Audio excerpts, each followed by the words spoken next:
Hello center, hello server.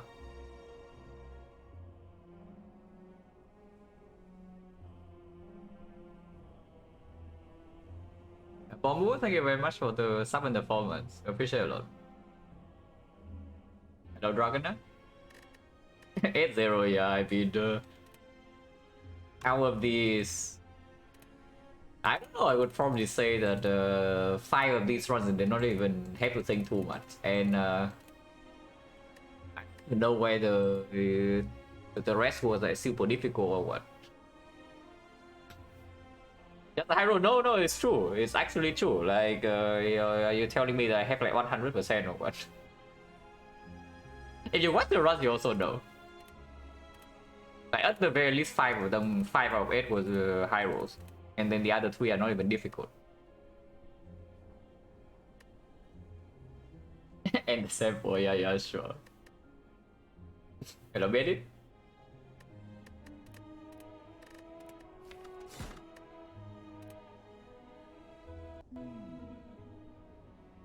Okay, 250 gold that I cannot use. Oh, that's like yeah, that sucks a little bit. That you see gold here that you cannot use, and then the other options like this crap.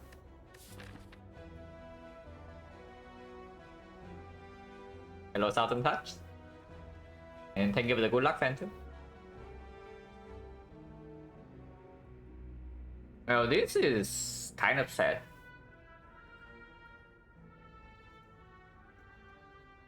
Yeah, there are a lot of things wrong with this map. Like, first of all, maximum elites 2. That is already a bad thing. And secondly, look at these options. Like, if I cannot spend gold, it's a random rare boss squad. And 2 elites only to the Guardian, even if it's only 2 elites, yeah. The Act boss not being Hexaghost already tells me I don't really squad. At least I do not believe in the swap with the bosses, like not Hexaghost. Hello, Byron.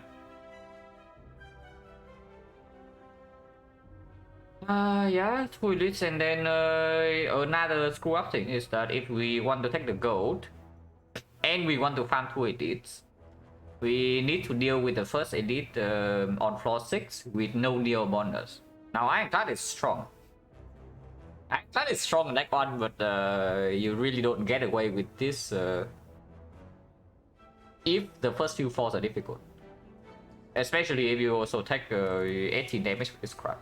So are we farming like 1 elite deck wonder, but are we clicking random rare? Random rare is a 50% success rate. I have not actually made the calculation so Ironclad like I did for Silent, but maybe I can try on top of my head because I know Ironclad has like 17 rares. So what are the complete garbage bricks? Like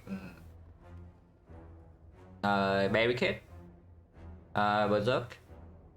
I think Berserk is not even that bad, but if we have no upgrades, against Lagavulin is still fine. Yeah, against the Nob is actually energy, but energy is not the problem against the Nob. And against Sentries, yeah, Berserk minus no. So there's like Berserk, there's Barricade, there's Juggernaut, there's Limit Break. That's 4. Corruption 4-0, not even so good, and against the Guardian, so I can also count it as like 5. Yeah, Exhume 6. And then Dark Attack is not even good, but I would not be that unhappy. Maybe count it as like 6.5. Demon Form against 7, but at least it can perform against the Guardian. So yeah, once again, like half big. And what else? Hello, Etiosip. 7. The good ones are what? The good ones are Offering, Immolate, Heat. I hate Impervious on floor 0 though. Like, this sounds like a freaking hot take, but I actually don't like Impervious on floor 0 at all. Maybe count as like a half hit because in Act 2 is so freaking strong. But yeah, like Offering, feed, immolate, bludgeon, fiendfire, pervious, 5.5. Then what? That is a hot tech, yeah.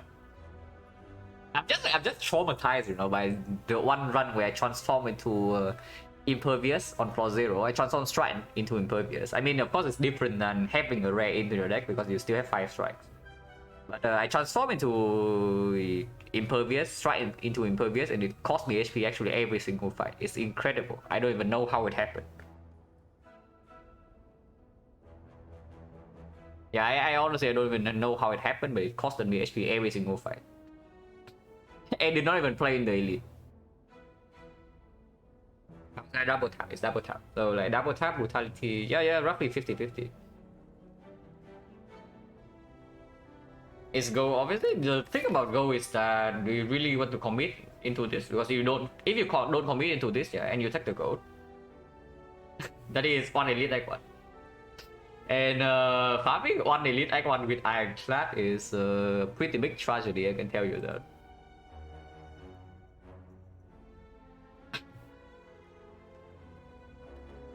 Yeah, you take 0 neo bonus into floor 6 elite. Is Ironclad strong enough for that?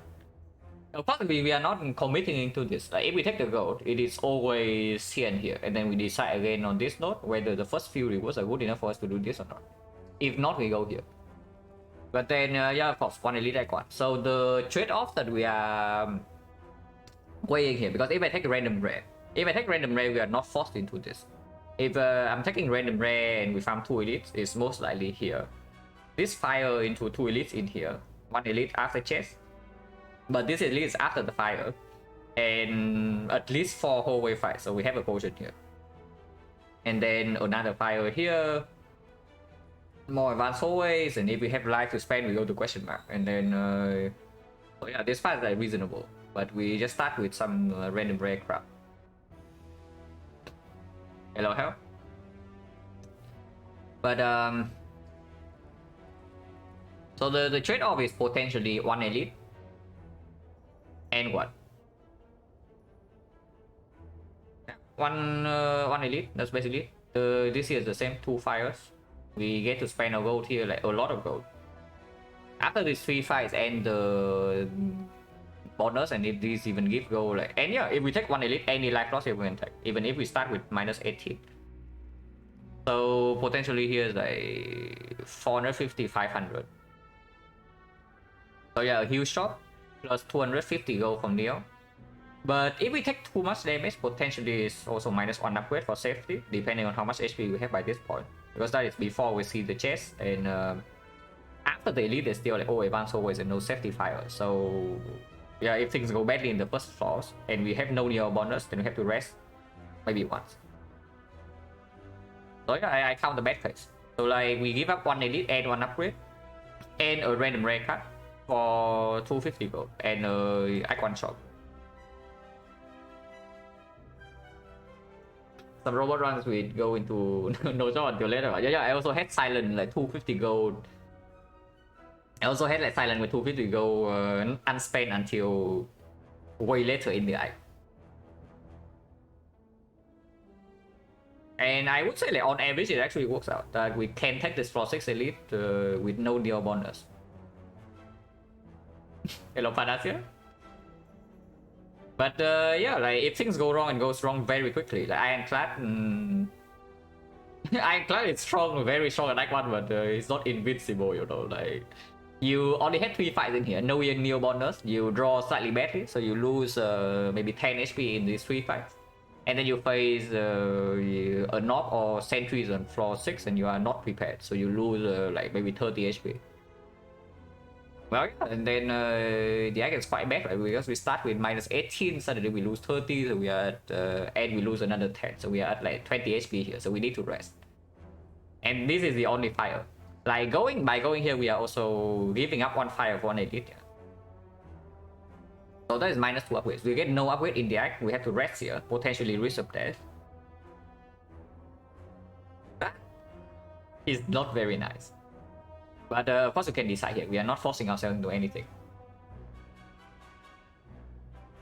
Oh yeah, video option, yeah, like the this is definitely weird. Because the maximum the map is like very bad. Maximum 2 elite act 1. And if we take the gold, either it's floor 6 elite in here, no near bonus, or 1 elite. Otherwise it's random brand, then go left. I was very high, isn't really, like... Honestly, I count minus max HP as like basically nothing in act 1. And minus max HP for chooser rare, even if I get one of the good ones, like the Feed, the Fiend Fire, the Immolate, it's a strong stat. But it's not like overwhelmingly strong. And the thing is that if we want to do an các khó sometimes, yeah, absolutely. Just hit me up on Discord.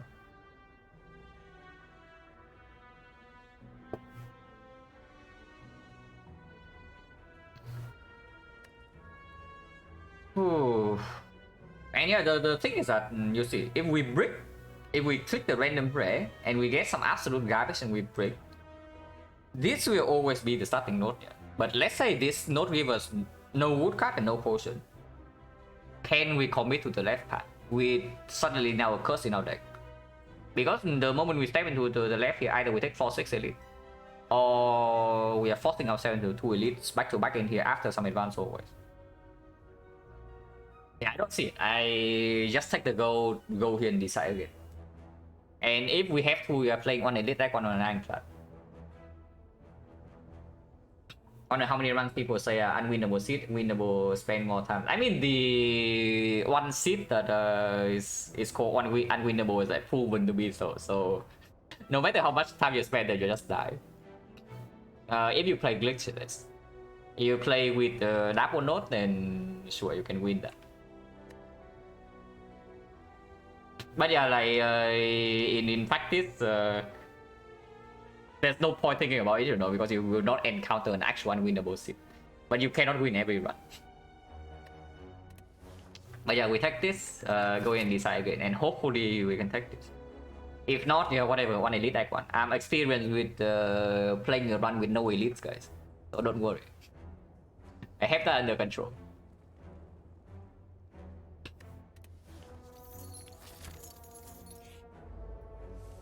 Yeah, of course, if we potentially take one elite, then we take 250 gold. Like, there's no point taking on 100.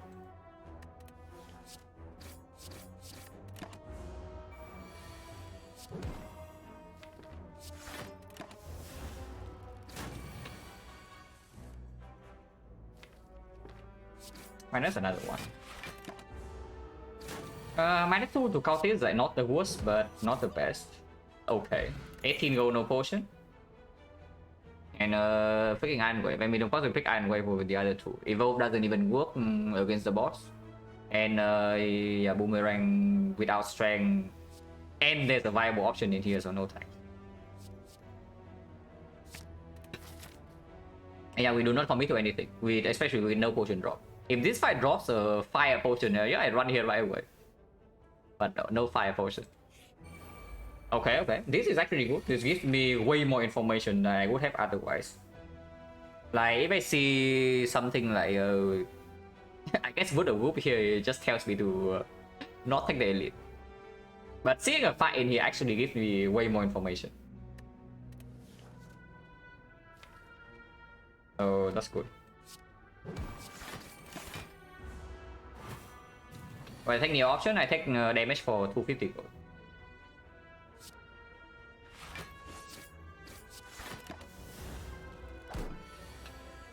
Okay, okay, how long do I spend on? Yeah, hopefully the rest of the run is easier than on floor 0, otherwise this quick run is not going to be so quick, I can tell you that. Endless Brew. This is not an output potion, but we lost no HP in here, so we have some library here. Oh, I am being baited, guys. I'm actually being baited. These cards are reasonable enough that I actually got to run into 4-6 elite though. It's probably uppercut over Carnage, but okay, how's our elite matchup? How many more wins in a row countries are Ironclad better than Silent? I mean, I don't know.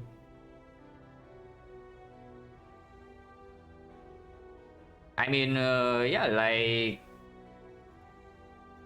I already am convinced that Ironclad is slightly stronger than Silent, but only slightly. So if this 50 ends up, but if I play decently fast, I mean, I don't even know whether I'm actually playing fast or not, because I'm playing fast when I'm allowed to. Like this one, for example, you see, this like floor 2, the fights there were nothing to think about in the fight. So this time it's just a neo bonus. So I don't even know whether I'm actually playing fast or not. But yeah, if the Ironclad ends up as maybe 70 plus, and would be great. And of course, that would also tell me that Ironclad is very strong, but that's like nothing new. I scored the record streak, 18 my life coach. Oh yeah, like I'm definitely taking uppercut over Carnage. Yeah, if I'm honestly, no matter where I go, really. Because unupgraded is better into the elite, upgraded is also better into later. And especially if we are only taking one elite act, one Carnage is not even a good card in the Guardian fight. Because yeah, if Carnage is your quote-unquote damage in the Guardian fight, whenever you draw, you actually have to take damage, you know, like he's attacking you for 16, you draw your Carnage plus, and now what do? Do you let it go and have no more damage for the rest of the fight, or do you take damage to your face because otherwise your Carnage vanishes? Hello MJ, good character? I don't know, like we might actually be taking one elite act 1 here, so I don't know whether this character is actually good or not. Is this character good? Because if this character is good, I can go here. And okay, assuming yeah, we add an uppercut to our deck. So, and assuming we maybe lose a little bit of HP here, so HP stays the same. Like we take no damage here and we take some damage here, so we heal back up to like roughly the same amount. No potion drop, because of course we calculate the bad case. Right now potion drop is 40%, so 40, 50, 70% of the time we get a potion, but yeah, 30% of the time we base. Not much elite chat impossible, yeah, the map is like pretty bad here. Carnage better for the elite? Is it? Carnage minus? Especially if we cannot upgrade it, like if Carnage minus we go here, we barely survive this crap. And I can tell you, yeah, uppercut is way better for like a wounded than Carnage minus, unless you draw like you draw well every single cycle. If you do not draw well, the uppercut is way better than the Carnage. Against sentries, and sure, Carnage is probably better. Against the North, I don't even know. Because if we have to take one hit from the North either way, then uppercut is just better, right? But yeah, like elite kills the game plus potion. Yeah, that's what we need to like calculate right now. So assuming the situation when we get here is that we get no more potion, our HP is roughly the same, and card rewards maybe adding something mediocre like a twin strike. A twin strike is like right at the middle of the attack as not being amazing, like it's not anger, it's not hemokinesis, it's not whatever, but it's also not insanely bad like something like wild strike. So yeah, let's assuming our deck is like +1 uppercut +1 twin strike here. Not fight. Not fight deck is 14 cards, so we do draw everything +1, and we have the game blue, so we never float energy. With uppercut and bash, but both are minus, not upgraded. So we probably have vulnerable on all the turns, but they are not going to give the uppercut bonus damage, for example. That's it. So let's say, yeah, bash on turn 1 and uppercut roll on turn 3. And then we have 6 more energy. No, 5 more energy on damage. Which anyway they would play if I'm being attacked, so it's like 7 plus another 36 plus twin strike is 14. No, it's 27. So 34 plus 14 is 48. 48, 61, 61, 69. Yeah, nice. But not so nice for us because 69 is nowhere near the kill for the knob. So we will take a big hit.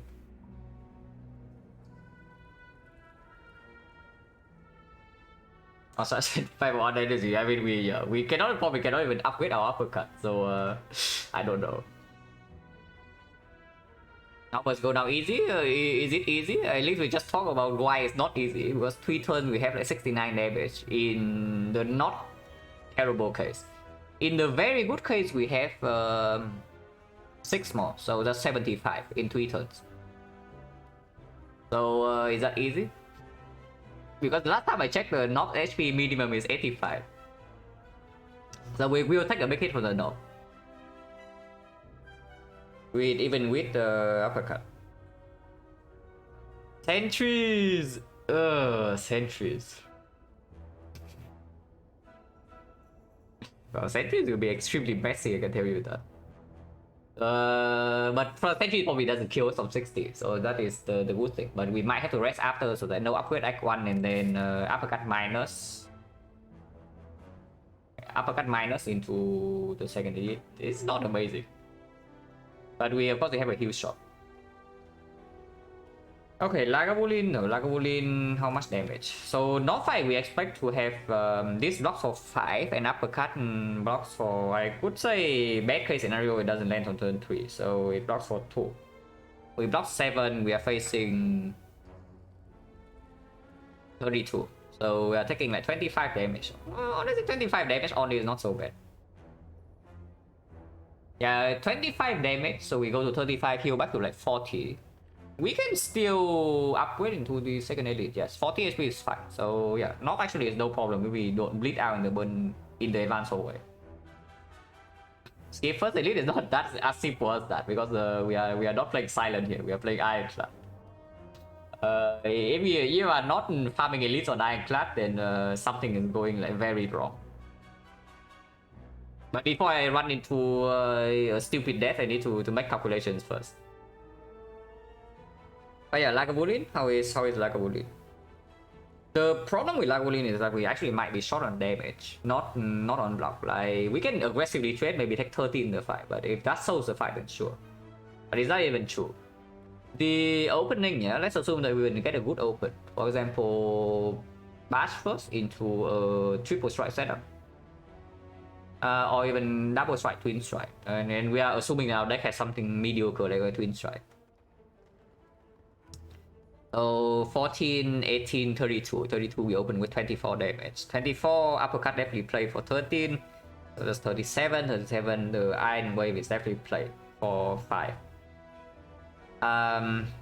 If it lines up with one with 7, but let's assuming we will get more damage because we play uppercut strike and then Iron Wave stand alone.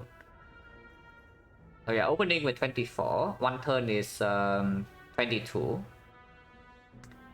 34, 22 is 56. 56 and then the turn afterwards is, let's say, Bash Iron Wave. Yeah, Bash we need to play it on side. So 56, 64, 64, 71. 71 into the off turn with vulnerable. Twin strike redraw. 85, 85, 90, 94 with another strike. And then now this post debuff. So by now, if we aggressively trade, we already took 30 because 15 turn 1 and then 15 turn 2.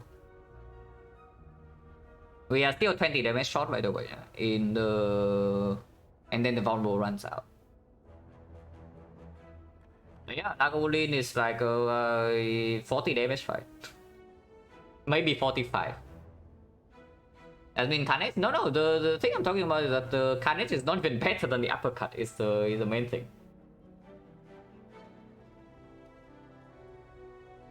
And Carnage into the Guardian is pretty bad. Lagavulin is maybe minus 45 in the bad case, which is it goes out to 15, and that's already assuming that we don't bleed out in the advanced hallway.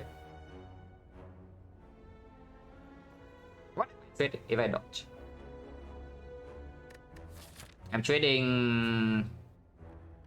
Yeah, that's basically one elite for one fire. How valuable is the upgrade? I mean, the uppercut upgrade is, I guess, pretty good. And it makes the second elite fight, like, of course, a lot smoother. But of course, it's -1 elite. But we start with 250 gold. Yeah, with only game this, bro. We only game this, we don't buy it. Yeah, we only game this, we don't buy it.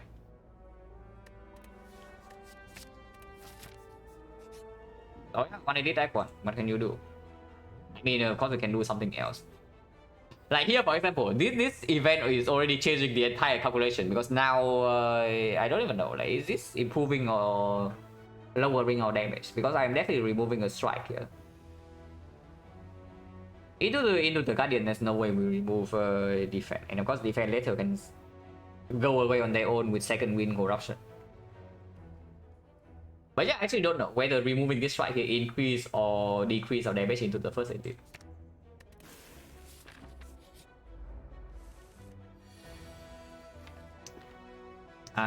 Do I need to take any damage here? I can deal 11. I can uppercut and take 4. If I uppercut and take 4, I don't take any damage afterwards. I mean, maybe I take 2 next turn if he attacks again. But if he buffs, we kill in time. This is 20, it goes to 23, 23, next turn he buffs, and let's say we draw 2 strike, no bash. He goes to 8, and 8 buffs to 9, 17, 17 is bash strike. So yes, we do have a kill. But they have to pay for 250, 18 gold, 18 HP. Yeah, taking 4 deals with this. Taking 0 in here is extremely greedy. If we take 0 in here and he buffs next turn, we don't draw bash, we are in trouble. And yeah, I mean, we are only taking like 1 elite. This is sad though, because if I only take 1 elite, I want it to be burning, but then the shop is like right here. So unless this chest gives us a lot of gold, this is accepting another empty node, so probably not. Hello, Zyclos? But yeah, I probably just take 4 and get out of here.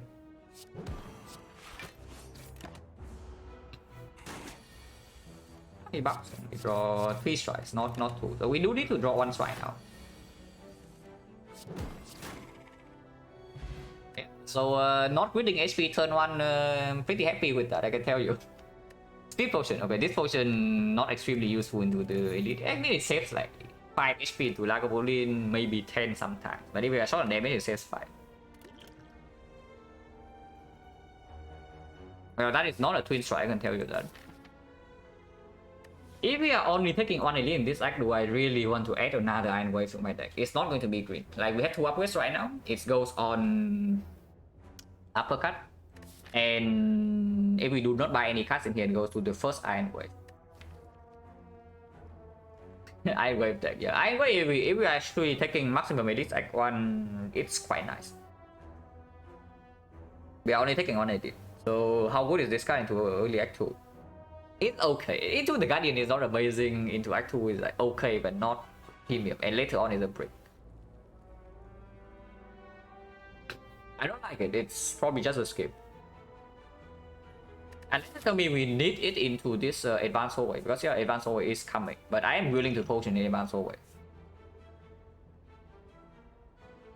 At least this one, because it's not going to be amazing into the elite, and we can, if we have no potion drop by this point, we can even take this elite instead of this one to get 1 more fight.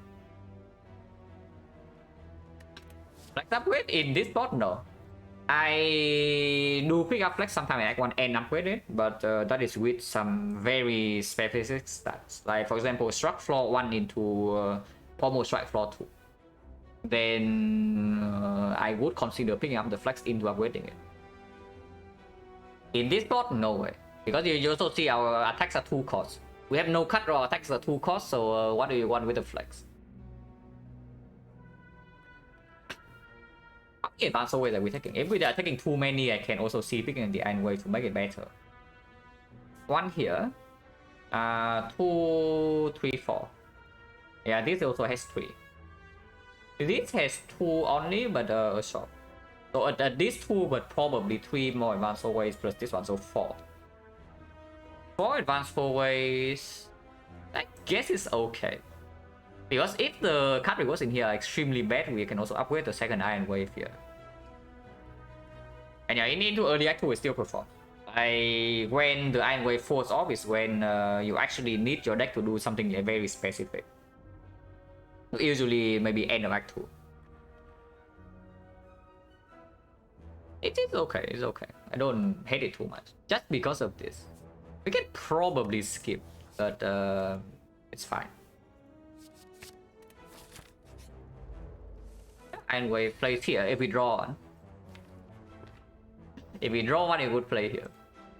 But yeah, this guy attacks every single turn, so having 2 Iron Waves in the deck to smooth out the turn is also like fine.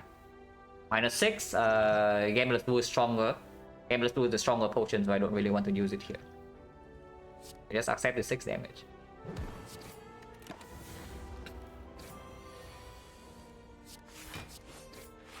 Here we can full block. Next time we know that we have 10 and we have 2 Iron Waves in the deck. Yeah, 2 Iron Waves. 17 we are still weakened though, and there's no more block. Yeah, this was what I was afraid of, because now we are actually taking another 9. Unless I spend the Gambler's Pool once again, because we draw no block. I cannot use this potion to gain any HP. 2 cost 0 cost flex to make better alteration of draw that round, only if you land it with the attacks. That's the thing. This flex has two problems. Is that you need to draw it together with the attacks, and you also need to draw you need to draw it with the attacks, and you need to draw it with a lot of attacks or a multi-hit. Otherwise, let's say you get flex with like 2 cost attack, a bash and a strike. Is it more than like, let's say 6 base damage? I mean, it's 8, but that is upgraded. 8 damage, 0 energy sounds pretty bad, considering that whenever the draw doesn't line up, it's worthless.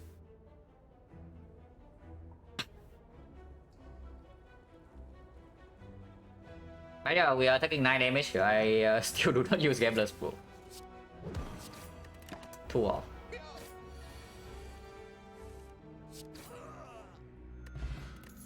Weak potion. So another potion. 3 potions in 4 fights. 20% right now.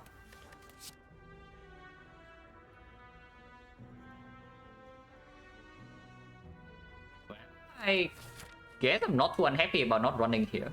With what I can tell you. If we are running here, I probably pick up the Rector's Charge right now. But we are not. So I don't have to. And if I don't have to, I would like to not. Because we have no synergy with this thing yet, and it doesn't actually play that well in the Guardian fight. It's too early. This card has a lot of potential later, but it's way too early. And we don't need urgent power at the moment, because we also added like 2 Iron Waves taking only 180. And Boomerang still the same position. No. So do I want Weak Potion? I upgrade Uppercut right now, so probably not, right? Yeah, Weak Potion is not worth anything in maybe 5 HP in Lagavulin. This is also worth 5, so it's the same. Maybe sometimes it's 10. Especially with the Iron Waves, this can be worth more than 5 in Lagavulin. In the Sentries fight, like this potion is stronger for sure. Because we can use it on turn 2 for 10 or any other turn for 5. And Weak Potion in this fight is like 3. Against the Knob, we have Uppercut Plus, so yeah, this can also still work with Iron Wave any turn. Maybe against the Knob, if we draw very badly, the Weak Potion is slightly stronger, but doesn't happen very often. Low side, it's War Cry bad here. Look at one more card. The turn I draw it, War Cry Plus. If it's War Cry minus, yeah, then the card we see from the War Cry is the card we would have drawn if we don't have this card in our deck in the first place. So if you do not actually use the effect of putting a card on top, this card is worthless. And yeah, we are upgrading Uppercut, and then if we have the second upgrade, there's still Iron Wave. No thanks. There's no reason to not upgrade Uppercut here.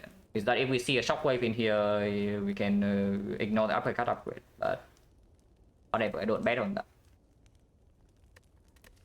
Because if I see something like if I compare these two upgrades, Uppercut upgrade is stronger. So if I do see something better than the iron way to upgrade here, then of course I upgrade that.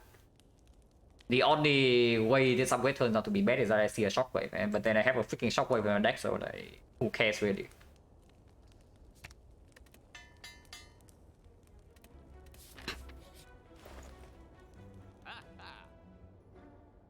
Well, in this shop is quite decent. Anger deals with the elite. Instant flex. Yeah, right. The flex with the souvenir, yes. Absolutely, I would like to do that. Infire on sale. Not amazing against the Guardian. Sadistic nature, yeah, sure.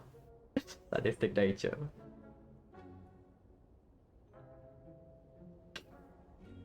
The annoying thing in this shop is that I would like to buy a couple of things, but none of those actually deal with the Guardian. The only thing in here that deals with the Guardian is a Demon Form, but yeah, Demon Form 153 gold with our expensive deck, so we are betting on Snecko or what? Clockwork stuff? Clockwork is like fine, but you buy the souvenir here, you don't really buy the horn clip. And then what, right? What does the souvenir actually do? In against the knob, yeah, sure, it's good. But only if you take the turn 3 hit. If you don't take the turn 3 hit, it's worthless. And if we buy something like Anger, Fiendfire instead, I don't think we take the hit. Like, do I have enough for... No, I am 4 gold short. So I cannot do Anger, Fiendfire, conflict. That's pretty unfortunate.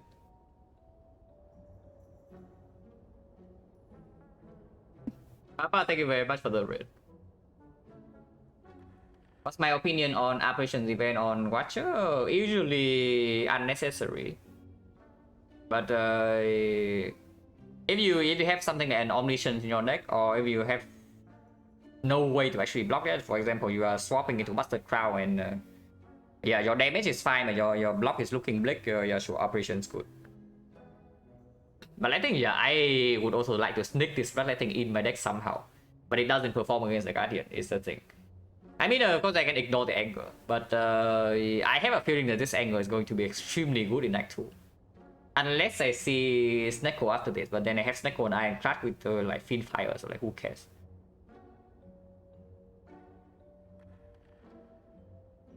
Man, I really want to buy this Horn Clip. But yeah, buying Horn Clip means I cannot do Anger Fiendfire. If I only do Fiendfire, I can upgrade it immediately, so it still performs. But we have no battle trends, no nothing, so it's like 50 damage on the whole hand. So it's basically a bludgeon. Like, yeah, 40 damage takes the entire turn. That's basically a bludgeon right now. That doesn't actually work in the Guardian fight. How scared am I with the Guardian? Like, should I really respect the Guardian? But if we cannot play Anger, yeah, the splitting on 60 is actually difficult. I mean, we can play Anger, but not that early. Because the deck also doesn't really block either. Double Iron Wave does not block the Guardian. Attack mode, we are never buying any potion here. Like, we are only running into one elite, we have 53 HP. We will never buy a potion here. Unless you tell me we're dying to the Guardian otherwise and I should buy Cultist Pot. But no. I hope not. Swift Strike over Anger, no way, right? Just because of the Guardian, like before I spent 39 gold for a worst card in my deck, I would just rest before the Guardian and then brute force the fight with high HP. So near per speed, solve the Guardian? Maybe, but that also means that we cannot use the speed pot elsewhere. But yeah, like I will probably buy the souvenir though if you ask me, because I do want both the Fiendfire and the Anger, and I don't think the Horn Clip covers for that. I mean, I definitely buy this Fiendfire on sale. Like, let's just click on this thing. Come on, let's not waste time. That is honestly, that is the strongest thing in this shot, especially if we have the upgrade for free, and we are already somewhat open to Snecko. So yeah, let's not waste time there. And yeah, I guess Anger Souvenir still leave us with enough gold to remove. So we can remove, yes. Souvenir Anger Strike seems reasonable. And we are already taking... I don't think I buy the Bloodletting. I don't even know whether I would add this Bloodletting for free if my deck. What if I have Battle Trends or something similar, then sure. But right now, no. Yeah, just Anger Souvenir Strike remove.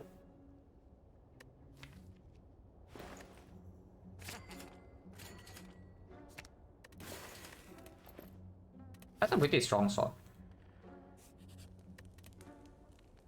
There was the option to save gold, yeah, and run into Burning Elite into the second shot, but probably not.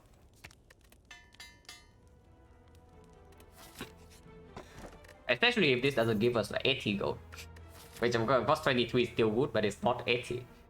Omamori with 2 potions already. This potion preferably safe until the Guardian, so I am willing to... it's only 20% potion chance though. But I am still willing to use a Gambler's Brew in this fight.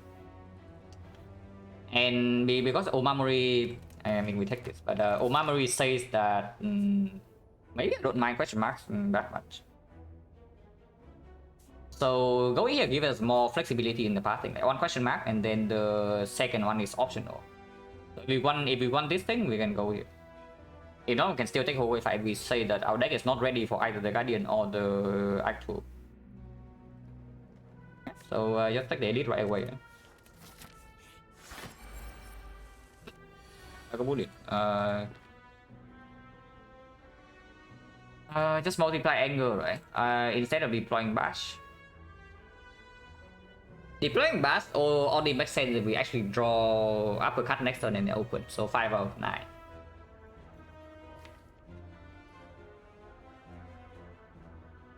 Shuffle out Uppercut, but that's still fine. We still have 1 turn weakness, and then I'm willing to use this. And I want to delay the thing, you know. I want to delay to redraw into this thing, to use it with vulnerable for 60 damage. And multiple angle is just good.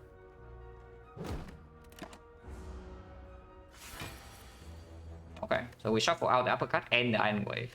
We are not opening this turn yet. So the... okay, I should not talk about it, but 1 out of 10. 10%. This card is a Pitfire. And then we are pretty unhappy. Yeah, only 10%, so surely it doesn't happen. But yeah, we don't open here. Shuffling these 2 out is pretty sad though. These are very good cards in this fight.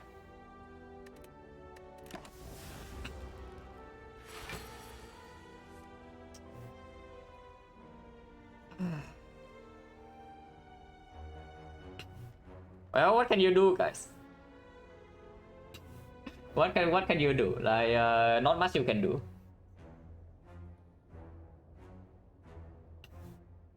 Should have taken one more card reward, yeah. Apparently, yes. But sure, I guess we still do Uppercut Strike. There's no need to rush. Like, we do block the Dexterity down, and this redraw still deals a lot of damage. We have Anchor, so damage is still probably not a problem here. Where's my flex? Yes, where is my flex? Hello, Mash King. Thank you for the good luck.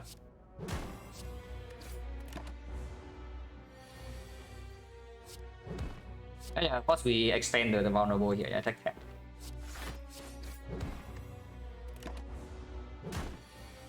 Hello, Sis5. Thank you for the good luck. Take another 10, so we take 20 in here, and then the fight is solved. Use this for 10, but yeah, I don't mind saving this for Guardian and bleeding a little bit more HP, no problem. In the short term.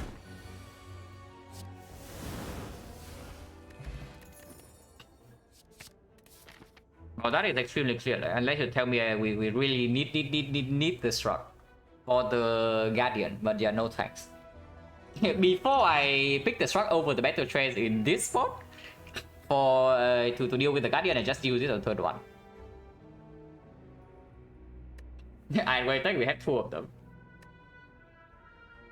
Battle Trends, yeah, Battle Trends with Feed Fire are extremely clear. There's no need to talk about that.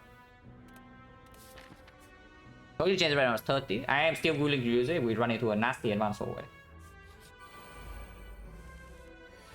Oh, nasty advanced hallway spotted. Bloodletting, yeah, bloodletting, sure. Now bloodletting would be not too bad.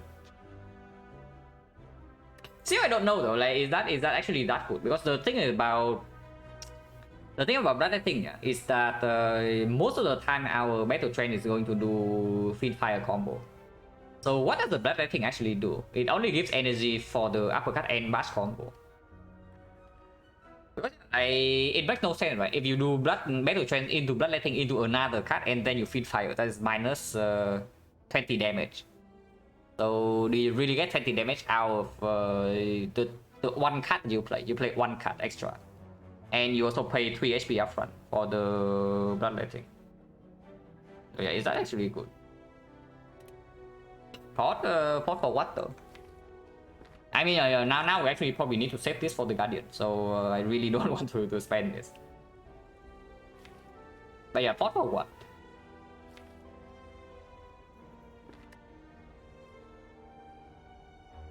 Ammo for battle trains? Yeah, if we see battle trains, yeah, we can kill the tip. Yes. But gamble for 4, so 40%. And gambling for 4 also... I guess we can... I mean, we can also take 6, you know. Like, why not just take 6 and... not use a potion yet? The potion chain is still only 30. And this potion is unreliable. Like, if the potion is guaranteed to have value, then sure. But right now, we can even throw away the potion for nothing. If not, we can even lose HP. Yeah, why not just take 6?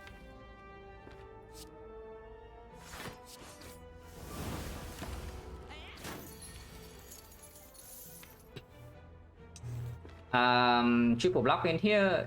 Next turn, if he attacks for 14, we take 5. If he blocks, we are dealing 22, 22, 31. 31, so he's at 20, and we do have an extra anger. If I draw into uppercut right now, we're taking 3. But drawing into strike 1 wave is good because I really don't want to spend my last energy blocking for 1. This shuffles out 2 cards. Is that a problem? Shuffling out anger definitely decrease the damage output a little bit. Yeah, especially when I feed fire exhausted like a couple of things already. 2 strikes. 50% of the time take 5 next turn. Can we ever kill next turn? Let's say I double defend here, battle trance. And then I draw strike. No anger, for example. So I deal 6 more damage, it goes to 39. 39, next turn 22, 31, 8 shot. But if I draw into anger right now, it's 6 shot. But we can also redraw into more angers here. That's okay. At least I definitely take the extra damage.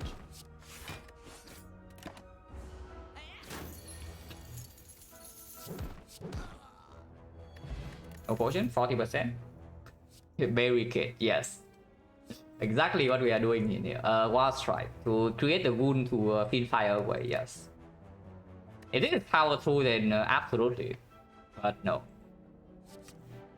Zero reason to pick up the barricade, right? I mean, it probably will play in the Guardian if we use the flex pod, if we use the speed pod, and we will. Yeah, in Act 2 it doesn't do anything. So, no thanks. Upgrade target right now is Battle Traps.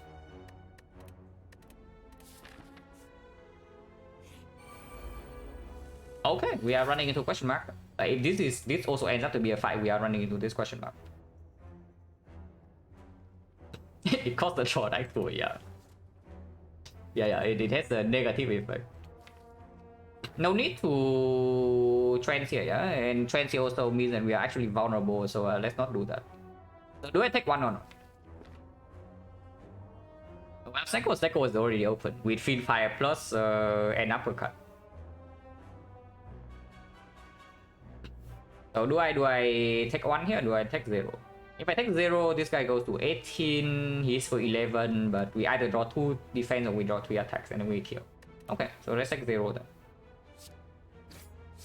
And yeah, I do do this. I don't play better trends, but I don't block a vulnerable. Point change right now is 50. Well, it's back. Do we want this for free or not? Because last time I checked, when I talk about this bloodletting, it doesn't seem like it actually plays, you know, even with the better trends plus. Because Fiend Fire is not a recurring attack, and we do not want to use bloodletting on the turn we are playing Fiend Fire. So does it actually do anything? Flame Barrier, no need. We already commit on using Speed Pot, and I don't really want the Flame Barrier in my deck in Act 2. Because cost 2, but yeah, I just talked about the Fiend Fire. Like, it does not affect the Fiend Fire whatsoever. And yeah, Flame Barrier is big suck. Like, yeah, it doesn't affect this whatsoever. In longer fights, maybe we hold on to the angle, we don't play it, and then you can play with these two. If we see 4 energy, it already doesn't play super well, yeah? We are not doing something like Rupture, whatever here. So there's no real synergy there. If we are stuck on 3 energy, we can still play Act 2 with better chance Fiend Fire angle. So yeah, when does the bloodletting actually play? Because right now I don't see it. If we have one more expensive attack, like Pyramid. If we see Pyramid, then sure, bloodletting may be okay. But I don't even know whether that's true or not, because if we have Pyramid, like we have a 90 damage Fiend Fire with vulnerable 135. What can survive 135 damage in Act 2? Mainly picking for boss relic, yeah, me too. Like, I love to have one bloodletting in my deck in Act 2 if I can have an excuse for it. But here I don't know, because this combo already deals with like a lot of things. Slaver, no Slavers, and we don't need to Fiend Fire for 9 is the thing. Like, we are not a freaking robot here.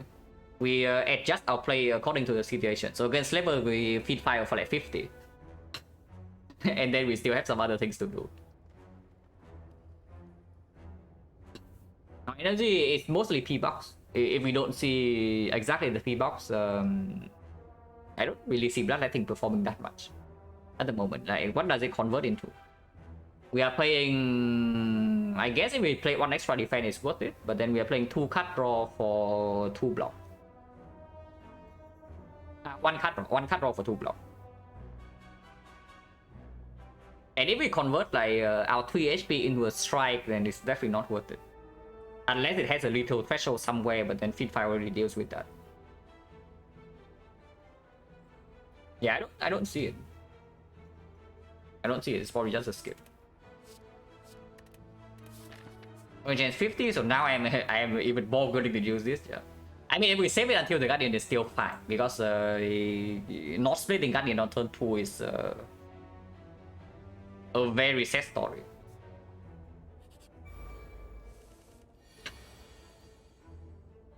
We just Fiend Fire for 40, right? Hello, it's safe. Yeah, it's started quite well. This run is definitely looking a little bit rough, but of course we can still be very strong in Act 2, depending on the boss rewards. Because at the moment you see, we took 1 Elite Act 1 and our Relic is doing nothing. So yeah, we are just getting by with our deck here, and unfortunately this guy attacks on turn 1. This jerk attacks us on turn 1, so what are we doing here? Fiend Fire right now burns all the attacks away and split him on 30. Not necessarily this in general, take Rupture without seeing anything to proc it. Into Hexaghost sometimes, yes. I had a run just the other day against Hexaghost. I have no solution. So I pick up a Rupture, upgraded it, and then intentionally take burn damage. Because otherwise I always die to Hexaghost, so that was something. But otherwise, speculative Rupture not recommended. Now, Fiend Fire here is extremely ugly, right? So we don't do that. if we are not playing Field Fire this turn, I think I don't know, because if we gamble to Battle Trance, of course I Field Fire right away, just kills. How many do I want to gamble for? Is it still 4? Maybe it's still 4, because if I draw into like O block and maybe I'll still burn that. Like speed on 30, but we have O damage in the deck, that's still fine, because these guys are not very aggressive after split. Yeah, gamble 4, keep the Field Fire, right? I don't really need to keep the angle. And if we draw into 3 blocks, we can still play 3 blocks. Before and wait, you want to die to the Guardian or what? But we use Speed Fort here.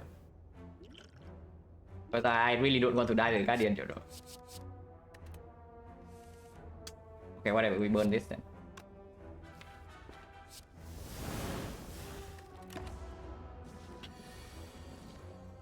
They just tell you that these guys are not very aggressive. They only have a 30% chance to attack, yeah? Then I just tell you that, because apparently I am lying. I mean, it is true that they only have 30% chance to attack, but they are slightly more aggressive than I would like them to be. I mean, we're taking 5 here, but we shuffle in 2 slimes. No vulnerable, no anger. That is a little bit dangerous. It's even more annoying, because you see, because they both attack this turn, we are going to spend our artifact on this Battle Trance, unless you tell me to not play Battle Trance next turn, so we cannot block the flip. This is like double annoying that we face this 9% roll. It costs 5 HP immediately, and also means that we are probably losing another 2 later, maybe it's 4.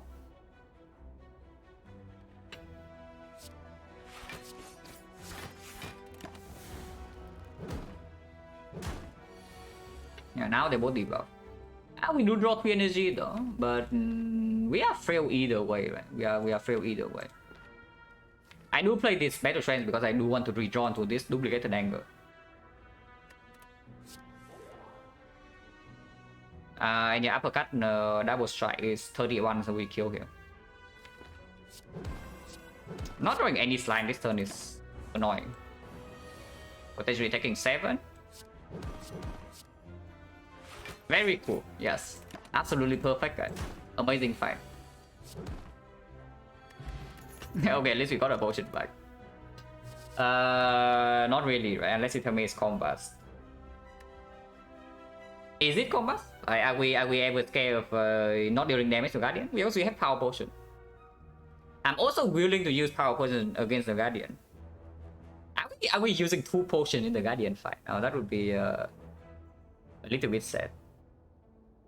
Combust does not get the upgrade. Upgrade still goes on Battle Trance. So when do we need this combust, if ever?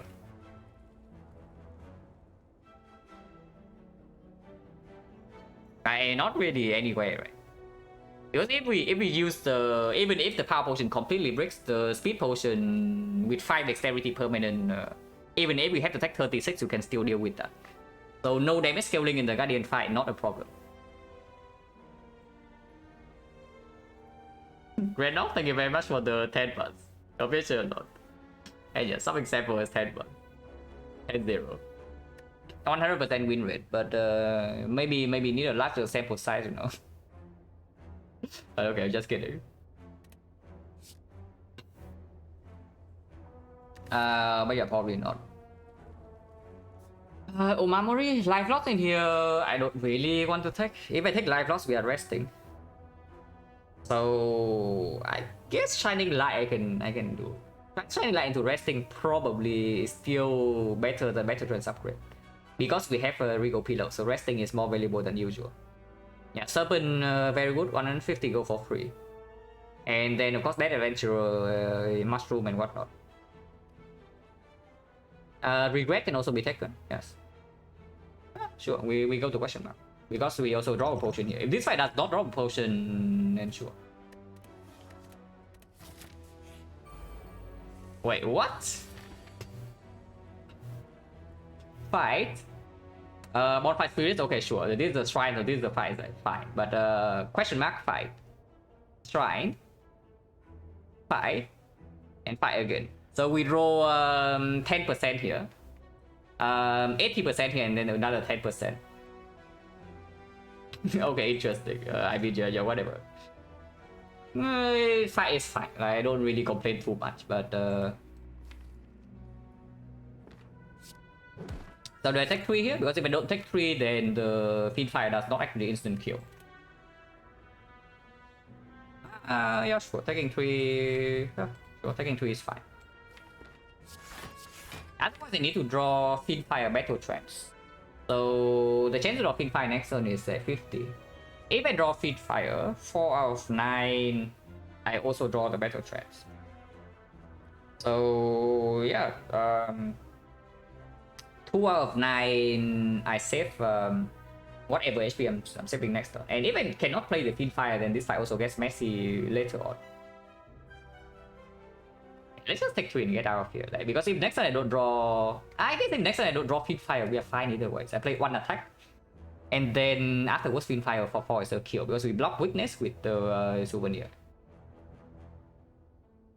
So 50% of the time, this 3 HP is wasted. So I need to save at least 6 with the wood draw.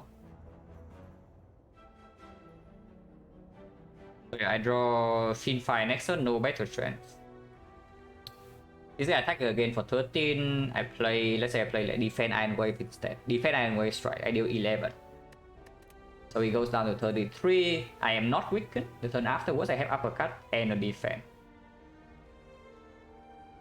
But he weakens me for 6, so I take like maybe 4, maybe 1.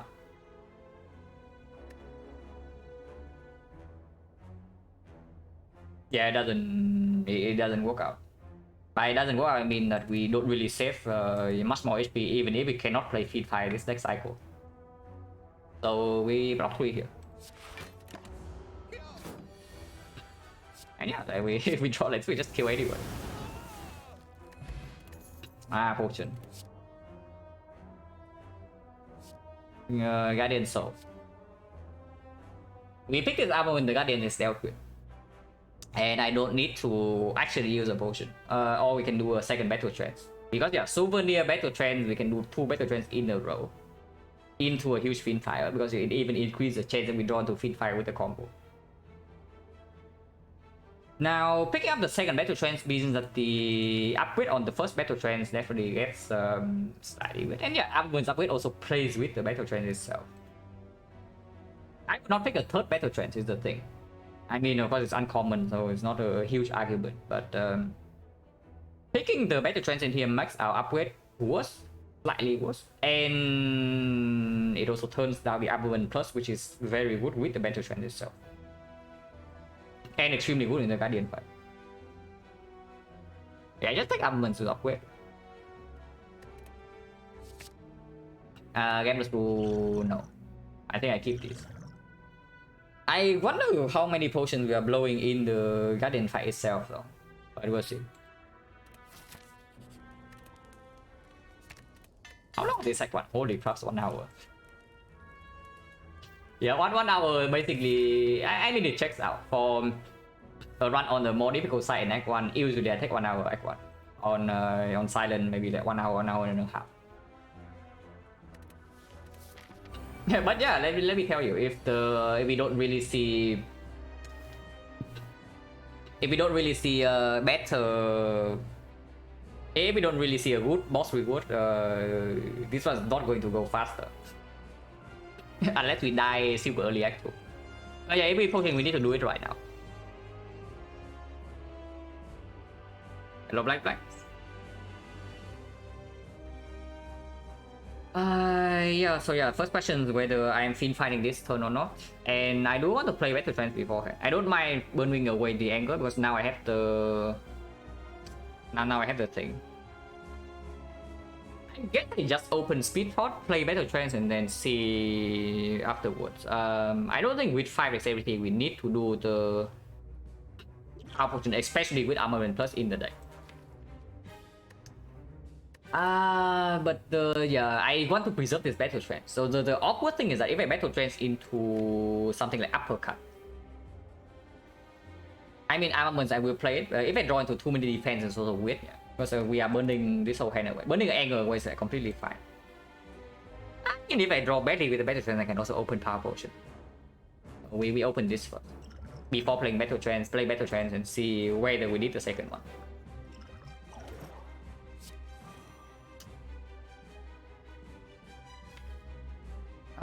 Do we need this uppercut or not?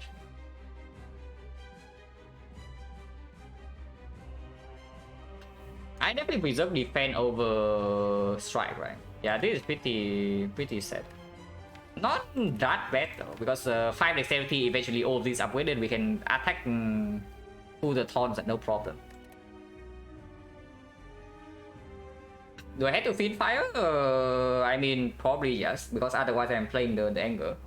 And even if I'm playing the anger, I still don't have a guaranteed speed next turn. Wait, that's so nice. No, with 5 dexterity, it's not a problem. I'm just wondering whether I need this uppercut for damage. But I guess with 5 dexterity and all the whole deck upgraded, we can just block this. So do I sneak in a strike or do I sneak in a defense here? Has to be defense, right? And then we play with these 9 cards, like a defense here and the Battle Trance here is our entire deck. Everything upgraded. Yeah, defense in fire. And no need to potion yet.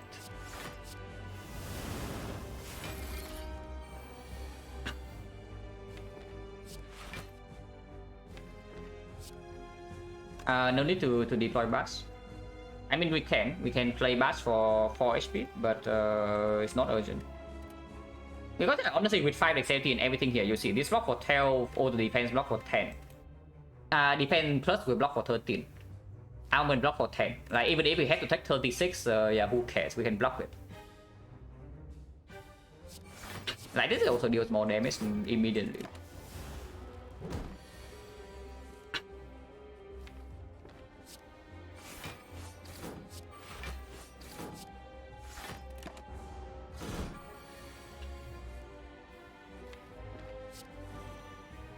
Yeah, basically our entire deck is upgraded.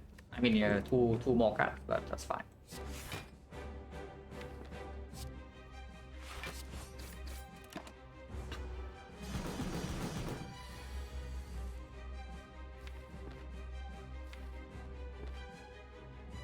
Now I can play Batchway. Batchway without the Battle Trance is 20, 20, 30, 23. Yeah, okay. So next on double strike splits. I don't need to Battle Trance here. If I Battle Trance, what can go wrong? Honestly, not much. Either we draw 2 attacks or we draw... Yeah, if we draw 3 blocks, that's already full block. So Battle Trance here is like no problem, but is there any reason to Battle Trance really? Shuffle in the armament, but that's not even good because we have only 1 card left that is that needs to be upgraded. I mean, eventually Battle Trance upgrade is nice, but it's not. It's like whatever. No, honestly, no reason to.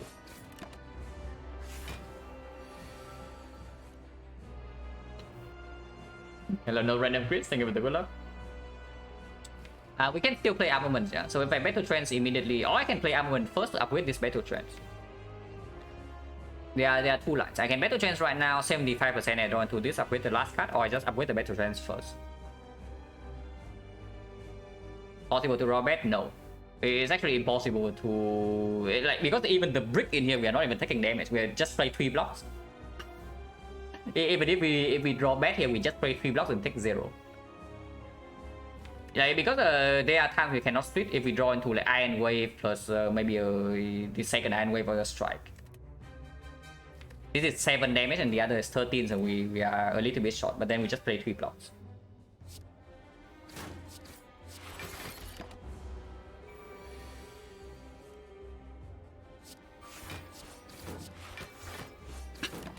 Did not need to play that defense. Whatever, I don't need to think too much in here.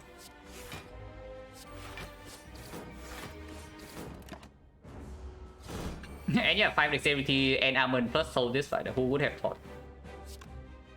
Next I don't want to draw blocks, so Battle Trance right now.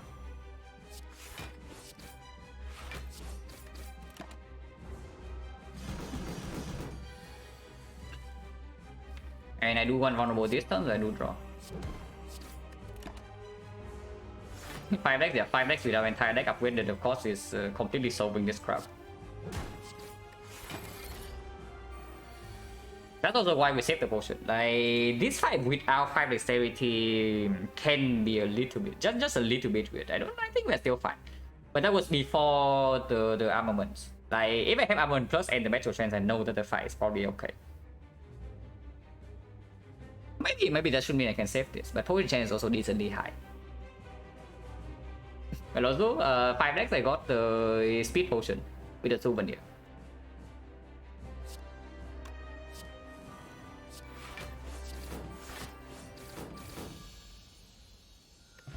No potion.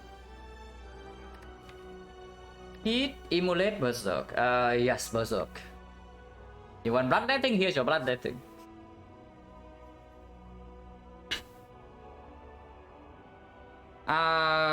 Feed when our entire damage is Battle Trance Feed Fire is extremely fishy. Strong icon, really? I mean, our deck is good, yeah. Don't get me wrong. Our cards are decent, but you look at this relic bar, you cannot tell me this is a strong icon. But yeah, feed with Battle Trance Feed Fire doesn't happen, right? It's like in Dreamland. I mean, yeah, in the ideal world, we get armor and fit every single fight, like fit plus. But in reality, we probably just do better chance to feed fire instant kill something, and then we look at the feed and wonder why it's in the deck. Milo256, thank you very much for converting the Prime sub to a tier 1 sub. Thank you very much. Appreciate a lot. Yeah, better trends of speed potion and boss souvenir. Yeah, I had the I had speed potion, not the battle trends. Still fit? Is it really still fit? Why not? Why not immolate? Yeah, why not immolate to make the potential snack hole stronger and also deal with the Gremlin leader? Because right here I see that move stabbing is no problem. The slavers is probably also not a problem because you can burst one down. But Gremlin leader, what do we do in that fight? Because the battle trend Fiend Fire doesn't go if we don't really get vulnerable beforehand.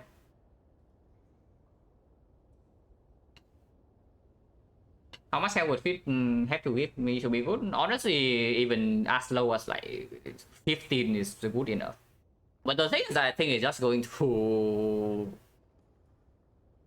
It's going to be... negative in our deck in Act 2 is the thing.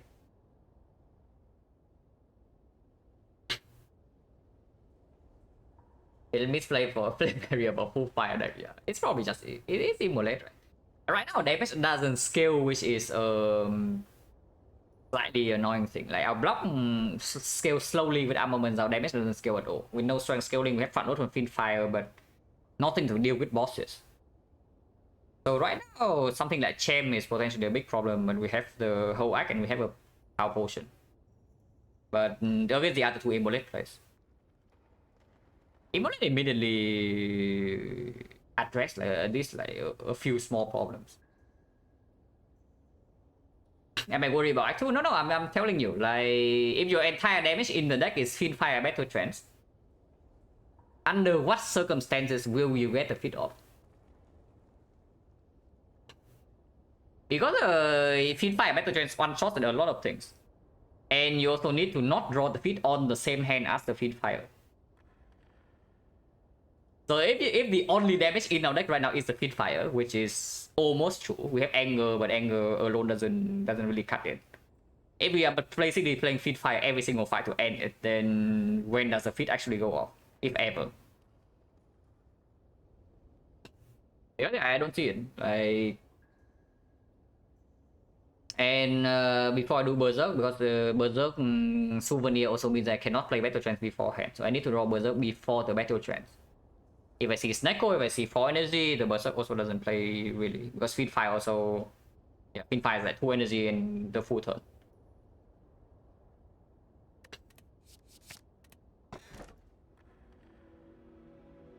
Well, interesting.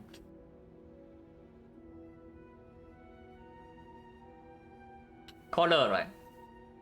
Color has synergy with our Regal Pillow.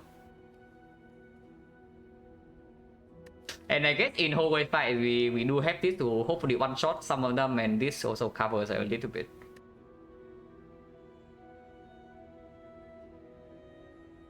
Yeah, it's not cage.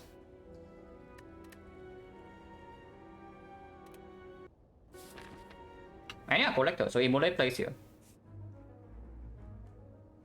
Energy only if we fight elites. We can do burning elite. I would like to go to early shop, but this is double shop, yeah, no tanks. We have outer protection, and this also means that question mark is stronger. Oh, this is so bad though. Like this gives early shot, but then advanced always immediately here. Advanced always here. With Slaver Scholar, we want to avoid advanced always like as many as we can, basically. But yeah, one advanced always here force before burning elite. If we dodge a burning elite, 2 more advanced always incoming. And then 2 late elites, but barely any question mark to do Omamori things. Like this is like double shot. And that's pretty bad. And also -1 elite, yeah. Otherwise, every single, yeah, if we don't actually go here, that we are forced into a lot of garbage advance always. Hello, Greco. And yes, we only did 1 elite act 1. Because the pathing was like that, not because we are. I mean, we at the end of act 1 we were strong. But at the start of Act 1, we were not very strong, and the elite we could take was on floor 6. Actually, I don't even know, because if we take floor 6 elite, we also don't have uppercut plus. And when we fought Lagavulin, we had both anger and feed fire. So if we run into floor 6 Lagavulin with uppercut minus, no anger, no feed fire. We talk about it, right? Lagavulin was a 45 damage fight. Well, that would be pretty sad.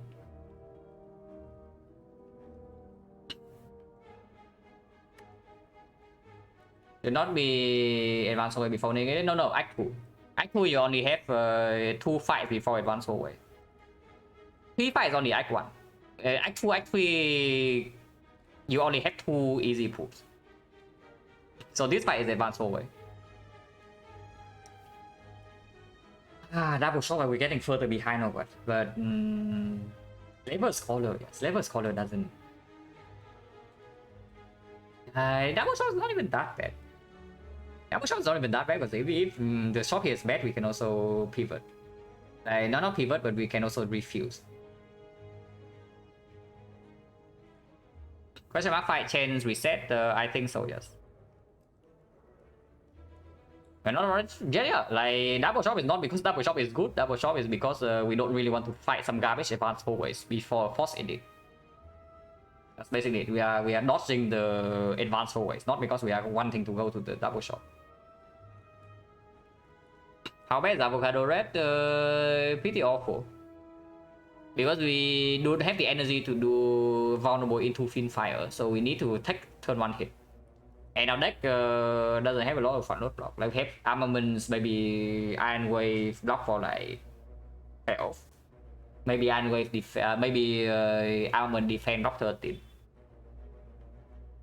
But in order to kill the avocado by turn 2, I also need to play a vulnerable on turn 1. So best case scenario, we do uppercut turn 1, Fin Fire turn 2.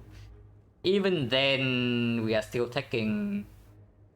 If they both attack, yeah, it's 15 plus 6, 21. We block for 5, we take 16. And even then, afterwards, the fight is still not so, because we kill the avocado only if we draw battle trends.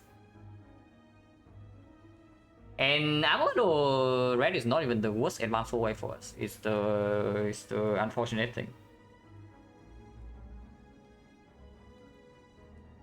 I'm probably more scared of Chosen plus Bird.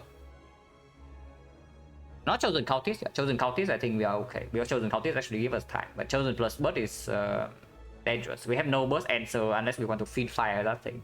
But feed fire needs to go on the Chosen. And yeah, boss deck plan very high front load damage. And we don't really have a lot of answers. I start left.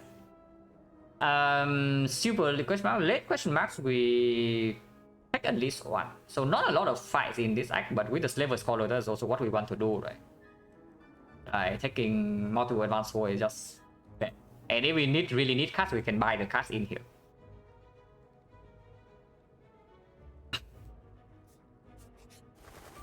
If it was okay, well, we'll find out right now. You're asking whether triple was okay, we'll see immediately. With the angle, I hope that we are doing okay. Start with better chance, yeah. There's no need to do anything else. And I do not potion here. There's absolutely no way I potion here. If possible, I even want to save power potion for this fight.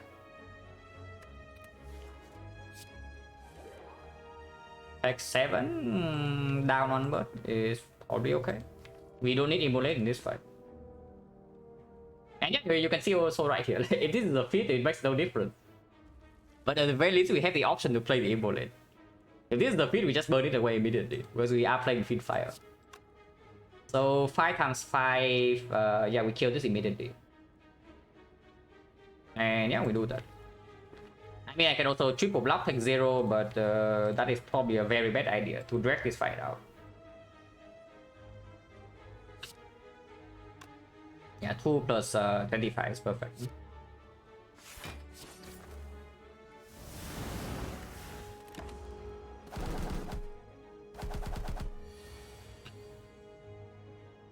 This guy is smart. We can full block this, and they have not buffed yet, so even if we draw no block next turn, hopefully we don't get completely destroyed, because we can. Not drawing angle here is quite bad.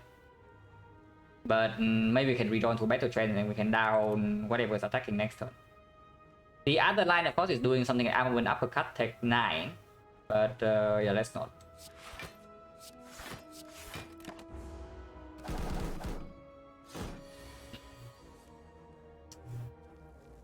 Really? So we brick on all the block and this guy is whooping. They actually attack all 3 turns, yeah? Like, none of them decide to go on vacation, so they are good. However, they take 6, this blocks in, we take 14.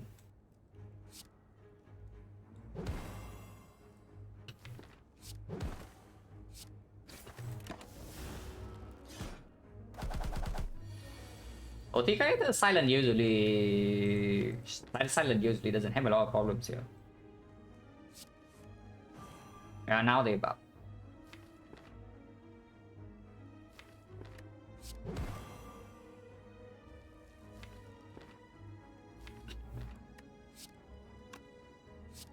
For 6 is 10, 17.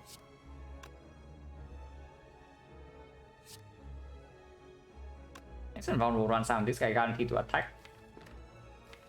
We don't know what this guy is doing next turn, but if he attacks, we want him to die. Probably steal this. Iron Wave, yeah, I picked 2 Iron Waves. Ooh.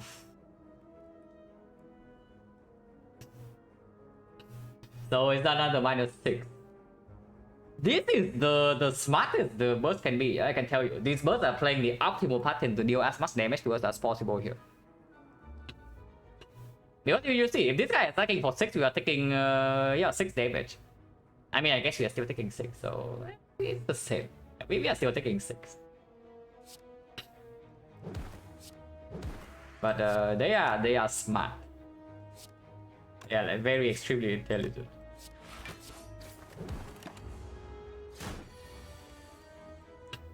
They may be trying, yeah.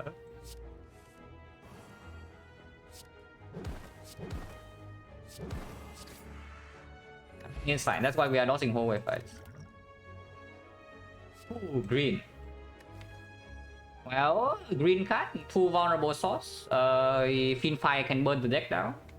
Yes, I don't turn that down.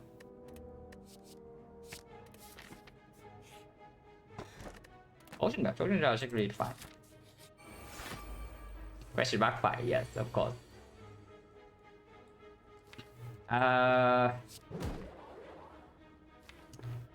Dealing 14. There's only the armament. Yeah, armament gains like 2 damage, but we lose 8, and we get 7 damage next cycle only if we play all of these. So it doesn't make sense.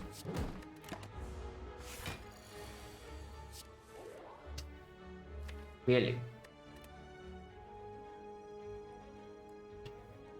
I mean, feed 5 here doesn't actually kill, but we take 6 and we deal with it next turn. But here, okay, feed 5 next turn is 40. We need to kill this next turn, so we need to deal 28 right now. Bad news. We can deal 27. Yeah, bad news. Bad news, guys. Well, this I'm very happy that I do not go for this crap because we are kind of like super dead if I go here.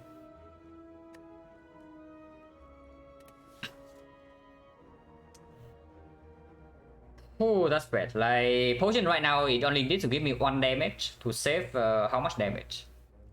Because if I full block this turn and take 22 next turn, I mean I don't full block. I don't full block. I do double one-way strike, so I take 23. If I potion it gives me 1 damage of any sort, like Demon Form, Inflame, Juggernaut, Demon Form, Inflame, Juggernaut, Brutality, Combust. Even Dark Embrace. Yeah, Dark Embrace also draw 1, so I feed 5 for 10 extra damage. Yeah, they all work. They all work. So surely there's no chance I break here, right? 0. Okay, not 0, but there is. But let's assume that the potion gives me a kill. How much HP do I save?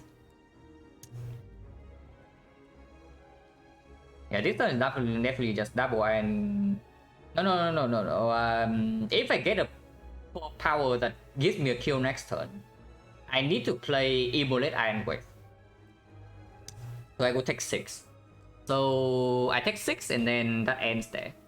Otherwise I take in total 23. So this potion saves 17. Immolate, yeah, Immolate Ironclad. Like if I get a kill from the potion. If I do not get a kill from the potion, it makes no sense.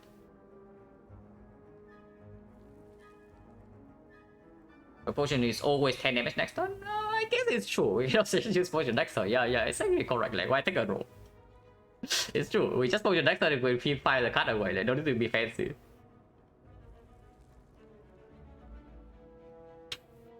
But then it needs to be Iron Wave Immolate. Yeah, and then it has to be Iron Wave Immolate.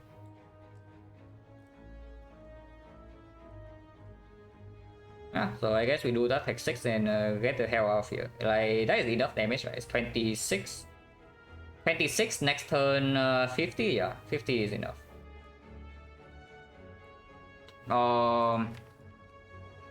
50, we need 18. 18, so no. Iron Wave, double Iron Wave strike, we are too short. Yeah, if we play, if we don't play Immolate, we are 2 damage short. So it needs to be Iron Wave Immolate.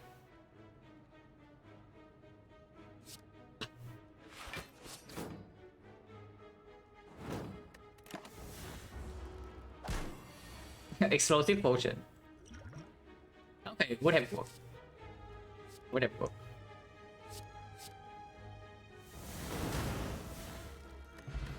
No potion, so right now potion change 40. Second win to exhaust down for a drop pick to work. Second win battle trends like kind of a thing. Definitely opens up power 2. Power 2 is already open with the feed fire. Now it's open even more. Chat says this is got 100%, yes. Not amazing if we don't actually get power through. Because it doesn't actually play in the collector. Even if we exhaust all of these down, how many cards do we have? And dropping alone is not enough yet. We need something else if we want to go to infinite. But let's say I pick up second win. So 1, 2, 3, 4, 5, 6, 7, 8. No, 1, 2, 3, 4, 5, 6, 7, 8, 9, 10. With second win is 11. But we feed fire maybe 3 real cards away and we are basically dead. Cannot use Battle Trade to hand fill though. If we use Battle Trade to hand fill, our Infinite dies immediately. So this Battle Trade actually is also a dead card.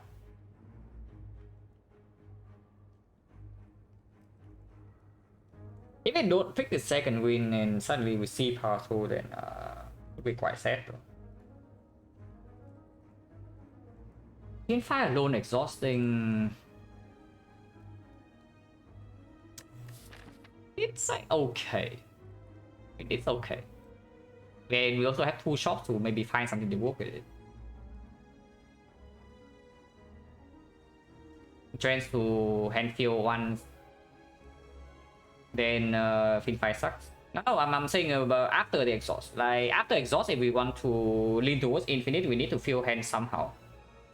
And Battle Gens cannot be used there. So Battle Gen is also a card that eventually gets exhausted with like second win or whatnot. So yeah, basically real cards right now 1, 2, 3, 4, 5, 6, 7, 8, 9, 10. Maybe remove in the shop, but I don't really want to remove it if I have something else to do, you know. That is only if I pick up second win. If I don't pick up second win, I have 1, 2, 3, 4, 5, 6 more real cards. 5 more real cards, because second win itself is a real card. For one fight, the second win can be strong with the power potion. It can give me either Dark Embrace or Feel No Pain.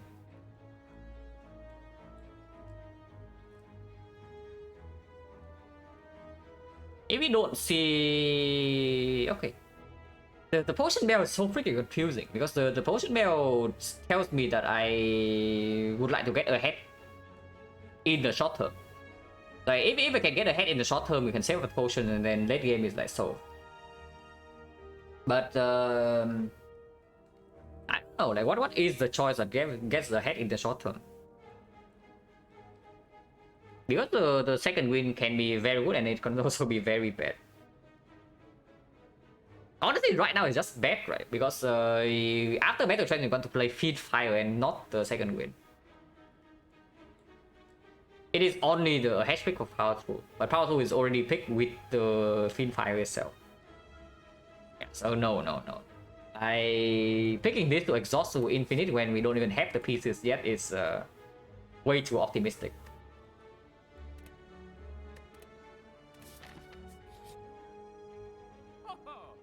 Interesting. So yeah, you would say that we should not double shop. Yes, I hear you. We are not double shopping, guys. Yeah, we definitely do not double shop in this deck. We are triple shopping.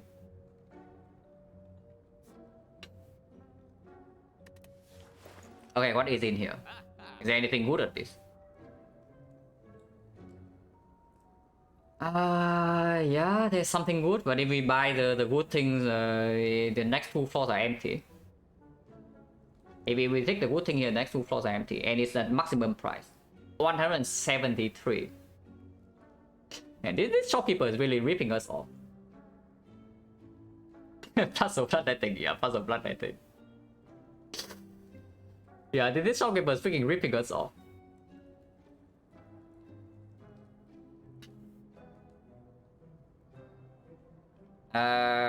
Do we take the puzzle and accept the next 2 floors are empty or what? I mean, we can still remove a card. What would be better than this puzzle? Like Boreri? And then what?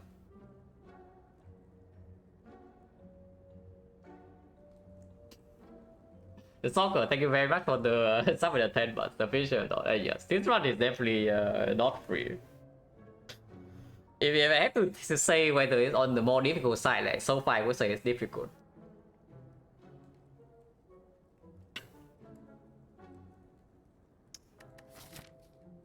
And yeah, the time also tells the story. Oh. 83 gold and 2 empty nodes. Really now? And we have Omamori and we go to question mark and we either get fights or a freaking shop. Are you kidding me?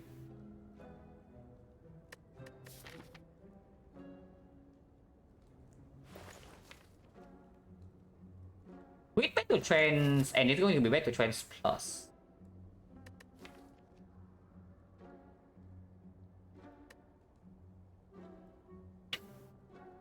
How do Magnus wood? It was amazing, yeah, amazing. For what though? You want to block the collector? I mean, I know that we dealt with the Guardian easily with the 5 dexterity, yeah. But if you think that collector can be dealt with 5 dexterity, then maybe not so accurate.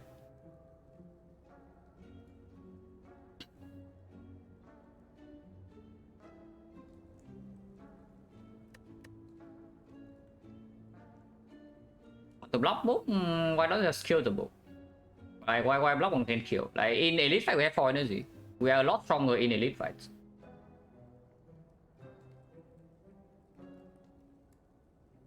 Like we just do vulnerable Battle Trance Feed Fire, the book is at like maybe 20 HP and then we play on attack, he dies. I don't trust in this puzzle. I want to see the next shot. Because right now I think the biggest out for us is actually playing towards the rocket. And with the Battle Trance in the deck already, the puzzle, I mean it makes the Feed Fire a lot stronger in the short term. And we have 4 energies who can save whatever card we choose to save in the elite or boss fight. It's strong, but it makes the next two shots completely dead. Okay, let's go back to square one. Like, go back to the thing I said there first. Like, what is better in the next two shots potentially? Yeah, already. Maybe 2 bucks, but it's debatable. And then what? There's already there's 2 bucks. I don't really care about Happy Flower. Maybe there's if there's a drop kick or the combo strike, we can still buy that. We don't have enough gold for Sundial, so that doesn't really matter.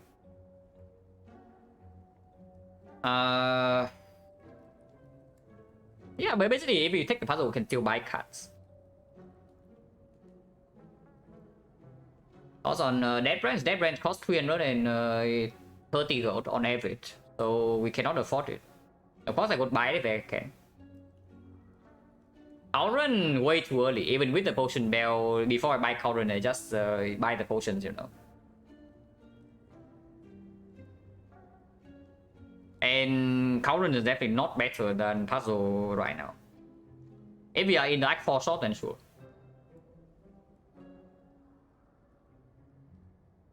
Puzzle means yeah. Puzzle is true. Puzzle doesn't work turn 1 against collector unless we have something like bloodletting, offering, hemokinesis or whatever, or like brutality. But of course, we don't have those. They are all uncommon or rare.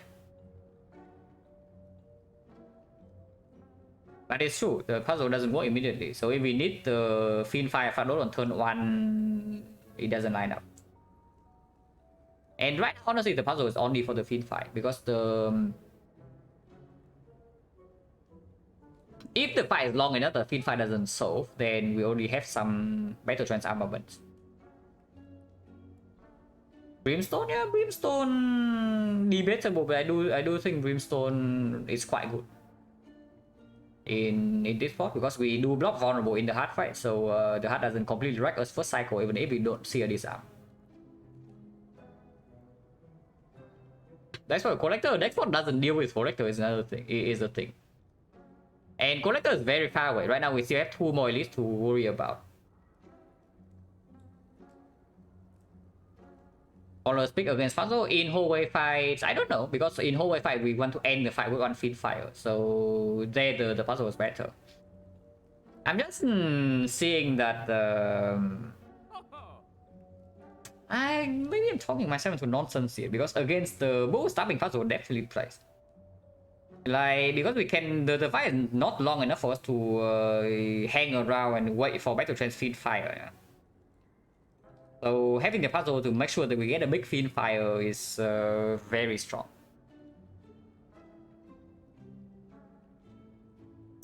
And this shop has to be here. Like, if this is the shop, If this is the second shop, there's only one shop, you just buy puzzle immediately. But now there's like 2 empty nodes. And they are actually things better than puzzle potentially, like shop relics. And we see 2 of them. Probably not. It also costs 173. If this thing is like 150, yeah, if this thing is the cheapest and not the most expensive. This is the price range, by the way. Cheapest 157, most expensive 173. So the shopkeeper is really trying to rip us off here, and I'm thinking we are not getting rip off. Yeah, just leave this shop. Like if I have to, I buy actual cards. Maybe I buy 2 cards and a potion instead of the puzzle. I want flexibility. So just leave this shop. But yeah, we got the souvenir and this is the guapo. So okay, so we know the guapo is gone. Guapo being gone is actually important. Rescal, apotheosis. Apotheosis is whatever, I don't really care. But yeah, Rescal seems pretty decent. 172. This guy is really trying to rip us off here. Like, I'm telling you. Really though. Price range is 157 to 173. So puzzle 173, this Rescal is 172. So 1 gold discount. Yeah, that's also a flex spot. 5 strength. 5 strength actually can deal with the collector, not 5 dexterity, but 5 strength can actually deal with something. One more shot membership card? No. Even if I see membership card next shot, I don't really care because I want to get stronger from the shot. Yeah, we take Rescal, right? We take Rescal. And do I buy this flex spot or not? Or do I want to keep my option open? We cannot remove in the next shot, but we can still buy any card and most of the potions. Rescal, yeah, the Zanky interaction only happens when we have the when we have Reaper though. So for now it doesn't happen.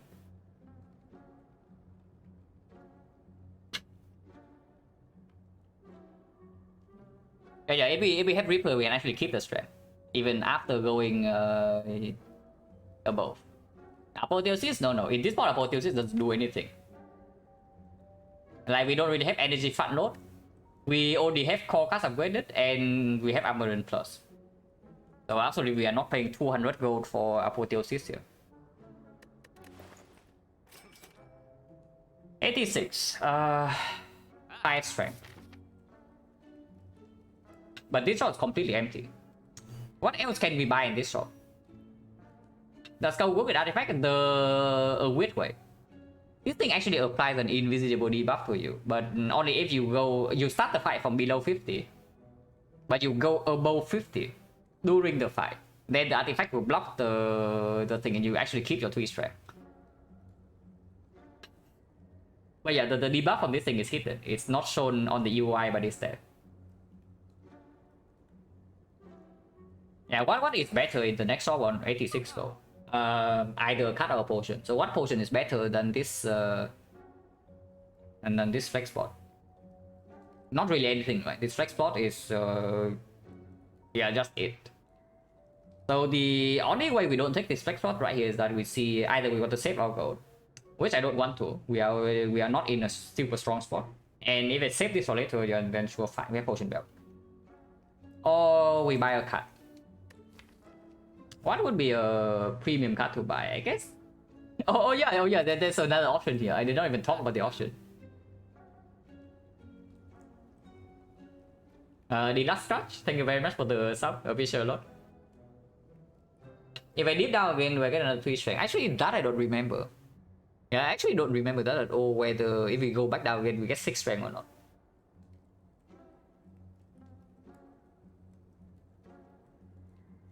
How strong Dark Embrace here? Not enough for me to take it, because in hallway fights we still have problems. And it only works with the Fiend Fire. Like, of course it refills the hand with Fiend Fire, so we have like 2 more energy to spend on the turn we play the Fiend Fire. But it doesn't actually matter. Quick's not the style of play. I mean, I meant to play quickly. But this run demands the time. Every run before this was was mostly below 2 hours. The longest run before this was like 2 hours and a half. But this one's almost 2 hours and we are not even in the middle of Act 2. So yeah, sometimes you cannot get what you want to get, guys. Unfortunate. But yeah, there was actually a line in here that did not even talk about. I mean, I saw it, but I did not even talk about it. Because it probably is like complete nonsense. But there was a mirror dropkick. We couldn't mirror our dropkick plus. But yeah, nonsense, right? So let's not do that. I don't even know. Is that actually nonsense? Because we do have Fire exhaust a lot, but again, we don't have hand field, we don't have any other exhaust. Yeah, that is just like super stupid, right? Yeah, what card would we buy? Like, it has to be uncommon. I mean, it can be a rare on sale, but we don't count on that. So it has to be at most an uncommon. And uncommon sometimes we cannot even buy, yeah? So it's not even guaranteed. What would be the uncommon that we buy over this flex potion? Or common? Like, second drop quick? No.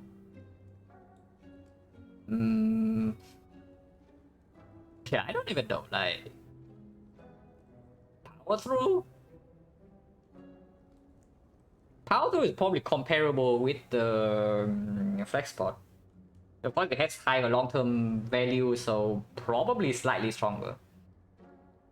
But yeah, I guess that's like one cut. But of course it spends more gold. Yeah, I have second win, yeah. If I have the second win, yeah, sure. Even then, I don't even know though, because that would mean that I don't buy the rest card. So in very short fights, I'm weaker. It gives me a corrector solution. So I can cheese the corrector with going infinite. Eventually. But in all the short fights, I'm actually weaker. So is that actually good?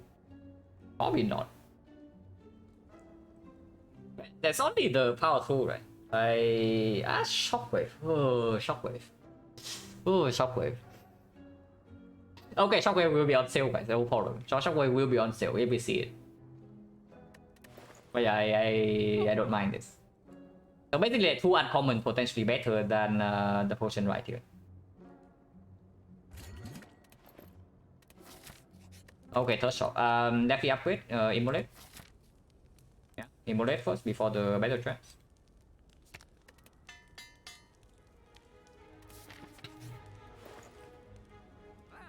Okay, there's nothing here. So that's good.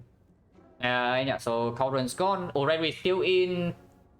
And two is still in. But we no longer see Mirror, no longer see Cauldron, no longer see Waffle. Havoc. I mean, if we Havoc enough times, if we Havoc enough times, eventually we'll have something like a dropkick loop. Yes. But yeah, no thanks. Right? I don't really want to Havoc my feet fire, you know. And there's no War Cry, there's no Headbutt, there's no Frozen Eye. Especially when we have very limited go and we don't even know what is awaiting us in the next one. But yeah, we do nothing here, like spend gold and Havoc. Then we cannot show up, so question mark value goes up.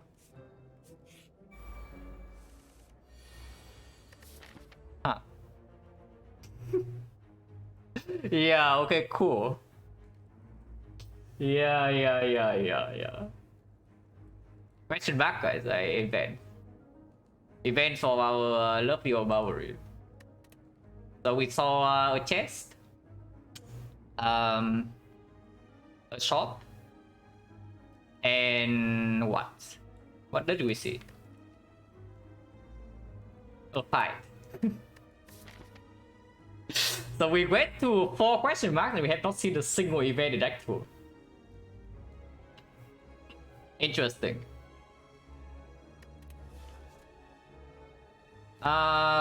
This fight is a problem, yeah? This fight is actually a little bit of a problem. So what are we doing here?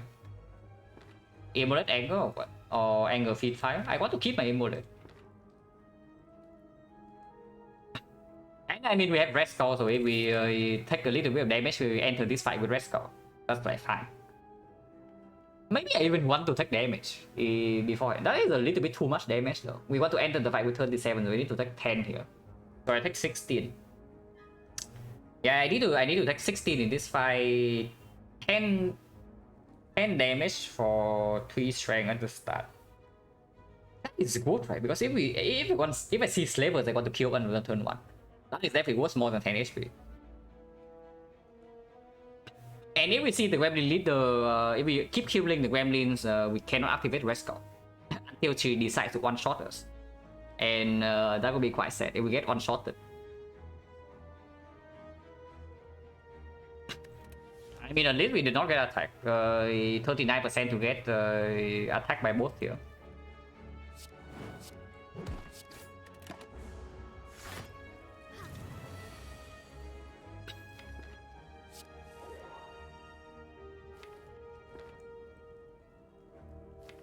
Do I need to play this Blast Rocket? I mean, we are going to take damage this turn, that's clear. Not throwing Armament in here is a little bit sad. Intentionally taking damage from Mystic afterwards, so is that really easy? If I just try to full block here, we're still taking 3, and I deal 10 damage, so it's 31, 51. 51 next turn, uppercut strike. It's not quite there yet. Want to take damage? Yeah, we want to take damage. Not too much though. I'm fine with taking like 16 in this fight, so that we heal back up to exactly red skull range.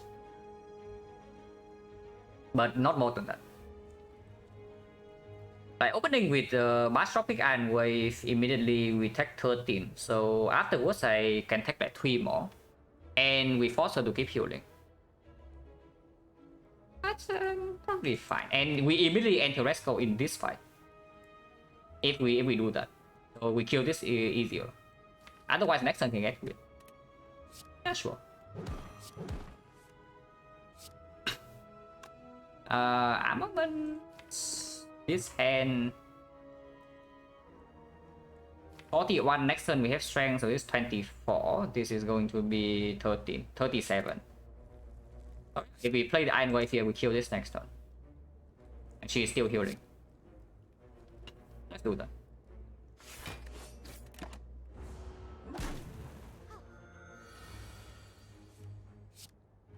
Oh. The burn got our back, guys. Like -2. We did take 1 more damage somehow. But we can maybe redraw the burn again.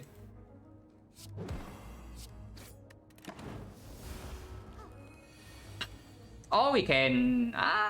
this is full block. Drawing an Iron Wave here would be perfect. We block for 12, we take 1. Here we can take 3.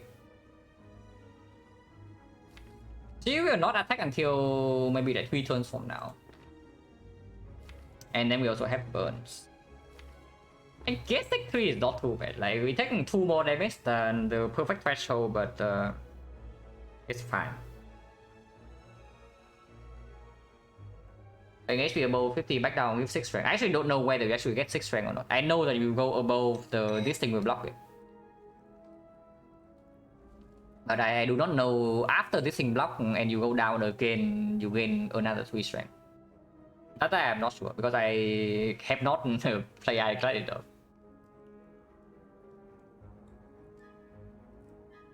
Sure, we take 3 here.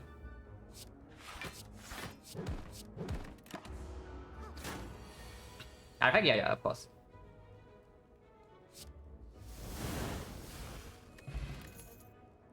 No potion, no card.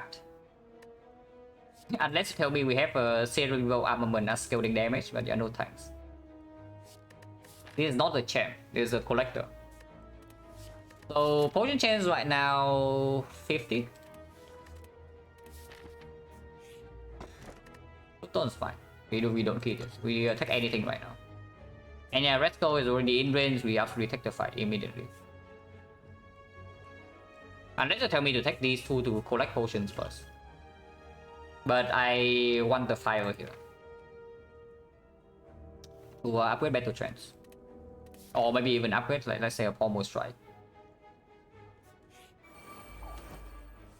The leader, good news that we are in Red Skull range.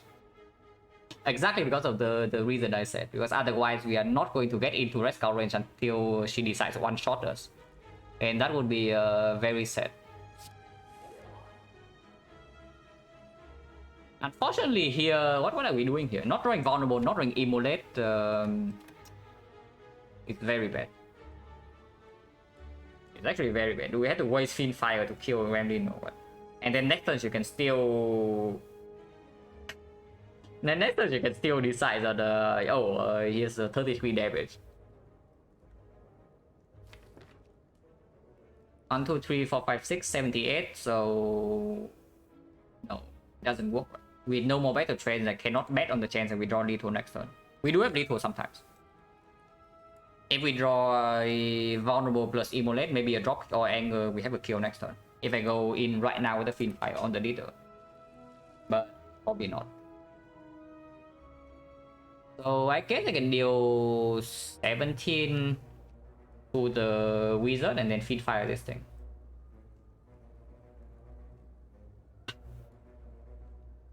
I mean, I sure hope that we don't really take freaking 33 damage off face next turn, because that would be very sad.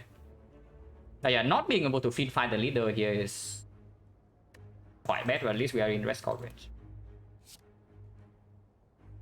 But yeah, try and wave wizard Fiend Fire here. Is that even true? Like, she blocks for 10, right? Yeah, she blocked for 10. So even it's dealing 31. We actually only need one attack here. So I guess we can Iron Wave here to strike the leader. Maybe we don't even need to Iron Wave in case we don't even draw Immolate next turn. If we draw no Immolate next turn, she resummons Immolate turn 3, kill all of them.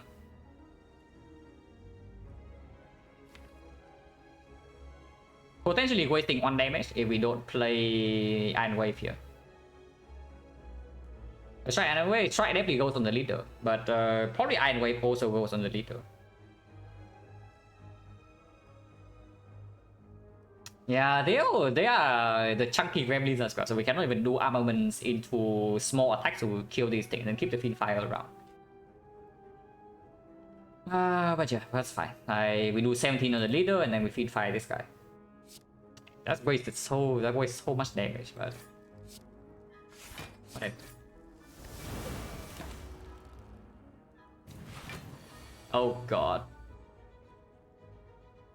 Okay, we are taking 21 because we also failed to draw uppercut.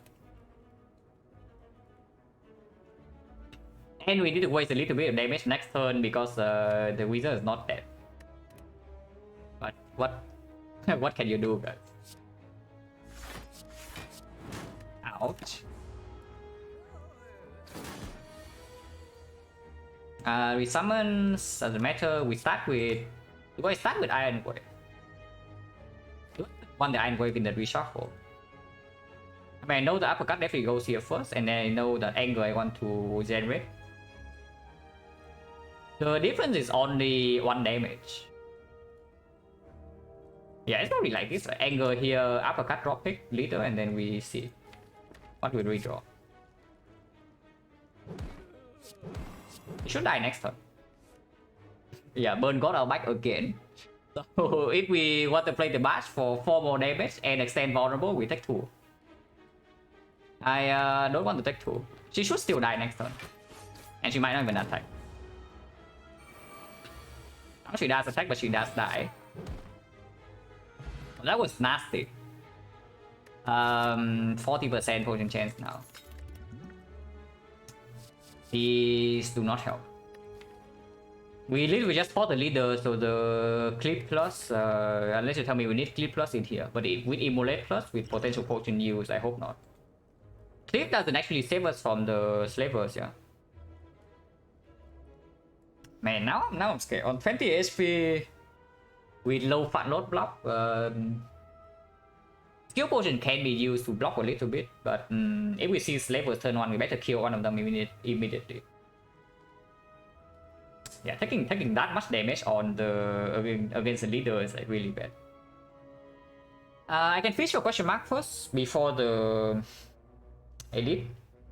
Yeah, Colosseum maybe can give us a heal and of course make us a lot stronger. Library and whatnot also make us stronger. Peace strike, so buy straight not really a thing. Apparition, it puts us out of the rest coverage. This is a skip, but yeah, apparition will put us out of rest coverage. which I guess is not that bad because we can also just play Operation turn 1 and then take 3 damage against levels and get back into red scout range immediately. Against the book we have the taunts and we can do something similar if we need to. And of course we need to see Operation first. Yeah, it's like one event, one advanced 4 and one elite no matter what. Unless you want to go here and dodge, but I don't want to. So probably question mark before elite is better.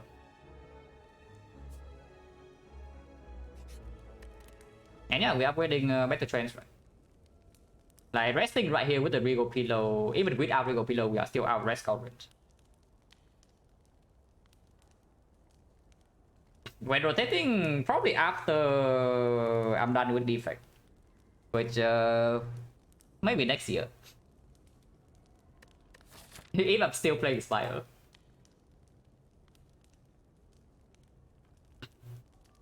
But yeah, this Ironclad is probably ending around when I leave for Singapore in the middle of October, and then I come back in at the start of December, at the start of November, and then finish 100 defect. Maybe do another 50 and another 100 afterwards, and we'll see. But yeah, at the earliest, probably like early next year before I actually get to rotate if I ever do that.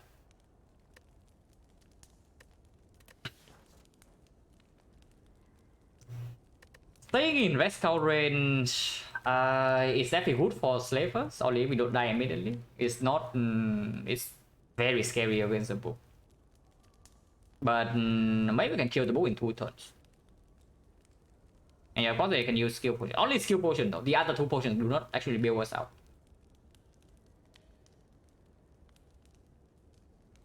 Yeah. Question mark can also make us stronger. Like Colosseum, Red Mask, can heal. Yeah, can heal. Very optimistic. This upgrade is still also strong.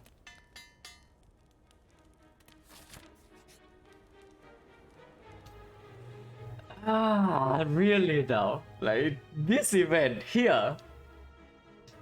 This event in this zone? Are you kidding me? That is force -6. At the very least. That's a force -6, so we enter the elite fight at maximum 14 HP. I'm taking 1 potion, and we enter the elite fight on 8 HP. Take 80, yes, you can do that. Yeah, we enter the elite fight on 8 HP with 4 potions, so hopefully we don't really die. And yeah, like, if I know this event's coming, of course I'm resting here. Rest here, Regal Pillow, we spend our HP in this event, go back to rest scout range, and then, yeah, sure. But now we might just easily die turn 1 of the elite. But I will take the potion. Okay, this is decent. Well, it's not slavers. These are not very nice on turn 1, yeah? No vulnerable on turn 1 to set up for a feed fire kill, and I have a feeling that we actually need to kill this guy by turn 3 at the latest. There is still no need to potion yet, is the thing. Gamble? No. The problem with gambling right now is that first of all, you reduce the chance you actually get to block this turn. And if you cannot block this turn, you actually need to kill him next turn. But right now, if we block this turn, we can still block this next turn if we draw the uppercut for something, and then we feed fire kill turn 3. There's also no need to open the potion yet. Because if I potion into full block right now, the skill potion, I only save 2 HP. And damage dealt is unchanged. Flex spot? I still want to save flex spot for the collector. I don't know whether that's stupid or not, but I still want to do that. Because otherwise we are dead here. Like if we just die here, then barely surviving this, does it actually matter? Yes, we can. There are definitely hands we can decide after, and there are also hands that we do not need the potion at all, depending on what we draw next turn. And right now we're only paying 2 HP.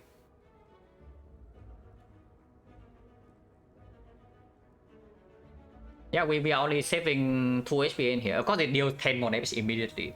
So 10 damage is like a thing. But it's probably just double defense, double strike, and then we see what we draw next turn before blowing our potions. I'm going to spend 2 potions here. If possible, I want to save these 2 for the collector fight. And of course, yeah, they do not be tricked. After this fight, there's still a freaking advanced hole that we need to get through before we even get to the collector. So exchanging attitude is on the edge, so it's like whatever. But if the run is very difficult, I spend the time. Because these are the most interesting runs to play, you know. Like, you play a run with like, I don't know, mid-on act 1 into like anger shockwave, into corruption act after the boss, then yeah, why? I mean, it's relaxing, it's chill, and you get a win, so you feel good, but in the long scheme of things, it doesn't actually matter. But these ones are actually interesting to play.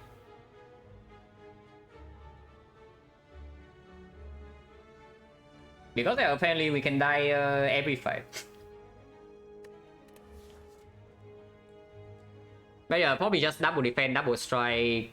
And yeah, like if there's not an advanced always directly after this, yeah, then I also spend a lot of potions. But we have one more difficult fight to go through. And that fight has a chance to be actually more difficult than this one because we don't have the energy. But yeah, double defense, double strike, take 2. And we see what happens next turn. And tell me to triple block to save this 2. Trading 2 HP for 9. Maybe we can block. Yeah, maybe we can block. I think we should block. Like, why would I not block the 2 here? It doesn't make sense. Yeah, it actually does not make sense at all to not block this 2.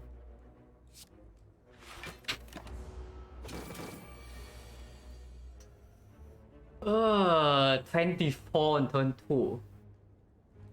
And we draw Fin Fire before the vulnerable. And there's no battle trance. Well, that's a big problem. Oh, how much damage is it? It's 19. If we game move for 4 in here, I draw into battle trance. So I have 5 cards in hand. We draw into 8, so I have Fin 5 for 7. Fin 5 for 7. Fin 5 for 6. So 19 times 6. 114. 114 plus the uppercut damage. 130. 130 if I draw drop kick is play for free. 16, 146. That's not enough. Oh, that's not good.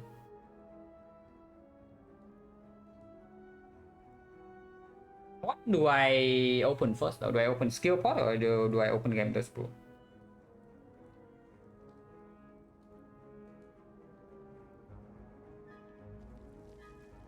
I mean, okay, if I flex pot, I can kill with the thing. So if I gamble right now with, but we still need to land vulnerable. And game over skill, yeah, we can, but we can also upgrade the skill with armor when it costs 0. So the skill costing 0 is a big thing. Next time is 7 times 4 though, and 7 times 4 is very difficult to block. Let's get offering. Yeah, honestly, offering is not bad. I play 6 HP, and we can actually play the offering because I saved 2 HP last turn. So yes, like, offering would actually be a decent hit. Yeah, open skill pot, right? And then we see.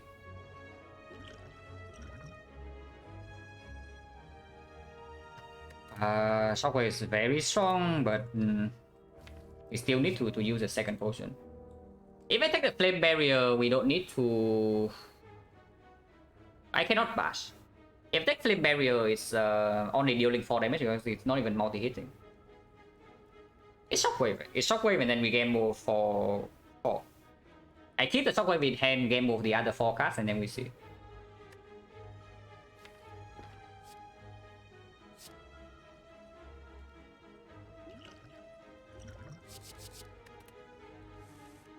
Okay, that's good.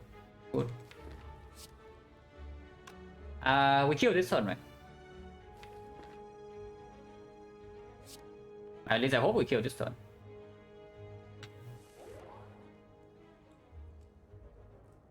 So shockwave, dropkick, and then continue.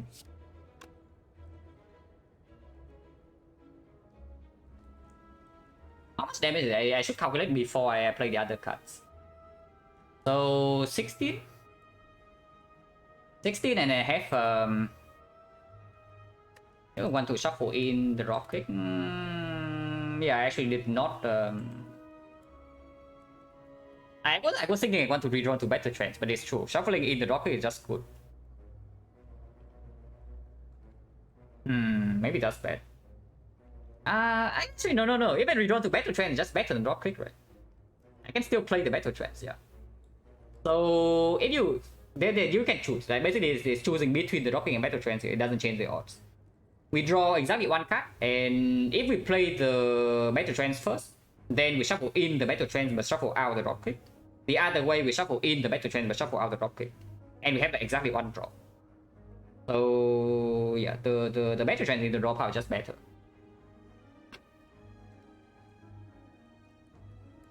And yeah, I played the Battle Trance first because I want to shuffle it in. I did not actually think about the dropkick, but even after thinking about it, it's still better to do it this way. Oh yeah, is there enough damage or do I still need to do something else? Shockwave into dropkick is 16, and then we have our hand has yeah, this 16 is 13, so it deals more damage to play the uppercut. So we do hand still has 1, 2, 3, 4, 5, 6 cards. 6 cards. So 19 times 6 is 114. 114, 16, 130. 130 with the uppercut is 24. Are you kidding me? We are 3 damage off. I mean, sure, I can use power potion for the damage, but we are 3 damage off.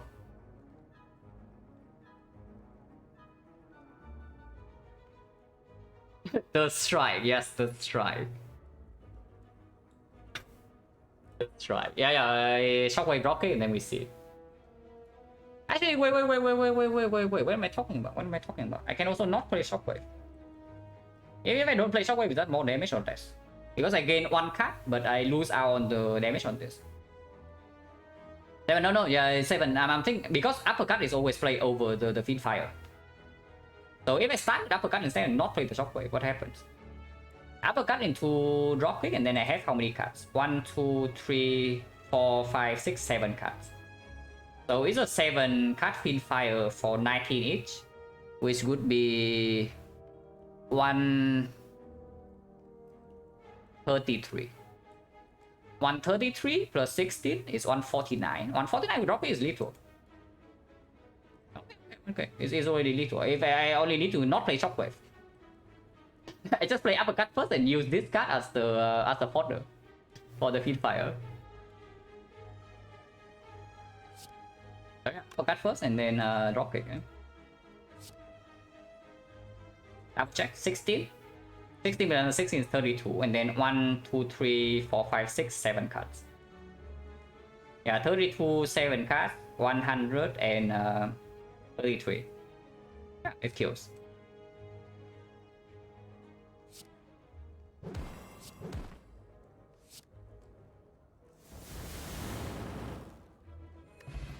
Okay, Anchor is a godsend. Anchor is a godsend into this side, unless it's something that doesn't actually attack us on turn 1.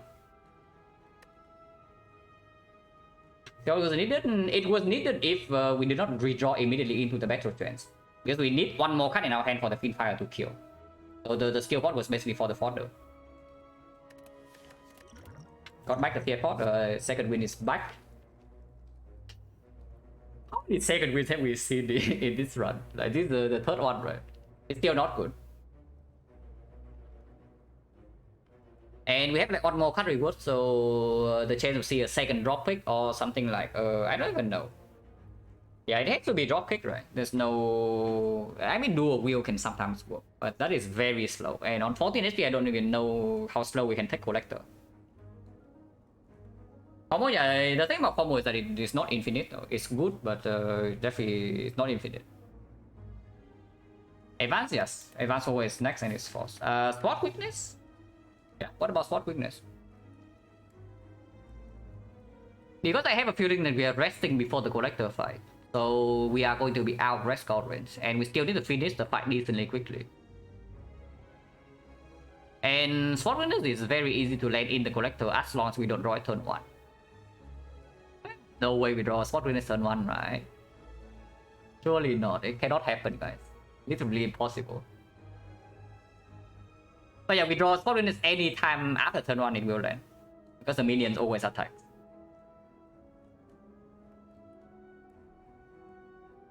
And yeah, strength not too bad with this deck. Like eventually our deck is going to be flooded with anger. Rocket is played for free. This skills with strength excellent.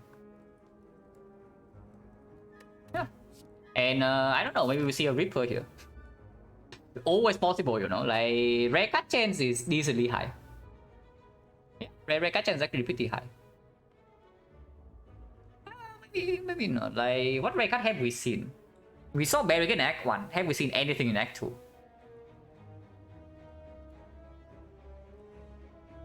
I mean, it's not any good one, so probably not. Got turn to block 40 damage? No, it's fine. That's why we dress. Like we dress with Rigo Pillow. If they all attack us on turn 2, we just take the hit and go back to rest scout range. So now we have yeah, 6 strength. And we can end the collector very quickly. Yeah, rank action should be pretty high.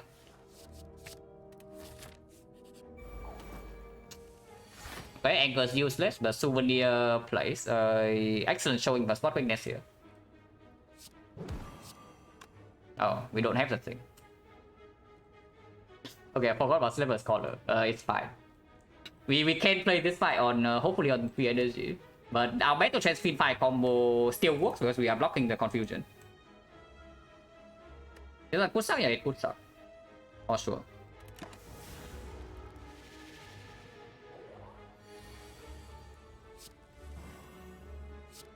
That's it. Okay, 6 heal. Disarm plus. Now, that is a pretty good card, I can tell you. Into a collector? Not so much.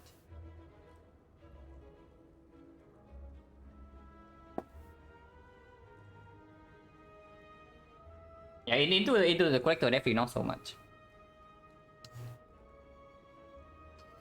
20 HP. If I upgrade, what will I upgrade? Honestly, there's like nothing here. Maybe the bash. But I already have the vulnerable potion, so for the very short term, this upgrade doesn't even amount to anything. Like spot weakness? Sure, it's good, but not really, right? Ah, so I probably rest actually. I rest with so with Rigo Pillow, we rest for 15% of 22, 36. We are at 56 HP. And I can open depending on the draw. If I draw spot weakness turn 1, I can immediately open the flex spot to get 5 strength or even the power pot. I'm willing to just spend 2 potions in the collector fight, if not 3. But I do pick this. Like carrying this around doesn't kill me immediately. Yeah, of course. Exactly. Engine. Like if we are resting and also using potions, of course I take this. Like there's no way we turn this down. Keep power pot until armor shows up. Probably wait until the armaments, yes. Especially if we rest here, we have time. And there's no insane upgrade.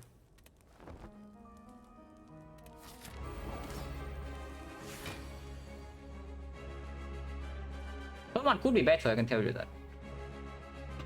We can fear pot immediately for the dropkick. Or we can just play 14 damage and turn. So we pass turn 1.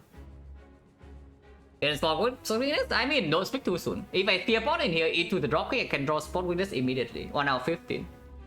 That is awful, right? What would I like to draw with the dropkick if I open with the fear pot? Yeah, I don't even want to draw Immolate this turn. So no Immolate. I don't want to draw Immolate. I don't want to draw Fiend Fire. I don't want to draw spot weakness. I don't even want to draw Battle Trance. So yeah, why draw this turn? No reason. So yeah, the only good draw here is actually Disarm. And I guess maybe some strike to get them out of the thing. Oh, we wait with the armament, probably. Because something like Feel No Pain doesn't work right now. Dark Embrace draws one card. Brutality is good immediately. Barricade is good immediately. Wait. How many power actually gets better with the upgrade? Like Metallicize, yeah, sure, +1, but that's probably irrelevant. Demon Form, yeah, sure, but getting on Demon Form one turn earlier can maybe make up the difference. Because this fight cannot last too long. Rupture doesn't do anything for our deck. So like there's only, yeah, like Barricade I would love to have this turn. Dark Embrace is better this turn. Upgrade doesn't matter. Feel No Pain is better later. But also not too necessary because Fiendfire turn is already basically full block, even with the Feel No Pain minus. Combat is better upgraded. And Combat upgrade actually is easily relevant in this fight. And then what? Like Berserk? Berserk right now is good, right? Yeah, Berserk right now is just good. So maybe Power Potion right now. Like if we get Barricade, suddenly we gain 22 block for free. Like why would we not want that? Not at all, but I don't get the energy one turn earlier though. It's the thing. Like if I take the Berserk, I get on energy immediately next turn. Wait. If I play Berserk, it means I don't flex spot. And another thing about the freaking Barricade is that if we actually have Barricade, this is like funny to say, but if we actually have Barricade, we cannot go into Red Skull range like that early. So is that a problem or not? Honestly, probably not. Yeah, honestly, probably not. We only have what we need to cover for the thing. And she attacks for like freaking 35, so yeah, retaining 22 block is going to go away quite fast. Yeah, I'm not pretty convinced actually to use Power Potion right now. Okay, what is good?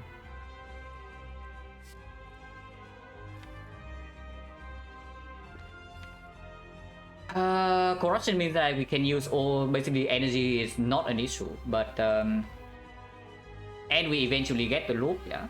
With the dropkick, we can exhaust everything down. Brutality makes the Fiendfire stronger, makes the anger duplication slightly stronger, but that's about it. It's just corruption here. Juggernaut is a decent amount of damage. Juggernaut is not the worst. It's also not the best. Before I do Juggernaut, I just take corruption. Like it improves our damage way more. Of course the only downside corruption is that we can play Spot Grenades once and only once. Also Battle Trance only one, which is actually pretty annoying, but exhausting all the block, spending all energy on damage, and then we have a dropkick loop. Not the loop, but our damage after exhausting everything now is like very high.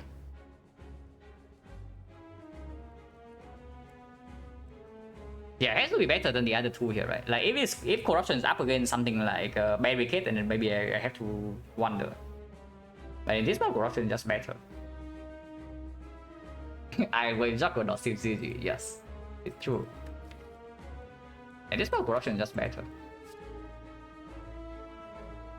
Corruption going on cycle in this fight, no. In this fight, we cannot stay here for too long, so we want to accelerate as much as possible. Next question is whether I want to exhaust the defense or not. They can stay. Yeah, these two can stay. Do I want to duplicate my anger?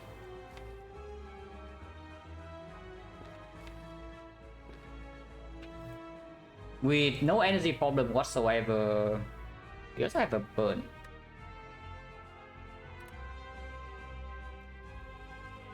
actually don't want to duplicate my anger, right? Not yet. Especially if I play corruption and exhaust all of these things. Because the value of anger before was that we draw into some block and some anger, so we can still block while dealing damage. But now we everything here costs 0. We don't actually use energy that well if we draw into multiple angles. I don't want them to multiply too fast, and I do think we are going through this deck like maybe 3 cycles.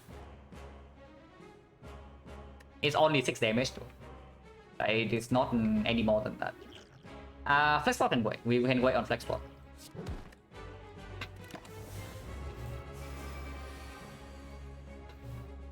Okay, start with okay, now we need to decide immediately whether we can wait with flex spot or not. How much damage am I taking here anyway? Like if I just do battle trends and then armaments upgrade everything. Hopefully drawn to plot weakness, but assuming that this is the only block.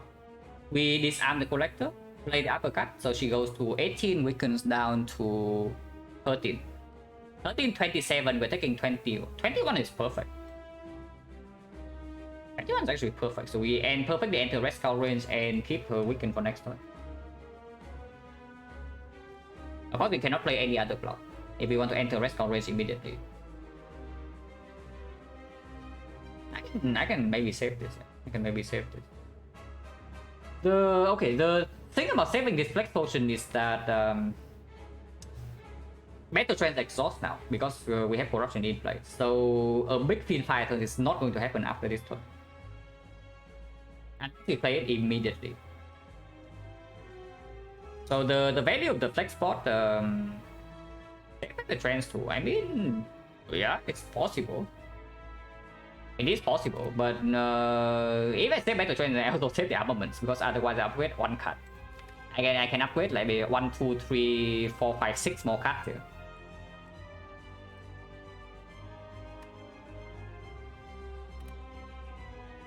And this is when you actually need to know whether like without this you have enough damage or not. My instinct tells me that we actually have enough damage. But whether that's actually accurate or not, I'm not like 100% sure. Unless we completely miss on the spot weakness, which can happen. But otherwise we have 6 strength, potentially 7. With vulnerable basically permanent. Yeah, no way, man. We actually don't need it. Missing spot weakness this turn. But yeah, we can feed fire this entire hand away. Like just do armament disarm here into uppercut fin fire, exhaust all of these. That's not too bad. That's not too bad. Double check that I do not overblock. I cannot play Ironclad, yeah? The block we play needs to be a skill. So this thing goes to 18, 18 weakens to 13. 13, right? Yeah, minus 5, 13. So 27, 27 we block 1, we block 6. So take 21. 21 go to 36, 36 is rest coverage. Right, we do that.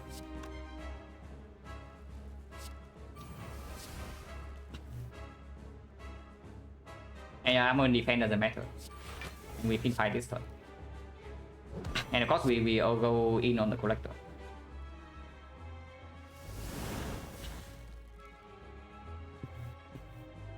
Someone, thank you very much for the sub with the 10 months. Appreciate a lot. And yeah, 100%. This one so far is pretty rough, so we'll see whether it stays 100% or not.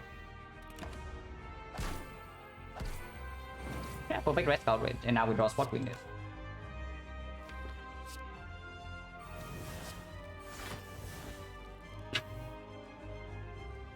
So we smoke it. Hey, Yoshi, thank you very much for the prime sub in the 3 months. Thank you very much. Appreciate it a lot. Yeah, Bash Immolate. Bash Immolate, we just take this full hit. Another minus 21, no problem. Next turn, these guys will attack and we kill Collector in 2 turns.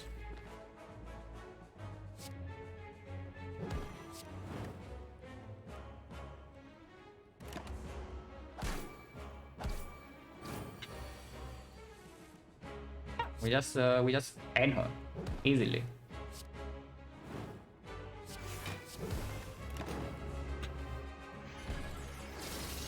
She's dead this turn, right? And she doesn't even attack. That's an easy fight.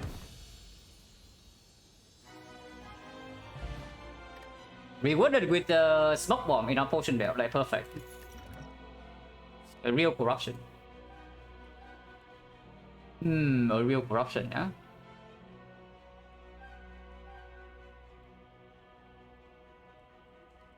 It's good, right? That would have infinite, yeah. We do it. No actual way to exhaust down.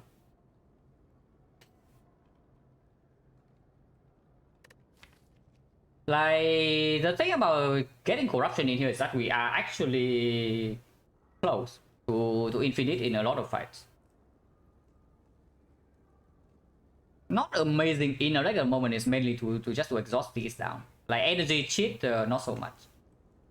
How are we with Snackcore? We are still pretty decent with Snackcore. Yeah, we are probably still pretty decent with Snackcore, even with the anger. And if I see Snackcore and I pick Snackcore here, I absolutely would like to have corruption. In the other two options are also not even super good, like yeah, limit break with red skull. Limit break, red skull, spot weakness. Of course it works, guys. Always works, never fails. Double tap is cute, but probably not what we did.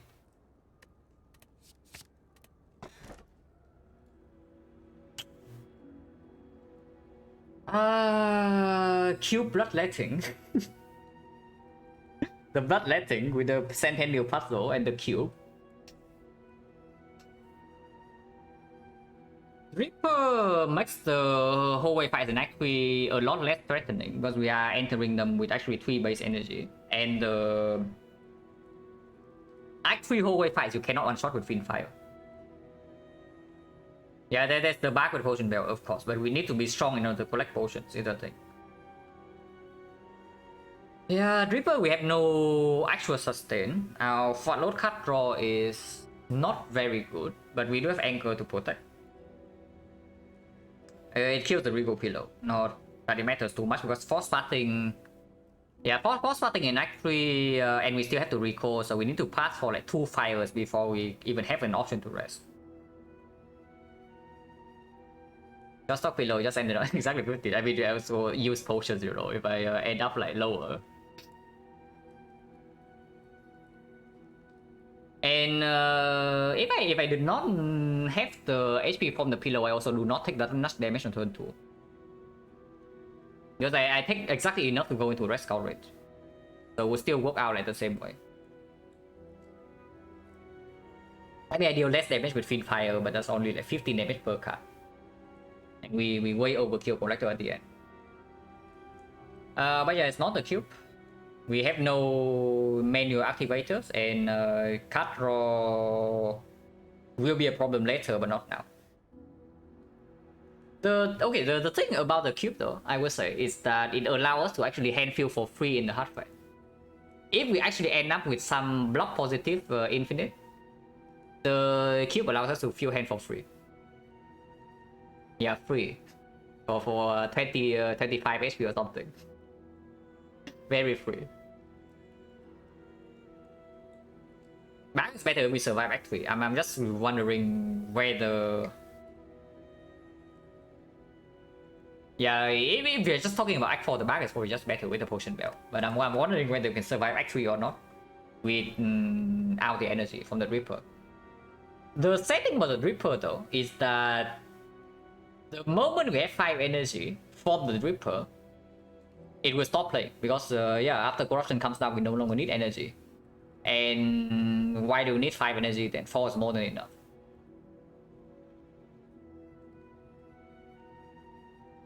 Don't have good potion? Yeah, we have 10 strength though. The bag with the flex ball is immediately 10 strength, so how's that not so good? The fear ball of course is not very good. Smoke bomb is completely worthless, but we also have an entire act to collect potions. I'm just wondering whether we actually die in Act 3 hallway fights if I pick the bag here. Reaper makes us stronger in hallway fights, but we don't have the option to rest, and it makes us worse in the boss fights. Act 4 at least. Act 4. Act 3 the Reaper still performs because we don't even want to use potions in Act 3 boss.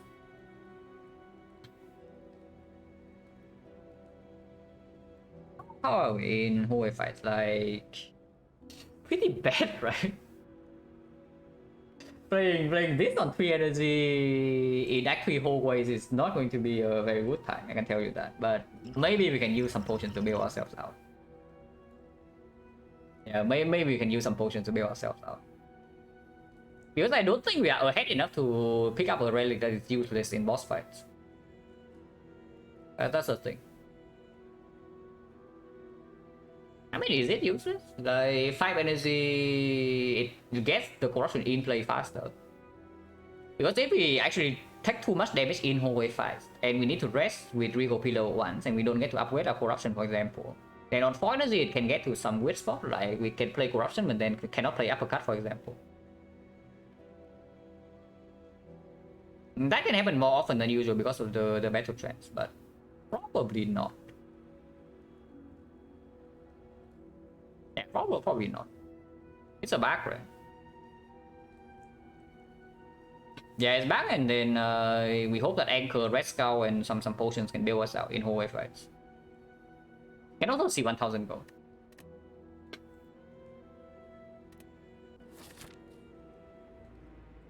Awaken one don't need to play corruption there, and just needs play spot weakness, upgrade our whole deck. I would like to see a manual exhaust card, not second wind. Second wind after power 2, sure, but something like burning pack, something like true wit or whatever would be good. Okay, where's the burning edit? It's here. So we have freedom. We have parting freedom here. And there are potentially 2 shops. With the Slaver Scholar and the back, I don't really want to fight advanced voice. So 4 question marks. Yeah, if we see the 1000 gold, we can go to this shop, into this shop.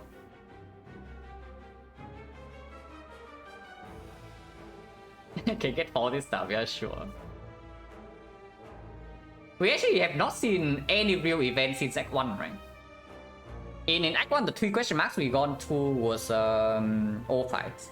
In Act 2, there was 1 chest, 1 shrine, and all fights. And then now, okay, quite Act 3 question mark. Surely we see some actual events in this run at some point.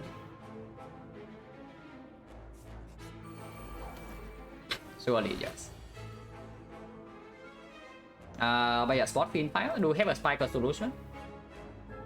Yeah, exhaust down. We exhaust like 2 block cards in here though, so that's pretty unfortunate, but it's fine. And question zero actually events, yeah. Thought that's how it goes. Like, we are pretty close. This run is pretty close to that actually. Act 2 I went to 4 question marks, no real events. Act 1 I went to 3 question marks, no real events, so that's already 7. So it is pretty close.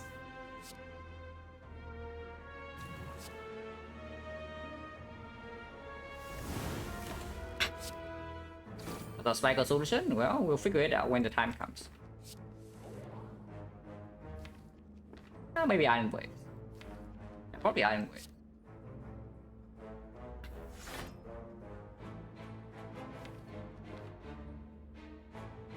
Blade can be played here for free.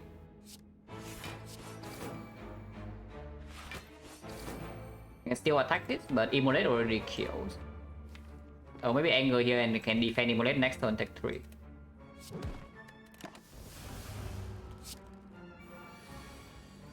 Yeah.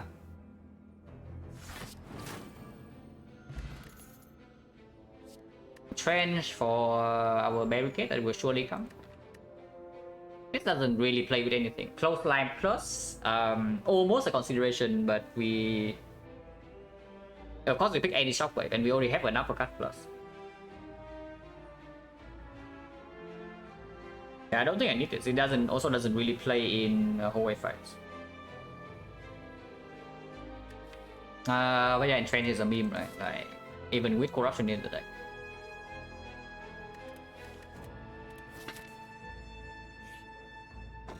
But still no real event, but this is a good question mark. Immortal with tech. Immortal with tech is good enough. Over a random relic. Is that true? Is that actually better than a random relic? Basically half a backup prep. When the fight goes very long, honestly I don't think it's that relevant, but it's half a backup prep. In fire synergy very small, yes, but there is some small synergy there, but very, very minor.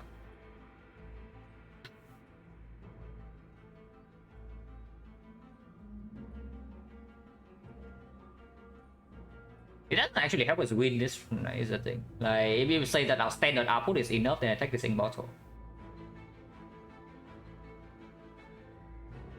And the setup, yeah, that's another thing. Like, can we actually set this thing up with Silver Scholar 3 energy in whole wave fights?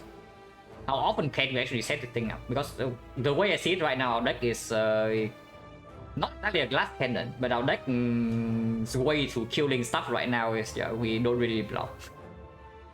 We have Red Skull, we have Spot Weakness, and we just we just attack them until they die.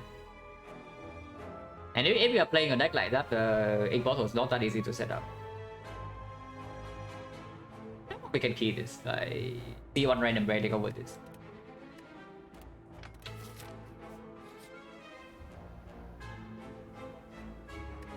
Is it anger time to go? Probably is, yes. And honestly, removing anger is pretty nice if we actually end up with some sort of infinite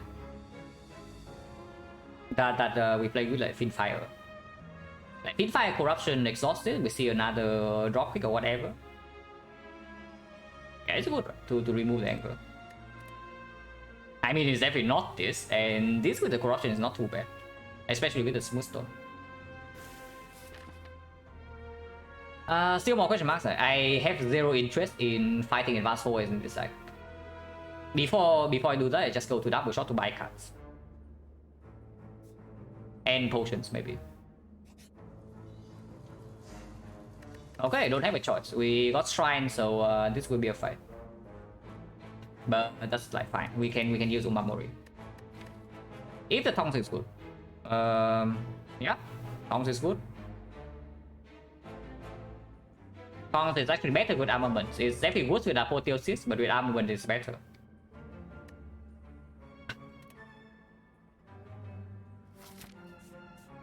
If Tongs is here, we probably don't double shot. We don't have enough gold for double shot. Like no Omamori on 1000 gold.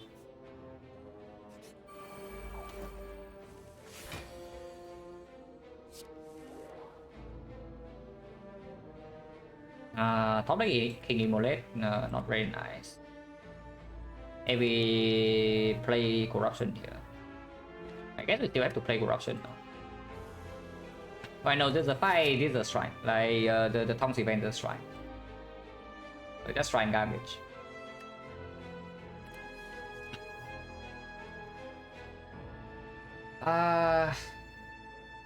Corruption, Armament, Swordwiness, or do I want Armament in the deck? Probably unnecessary. I want Spot Weakness to be plus, and I want to spend 1 energy on an attack here.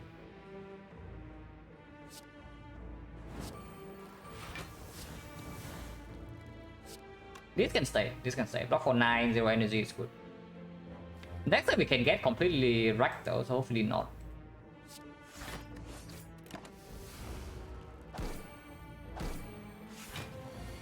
Something about the Reaper that should be said though is that taking the back and dodging advanced forwards is definitely weirder if the deck is not ready.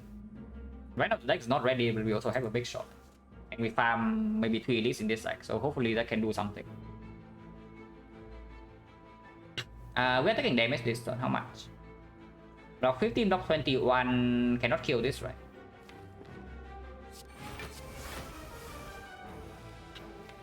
I think this guy is guaranteed to attack. There's still no vulnerable. Immolate is already gone.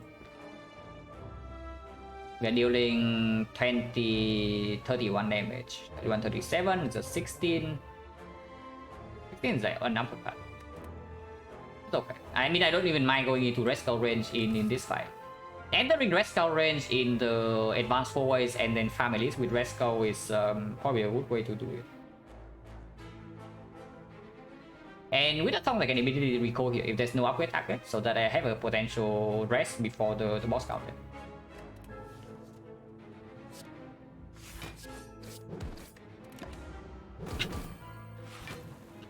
And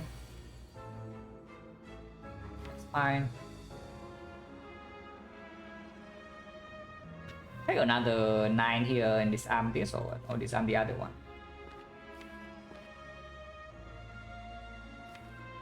You can disarm middle. Like 6 instead. Then I guess I can feed fire this away.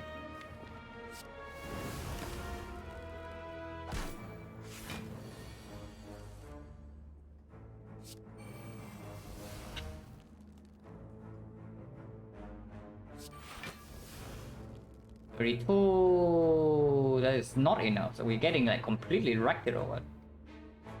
3 energy, it's extremely bad, which is why I'm saying like, I have no interest in fighting multiple advanced always in this side.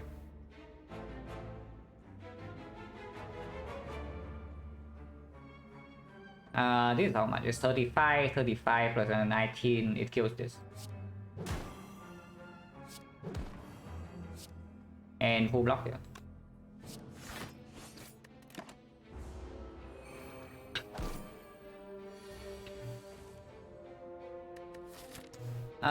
Taking Red Skull in here means that I have to take another 18 damage.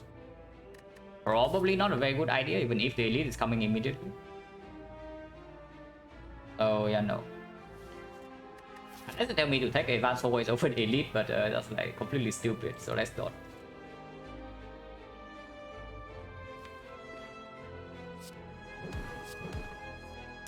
Really doubt. I mean, someday we could draw Emulator at a decent time and then we can end this fight. But for now, we are stalling. Taking some damage in along the way.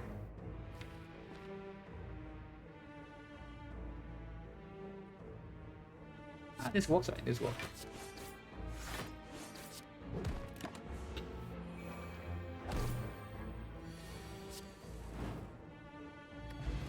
No potion? I think. Blood for blood, we have no cell farm at the moment. It's not going to be green. Seeing red is weird. Yeah, like it's weird in the sense that again, it's maybe it performs in the hallway fight sometimes, not even always. And in elite boss fight, it doesn't.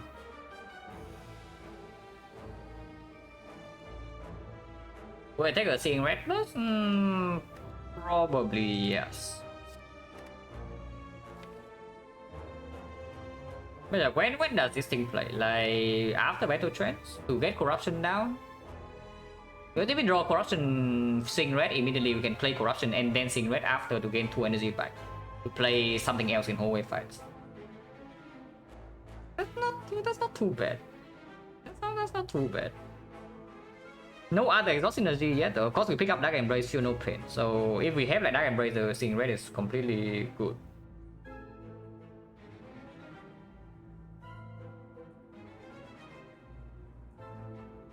Watons can be gotten in all 3 acts. Like looking at the Darklings fight just now, the seeing red will probably play in hallway fights. I mean, I'm just not sure whether I want to add it into my deck before this. Probably be still okay though. Probably still okay.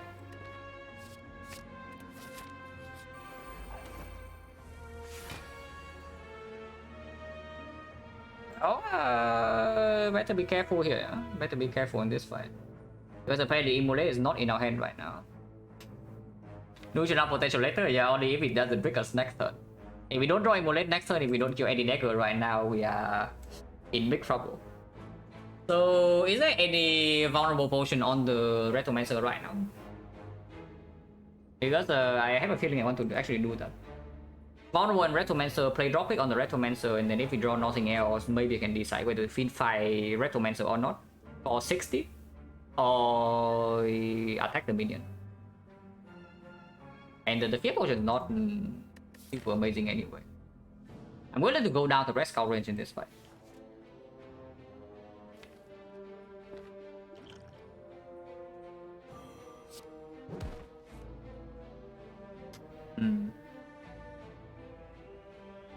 I can fiend fire a minion, yes. So I disarm Retromancer, and then fiend fire a minion, kill it.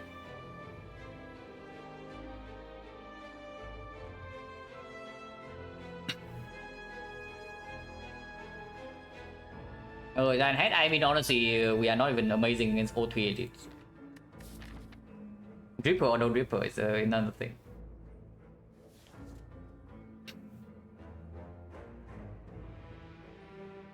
But yeah, this hand with no spot witness, this turn with no battle trends to do a big feed fire, I do not try to go for detour on her. It just doesn't happen. So yeah, just disarm feed fire then. I can keep my Iron Wave. Do I want to keep the Iron Wave? No. Okay, just feed fire this thing.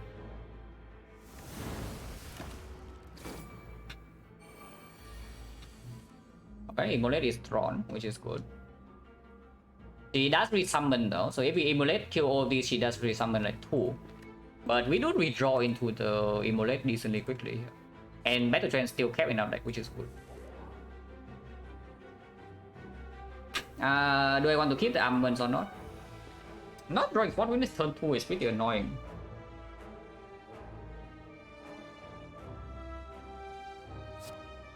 I mean, corruption if it comes down, I just wonder whether I want to keep armaments, and the answer is no.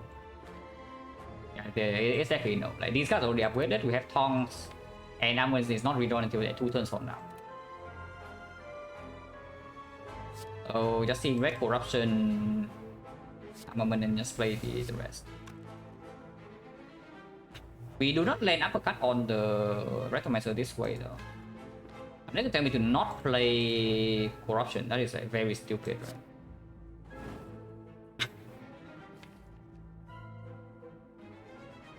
Yeah, not playing corruption cannot be correct.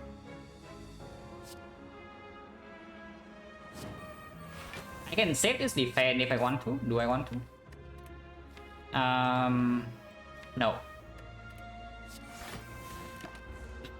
I think I want this fight to end soon. If I can at least. Because apparently we are being weakened.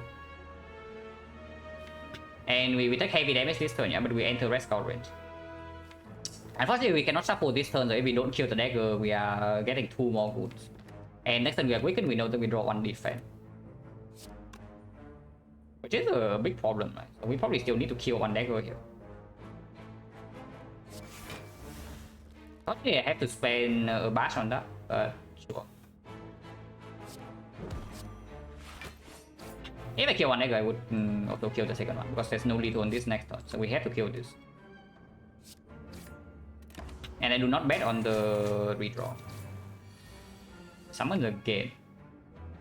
9 damage, yes. But sure, we bash here and then strike here. Exhausted doesn't matter, we should kill her this turn.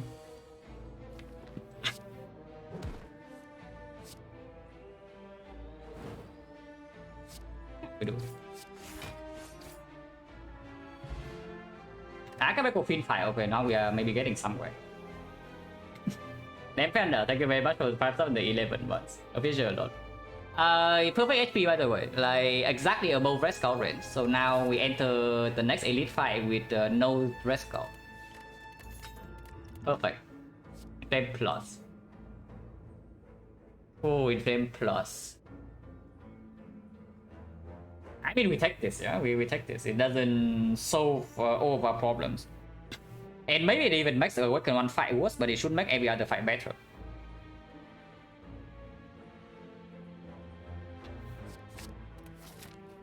Recall first. Yeah, there's no Silver Urgent upgrade, especially with the tongs. And recalling gives us the option to rest. Power by already.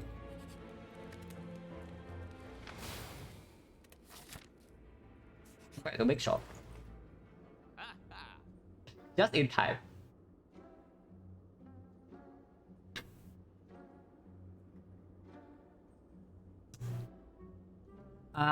This shows the weapon one. This is 40% HP, so that's a lot. There's Feel No Pain in here too, but I don't even know why the Feel No Pain is that strong. We do the deck that barely has any skills.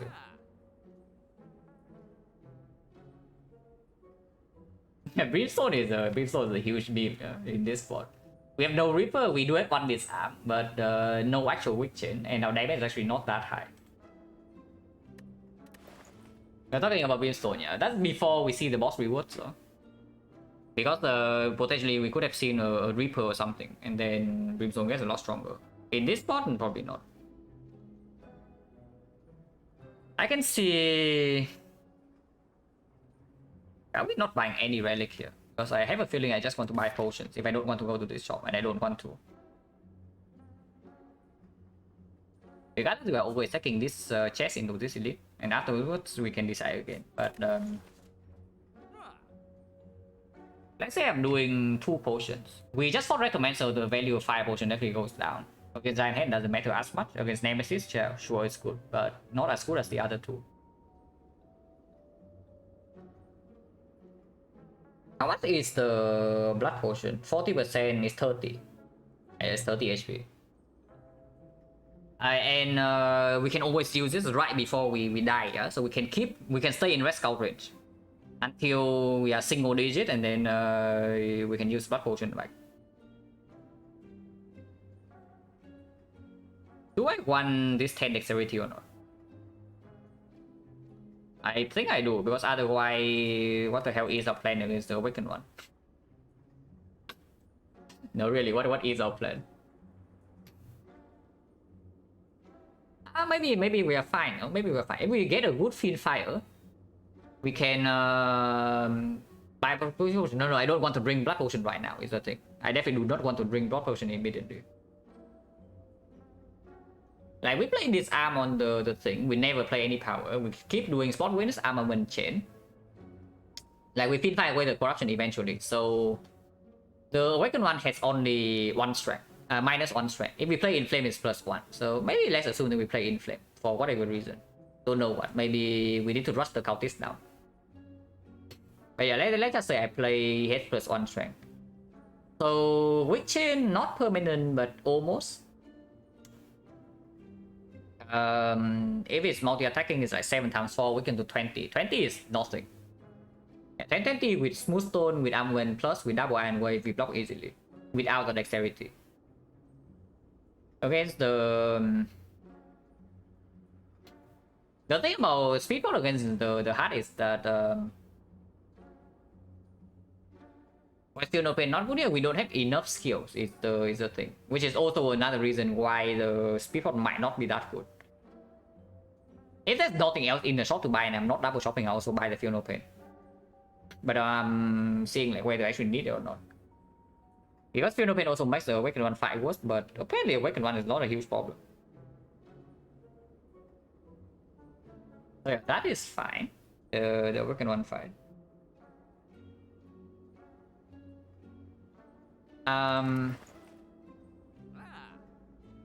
What about the Flame Barrier? Flame Barrier minus, but with the corruption is good.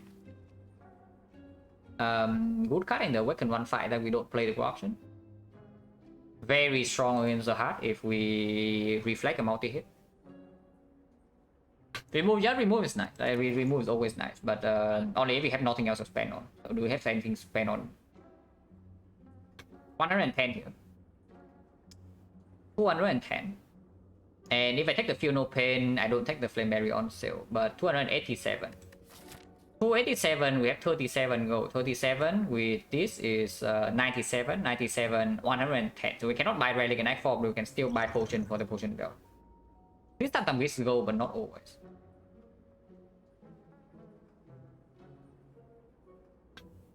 Another shop? Yeah, the thing, we are probably not double shopping, because double shopping also is -1 question mark. And We already don't have enough gold for X4 shop. So if we buy anything here, double shopping is complete nonsense. We need to buy something here. But yeah, like if we say that we don't need the speed pot for the awakened one, then speed pot is for the heart. So we need speed pot in the heart. We also take the Feel No Pain. Because I have a feeling that that is not true. We just immediately slam corruption, and corruption Feel No Pain is enough for not block without 10 dexterity. Because yeah, if we don't waste our artifact on this thing, we also block vulnerable. So first cycle we also don't really have a huge problem. And then we do kill fast enough with 9 strength from Red Skull, Spot Weakness, Inflame, and the Taunts, and whatever. So maybe I don't even buy a speed pot. And also keeping Smoke Bomb around is not even a terrible idea, you know. Just in case we get completely destroyed here or maybe here. So yeah, buy the Blood Potion. If I so if I just take Blood Potion, remove and Feel No Pain, how much is that? 177 plus 54, 231. 231 is 93, 93, 153, 153, 183. So that is enough gold to actually buy stuff in Act 4. You can still remove plus a potion, or we can buy a relic. Okay, that's good. Yeah, that's good, so we do that. So flex remove that. No, not flex remove, but Feel No Pain remove. And we're talking about the flex. Hello, be the bacon. But Feel No Pain, try remove.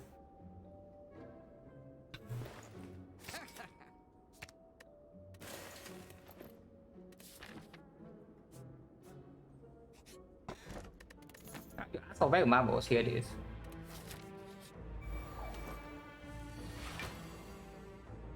Excellent turn 1. Cannot be better. Absolutely phenomenal, like everything that's happening here. We draw all blocks, so we don't spend our energy. This guy's not attacking, so our spot weakness misses, and we are not in Red Skull range. Perfect scenario, guys. Like, cannot be better here. And at least we have a smoke bomb, so if we die here, it's smoke bomb. Could have drawn another block card, yeah, could have. But we could also have one shot to this guy, you know, third one. Now on turn 2, I cannot actually play my uppercut or something if I want to save the Fiend Fire, and we have no more block, so I sure hope that he doesn't 45 us next turn. And we also waste the bag of marbles.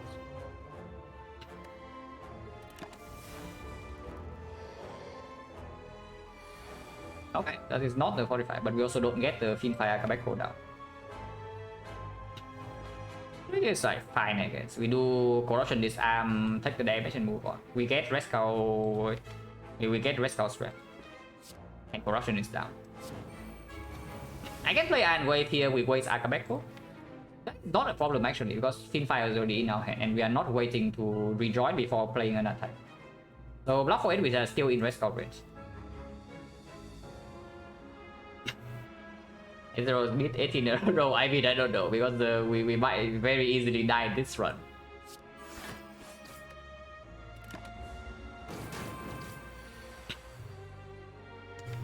Doing that again.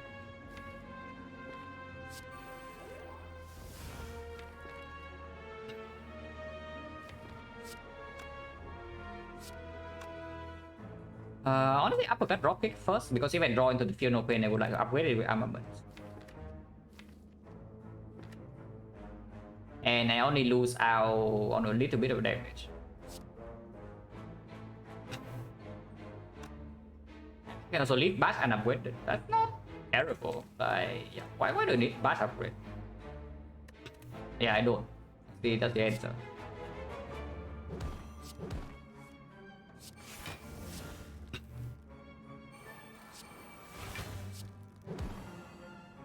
And yeah, sure.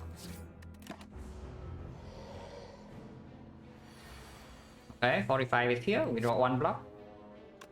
We block potion, yeah. There's no need to run away yet. Of course, the slight problem is that we cannot run away from this fight. So smoke bomb does actually cannot actually save us from this if we run into a lethal situation. But here, well, of course, we take the damage.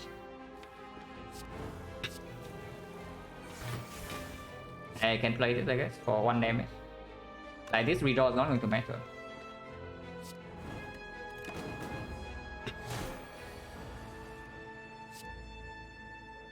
I think 4 times 4 is not quite enough damage to kill. If I use the attack potion, it will. If I use the attack potion, it will kill immediately. This is full block, but I leave myself open to another attack next turn. And if he attacks again next turn, I have to potion. Either Black Pot or I have to run away. I do not want to run away. Using attack potion immediately is like probably fine.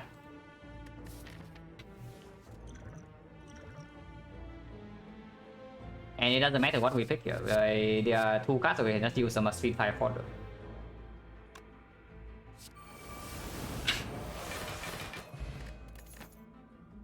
Oh, amazing. Very helpful, guys. Like, absolutely insane. Flex Plus. Yeah, Flex Plus for our Clockwork Super deal. Insane. Was potion ops decently high, I think. Like 1, 2, 3, 4 fights. And we got yeah, 0 potion. So right now it's 80. Yeah, right. We entered this deck with these 3 and we bought the Black Potion. We have not used a potion in Retromancer. So yeah, we potion change right now is actually 80. But True Grit? What about True Grit? True Grit basically completely solves the Awakened one. By Awakened one is 0 problem whatsoever. And we only have a few no pain. We don't need to manually upgrade it, we can. But we can also wait for the Warp Thoughts. Or we do it with the armament. Just adding a little bit more block to the deck in Act 4 is like fine. Not amazing into the next elite, like the Burning Elite, the True Wit is not actually what I want in my deck, but it's still okay. And if we happen to see like a second drop kick or maybe a pommel strike into like Sundial or whatever, but Sundial was only 1 floor, then the True Wit can play. It's okay. It's okay. Our batting skills be corruption anyway. Okay, Omamori, free heal. Yeah, free heal, I take that. We are still in Restaurant.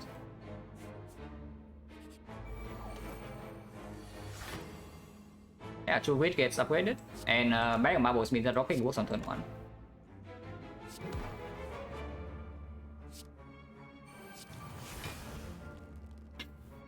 No need to exhaust any of these. If anything, we will exhaust Iron Wave, but not a terrible card.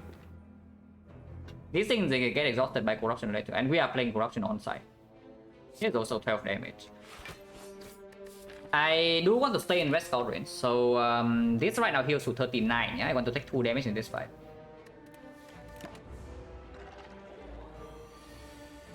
Oh, it's good. It is more competent, guys. So we are taking more than 2 damage. Yeah, we are taking more than 2 damage here. Do I bash Fiend Fire or do I just Fiend Fire right away and block for 12, so I attack 15? We still have Uppercut to play with the dropkick. Yeah, I just play Fiend Fire. Attack 12. Oh yeah, Fiend Fire also exhausted, so it's 5 cards. Spawnness misses again. Oh, we are just getting outplayed like left, right, and center here. Like, what is this? I probably we don't need to smoke bomb away from here, yeah. Armaments, I guess it's still okay in the deck. Not amazing, not terrible. And we cannot play Immolate this turn anyway if I want to play Corruption, which I do.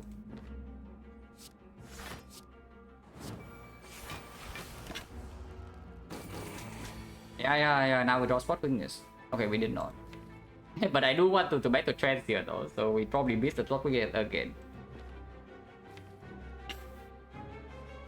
Should I? Maybe I should not. Maybe I should just save this and play like 3 attacks instead. Because next turn we know that this guy's attacking, and I know that I draw to block and Spot Weakness will land. So this is a good hand. And leaving Battle Trance in the deck is also good. Okay, fine. Spot Witness misses again. Next turn, this guy never attacks, and we are drawing Spot Witness, so it misses again. Very cool, interesting. Like, lovely.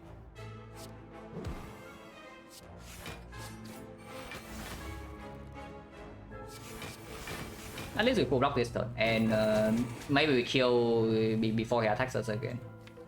Because Battle Train is still in the deck. This definitely gets exhausted right now. I want to kill next turn. Combination can still play. Because now we cannot miss.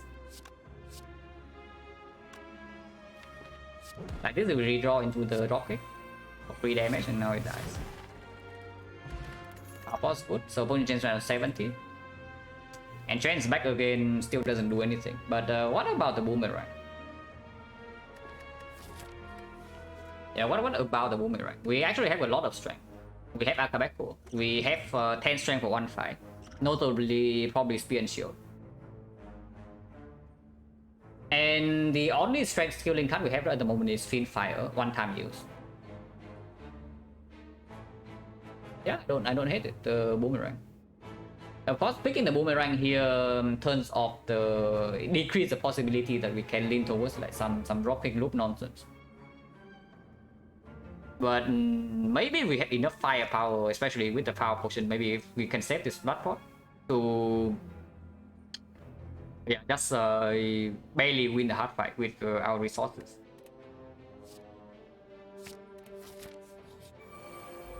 It's a rematch. We cannot smoke bomb away from here, yeah? So we have to win this fight. We have to win this fight here somehow. Once again, no Fiend Fire Akabeko. And we still don't draw Amulet. But we have 30 HP now in our belt. So no need to panic yet. Oh, yes, dropkick, kill 1 and then we see.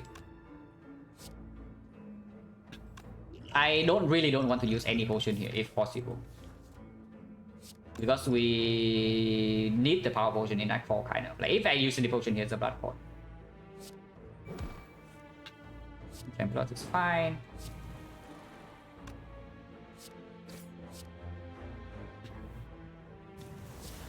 And yeah, I don't want a wound. Like 16 damage here is only 9 damage in exchange for a wound. No thanks. I'm not playing Wild Strike and Act 3, guys. This is effectively playing a Wild Strike minus. I mean, okay, it's better than Wild Strike minus because the wound is in the discard. So this is Smoke Bomb. Yeah, if we Smoke Bomb away from here, we are done for. So we have to win this fight.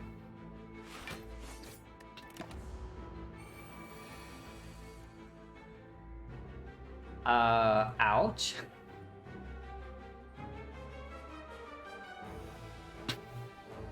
Okay, maybe Sword Boomerang can kill the minions, but we are doing Corruption, Fear No Pain, Seeing Red, and then like the other stuff. And Boomer goes first, right? Yeah, Boomer goes first because it can tell me which one I can play Iron Wave for.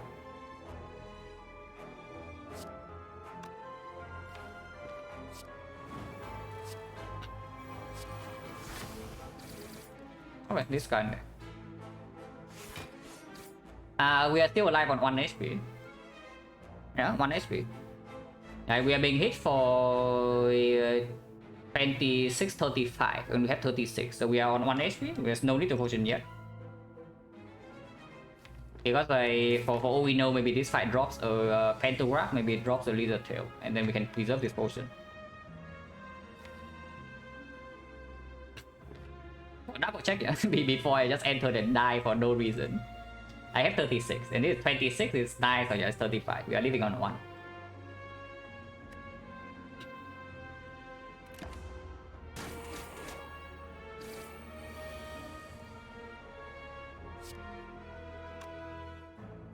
Block enough here, I mean, I don't know, but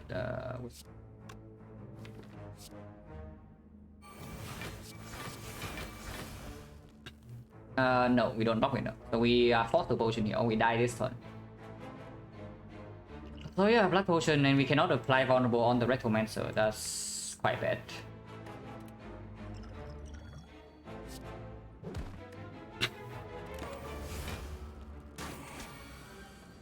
Summon, that's fine. Next turn we draw Immolate, so this turn I can just do Bash. Maybe I can just Battle Trance Fiend Fire and kill her next turn. That actually works. That definitely works. I don't actually want to redraw the Bash though, so yeah, Battle Trance first. Oh, drawing into Boomerang in right here is slightly bad, but still fine, right? It's fine. Maybe she's dead this turn. Man, Blood Potion. Unfortunately, it was forced, so there was no choice. But you see what I mean, right? Because if we preserve the Blood Potion, we are on 1 HP.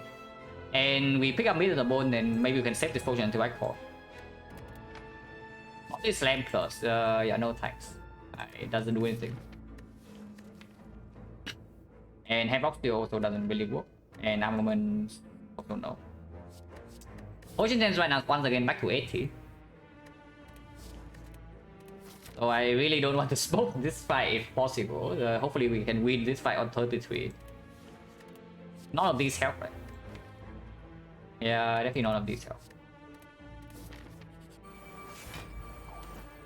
Okay, this fight is one of the tamer ones, so we can hopefully do it here. The slightly annoying thing about losing out on the Blood Potion is that I guess we still don't rest, right? But Awaken 1, the boss now, like if we break 1 turn, we die instantly. So hopefully we see some like safety potion here. 19, no, it's back to. I think you can calculate. We drop 1 potion in this entire act, and 1, 2, 3, 4, 5, 6 fights. 5, 1, 80%.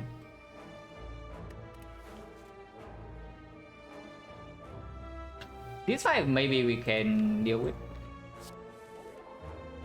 Yeah, like Fiend Fire Akabeko right here. One shot. Shot this.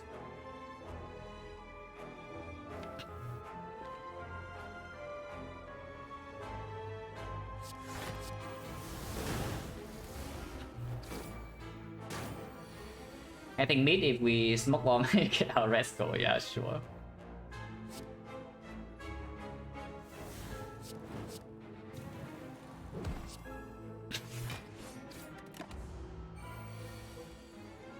So do I stay in rest cover range and not rest, or do I just take this heal and heal to like 50?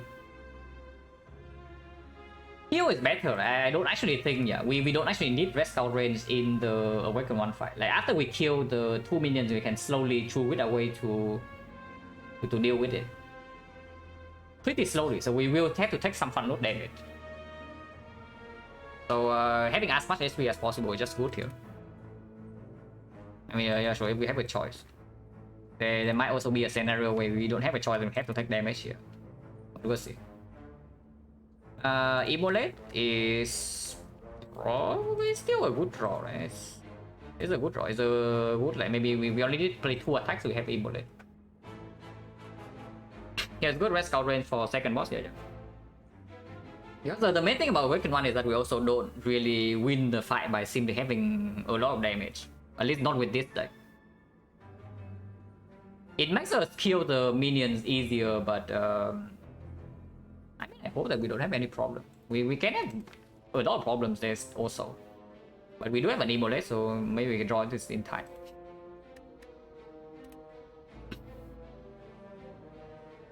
Do we defend 50% spot? What do you mean 50% spot?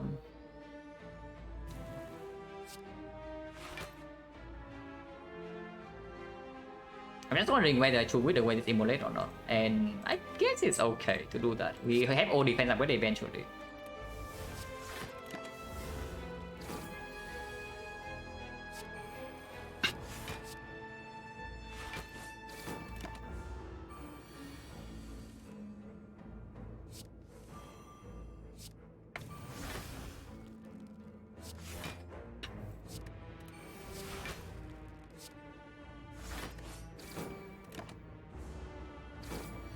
Oh yeah, we also have Taunt, so yeah, of course we can play this fight slow.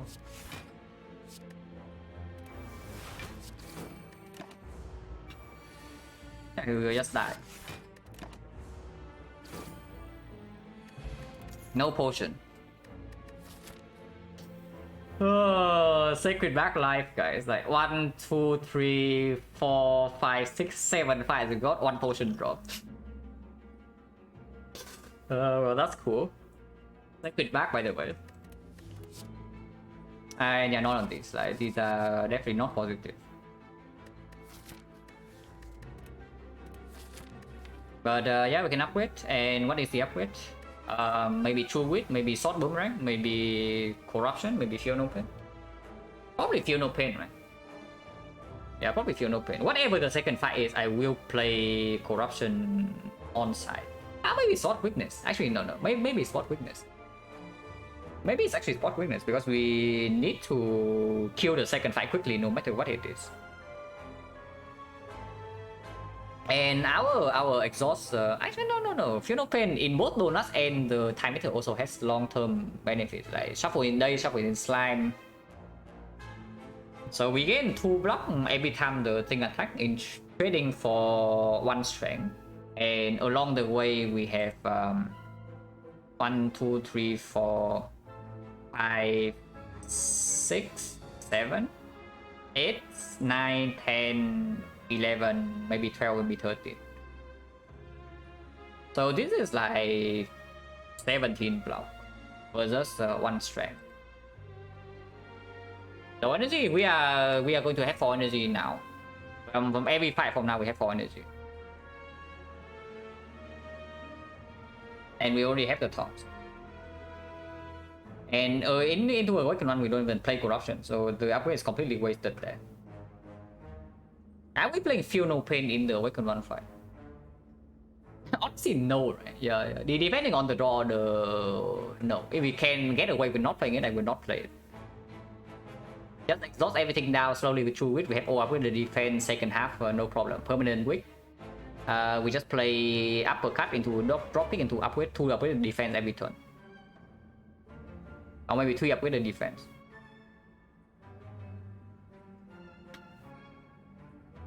Yeah, Spot Witness upgrade also plays in Act 4 as well, since like, we do need to rush these fights. It's probably, yeah, our 2 upgrade is probably going to be Spot Witness and then Feel No Pain. But this upgrade probably plays more in the boss gauntlet.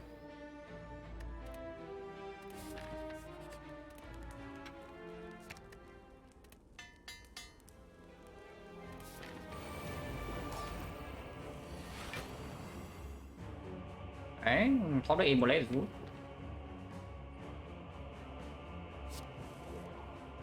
Probably Disarm is good. So we Immolate, burn all of these immediately, or we Fiend Fire, exhaust all the cards. Like we do Disarm in this, drop kick one of the minions, and then Fiend Fire, kill the other minion, exhaust all of these. That's actually quite strong. That's actually quite strong. Because playing Immolate kill this immediately, but we also have to redraw a burn, and we don't really exhaust like this garbage. Actually, I like it a lot. I'm playing Fiend Fire right now.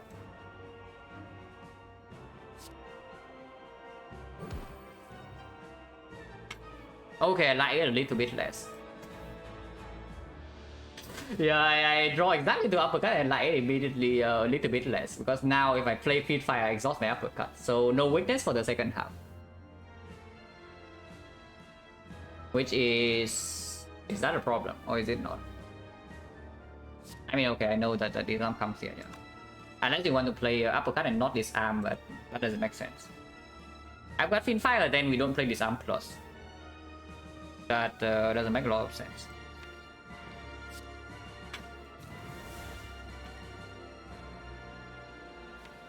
But like this is probably Immolate.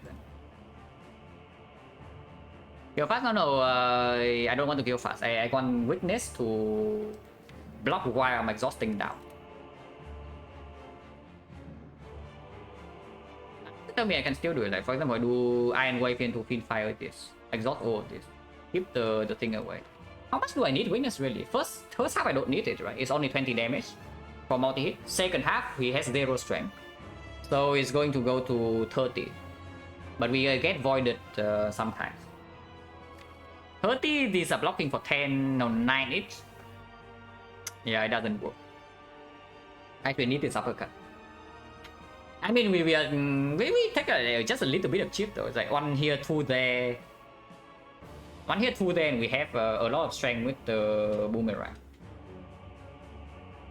How much do we actually need weakness? Maybe actually not that much. Because playing something like Immolate Iron Wave here kill these, but it's just messy. Yeah, I don't really want to redraw any of these except the uppercut, you know. Like, maybe Iron Wave can be kept around. Yeah, actually, let's go for that. We still meet on the bone, so losing 10 more HP right here is still not losing actually any real HP. At 10, it needs to stop at 10. So seeing red and just play the whole hand. Exhaust the seeing red. No reason to keep it around.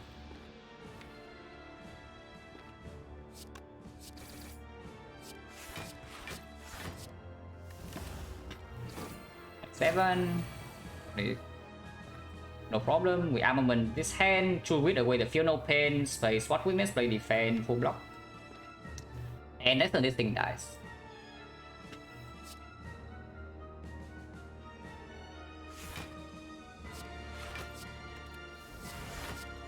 Next 6. Okay, so now I would like to not take any more damage if possible, because we are already in the range. I guess we have to take another 4, but after this it should hopefully stop. Because our deck only has block now.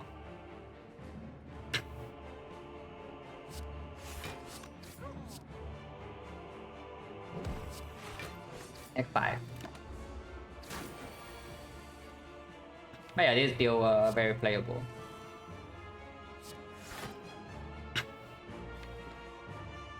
Can you with the defense still? Next turn vulnerable runs out and it's the... Oh, it's the bad hit. Maybe I don't choose with away any of these cards. I want defense pluses.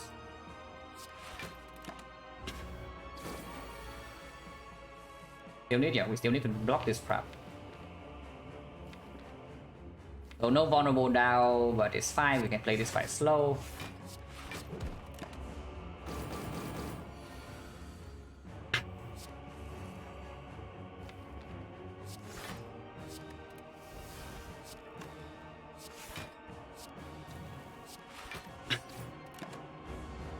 Play True Wit like maybe 1-2 more times and we should be under control. Here we are forced to take another 3. Okay, after this for real, yeah, for real. Surely this will be the end of the damage taken. But we do need to exhaust maybe 2 more times before we never break. Order, yeah, order.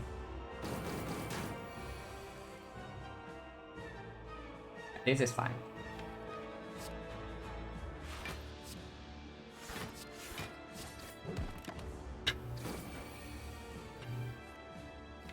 They have a chance to play the bash into drop kick though. Maybe I just exhaust both of them. I probably should. Yeah, I probably should exhaust both bash and drop kick. But it's good for the second half. Maybe exhaust the strike, but yeah, the strike is like never happens. Here I can bash. Here I can bash. Here I can actually bash. So this is 10 block.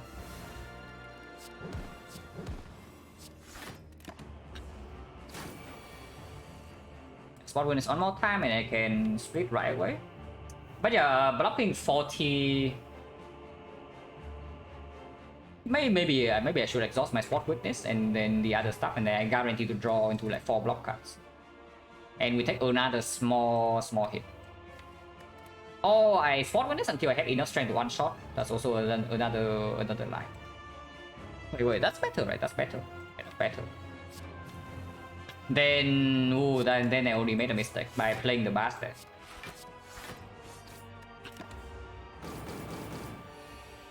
Yeah, that's figure.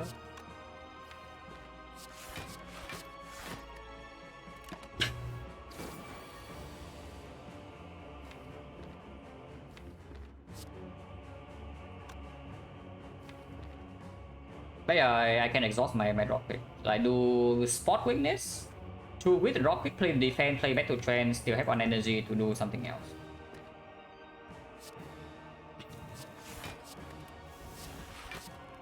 Which is the spot weakness. Okay, do not redraw to it immediately. That's fine. Bash can still stay though. We can do some bash.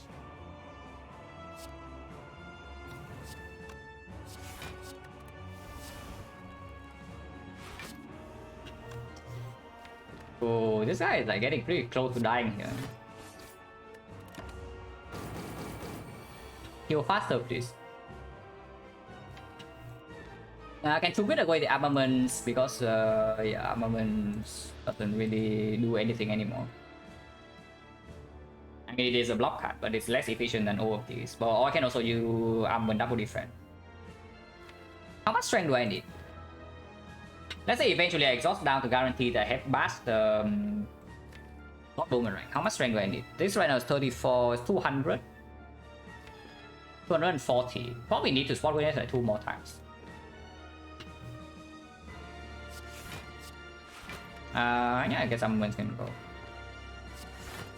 The next time I draw into the true witch with some block, I can do it on the block.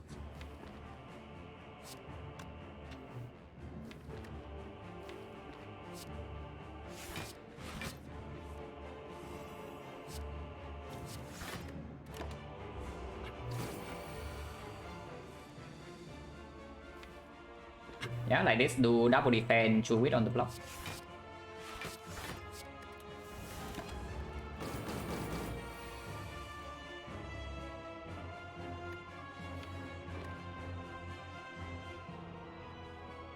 What is right here? Go to 42, 42 is 90 something. Yeah, okay, so bash sword boomerang would be enough, but only if I draw into the. It is not completely safe yet.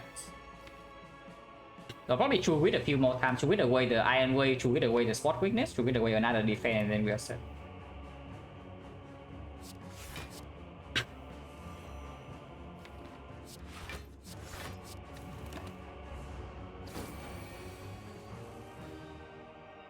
We need to keep this, but we can exhaust one defense.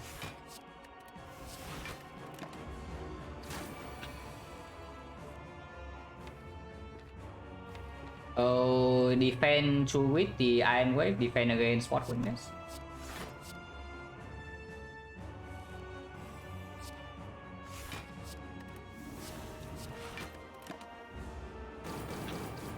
You can also exhaust the bash and continue this way, but actually, like this no longer works because I only have 2 defense left. This is not enough to full block. I need to true with every turn. But that's fine, that's fine. I open with I no longer need spot weakness, but I can just spot weakness, open with spot weakness, play back to trends for the true wit away the spot weakness, and then sword boomerang.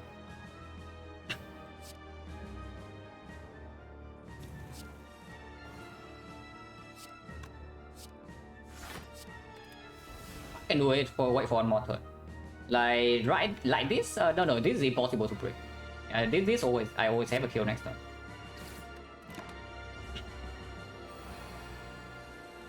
And yeah, like the spot weakness, we pick up absolute play. Okay, not too bad.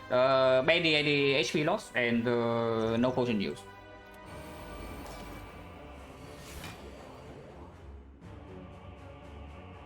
I actually want to keep my battle trends, so trends first before I even decide whether to play corruption or not. There was of course the thought to get into red skull range before we start this fight, but we can also easily enter red skull range whenever we want to. Yeah, just take a hit.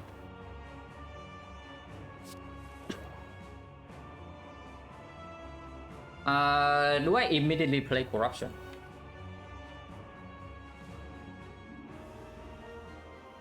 With 7, 10 strength. 10 strength, so the sword boomerang will deal 52.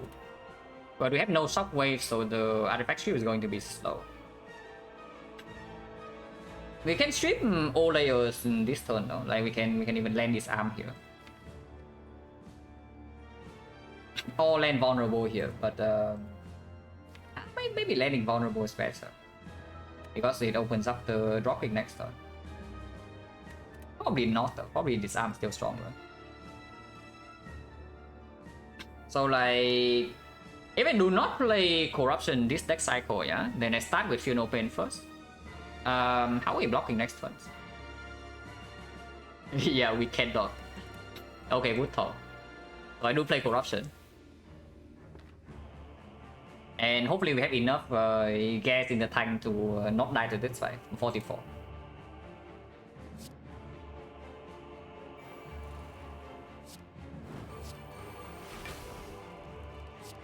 So được one vulnerable, được one disarm. My one disarm.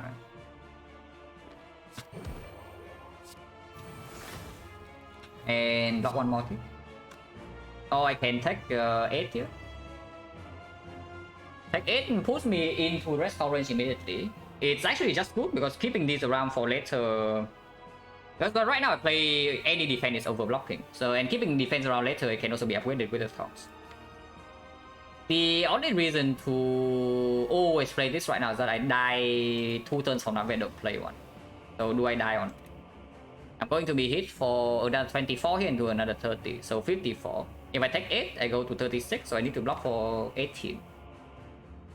But yeah, that's fine. Like Field Fire almost full block. These things have corruption.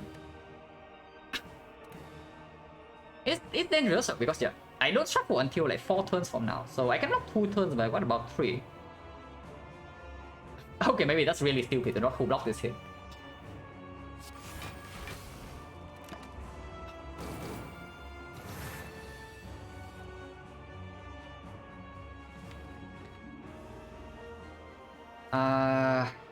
Exhaust dropkick or what?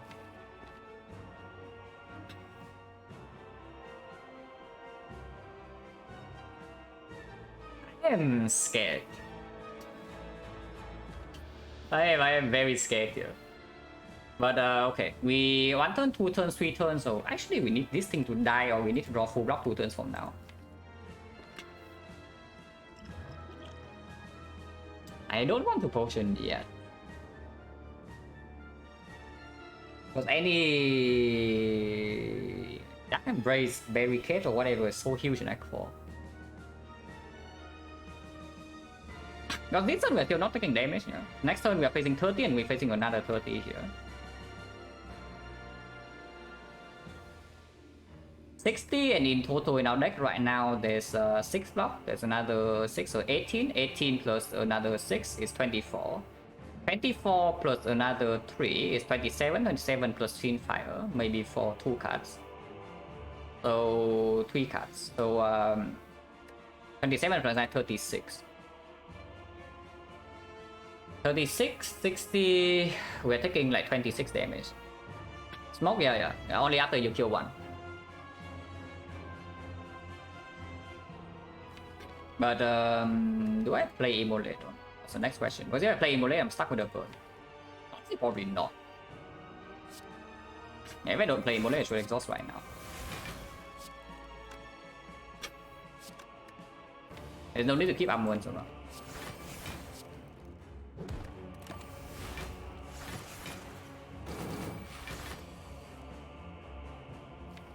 That's fine. Exhausting Sword Boomerang is potentially not fine.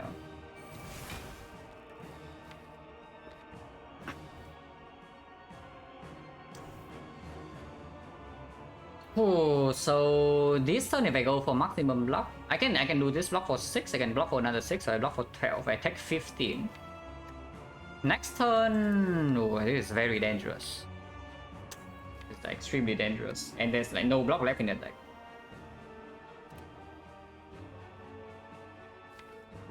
Maybe Power Potion comes now. Yeah, maybe Power Potion comes now. This roller cannot, it doesn't cut it.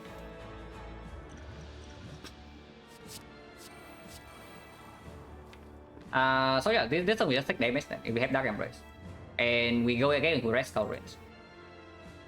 We get into Red Skull range. Next turn we can go in. But man, like burning Dark Embrace in this fight is pretty unfortunate. Because that probably wins the hard fight for us if we still preserve the Dark Embrace. But if we keep going like this, we're just dying in maybe 2 or 3 turns. Thank you very much for the 10 months still. Yeah, Finfire is extremely strong. We save for later, and we don't even want to full block this turn. Of course, we also keep the boomerang around. And I guess we are taking 21 here then. And that's completely fine.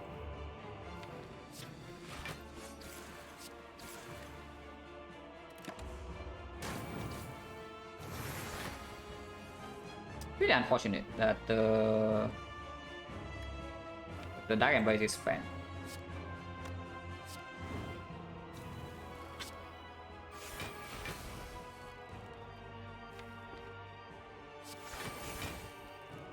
We still don't have that much block. Yeah, we just draw a lot.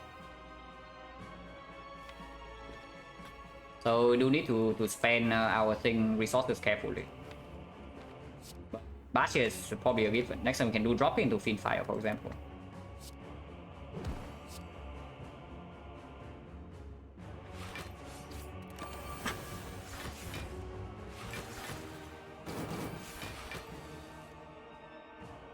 We can do drop it into Finfire. That means that we don't get to play uppercut, but I think we drop kick first actually. Because we don't actually need to Finfire this hand yet, we can still block this. And if we kill this turn, then this turn dies in 2 turns. Yeah, start with drop kick. Or do I want to shuffle in these cards? Maybe shuffling in Iron Wave is good.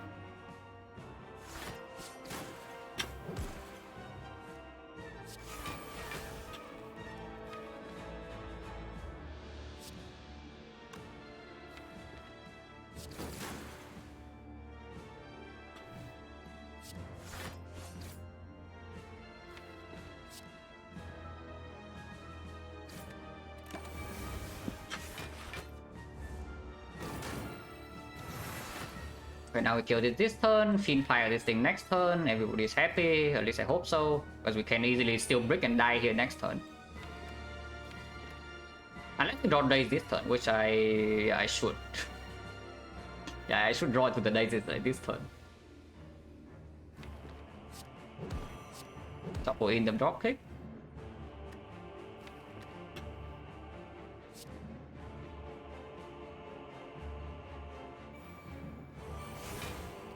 Not drawing uppercut is slightly unfortunate, but that's fine. So now I can bash this so that I can apply vulnerable next turn with the uppercut. We draw +4 here, so I can Finfire. That's probably good.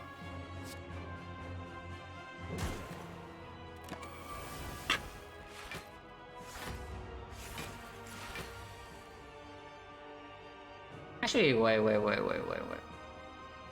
Wait a second.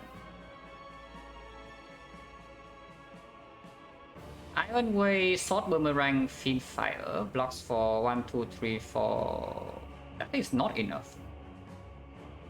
Oh, that is not enough. So I actually need to kill this turn. Can I do it? I can, right? I mean, with the potion, I'm pretty sure I can, but that is not enough block. We cannot apply weakness here.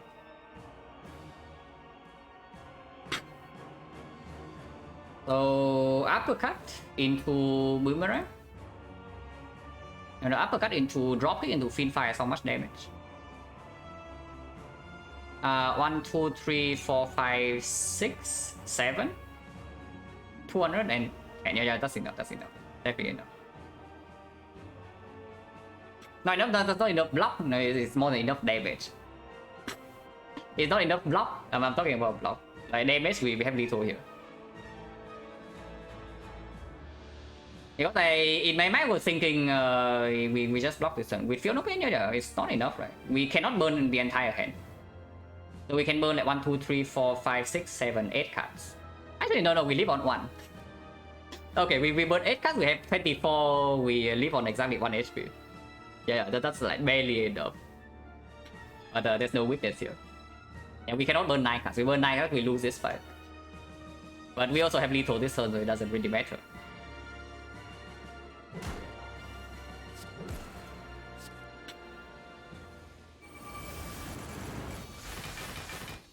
Well, the Dark Embrace was needed though, unfortunately. We were forced to spend one very strong potion.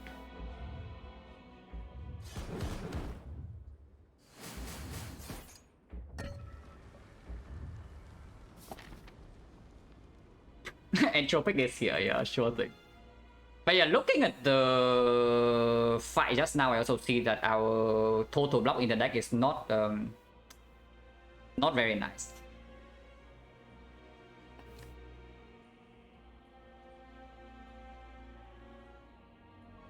You're an upgrade, right? Unless it tell me it's boomerang upgrade to accelerate damage, and we don't wait for the tongues or the armaments.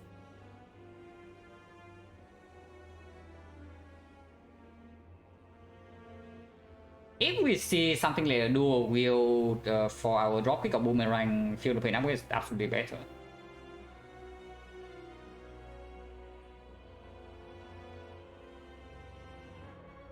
Yeah, just feel no pain. This is just feel no pain.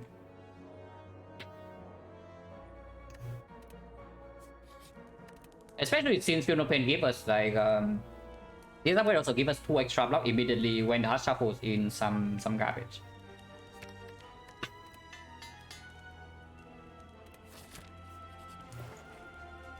Exactly what we need, guys, just in time.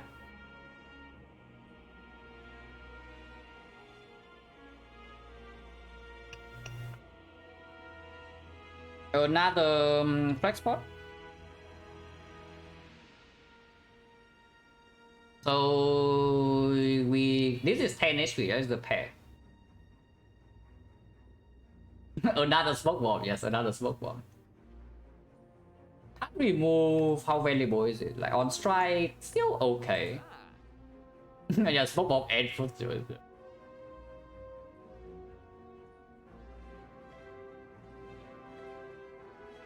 What about Jack of Ultrace minus? It's not even that much. Jack of Ultrace plus would be actually be good. Buy 3 potions, yeah, me too. I get back my power potion for the Dark Embrace would be quite nice here, I tell you that. I probably do flex spot though. But after flex spot is unclear. Maybe it's actually strike remove into Jack of Ultrace. If Jack gets hit by the armaments or if it gets hit with tongues, it gives us 2 colorless, and that is like a decent amount of block. Any skill, especially something like Crystallis, for example, pretty insane with the corruption, and the Funeral Pain itself. Dash Shackles, yeah, Painting Button, yes. Like a lot of hits. It can give us some cringy attacks, but any skill, any power, I mean power is bad, but at least it exhausts. Other Recorruption, most likely yes, otherwise I don't see... I mean, maybe we can wait. We have the Souvenir. We have Souvenir and Disarm, so maybe we can wait until the second attack cycle. It is possible. Because multi-hit is 0 damage, big hit is only 45. If we have weakness from the uppercut, it's 33.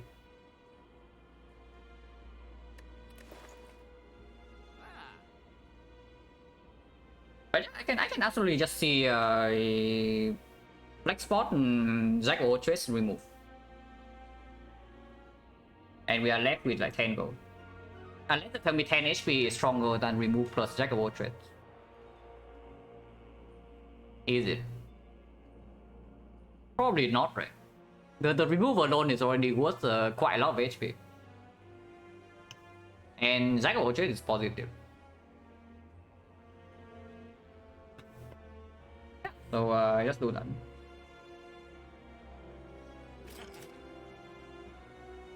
And yeah, that is strike remove over the other stuff.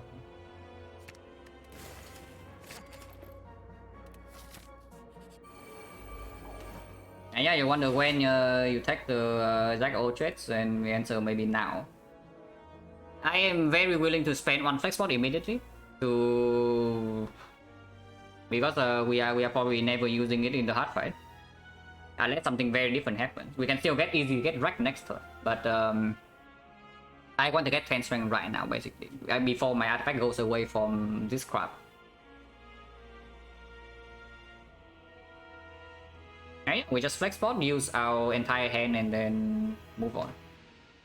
And hope that next time we don't get super destroyed. Because we only draw 3.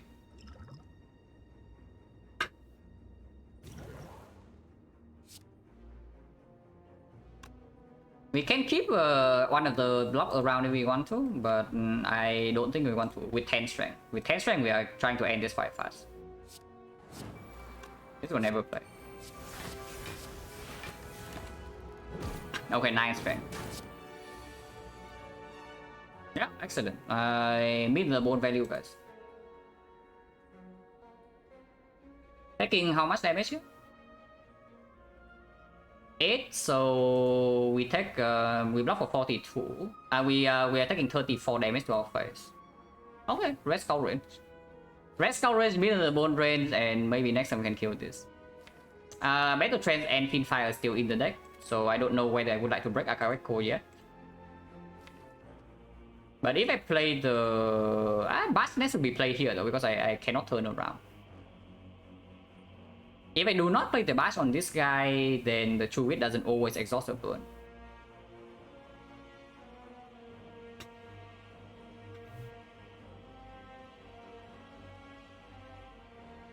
With the value if we don't die next turn. The next turn this guy can straight up just kill us. One hit. I mean, I really don't want to, but potentially there's a plan that we flex spot into smoke bomb. Like we flex spot kill this guy and smoke bomb away before we get wrecked. I would like to not do that. 152 Fiendfire, 9 strength, actually 12 strength. 12 strength plus Akabeko plus 20. 20 is 30 damage here with the Fiendfire. So we need to Fiendfire for like 5 cards, which only happens if we also draw Battle Trance. So even Fiendfire Akabeko does not one-shot this. What if we use this also? Plus another 10 strength. So 152. This thing is 30, it's actually 40. 40, okay, now that's 160. 160 will kill this. Yeah, just inflame True Wit, right? No bash.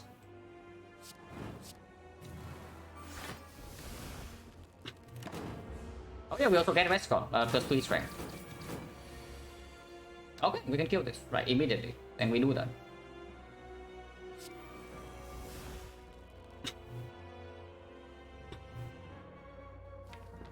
So, spot weakness here?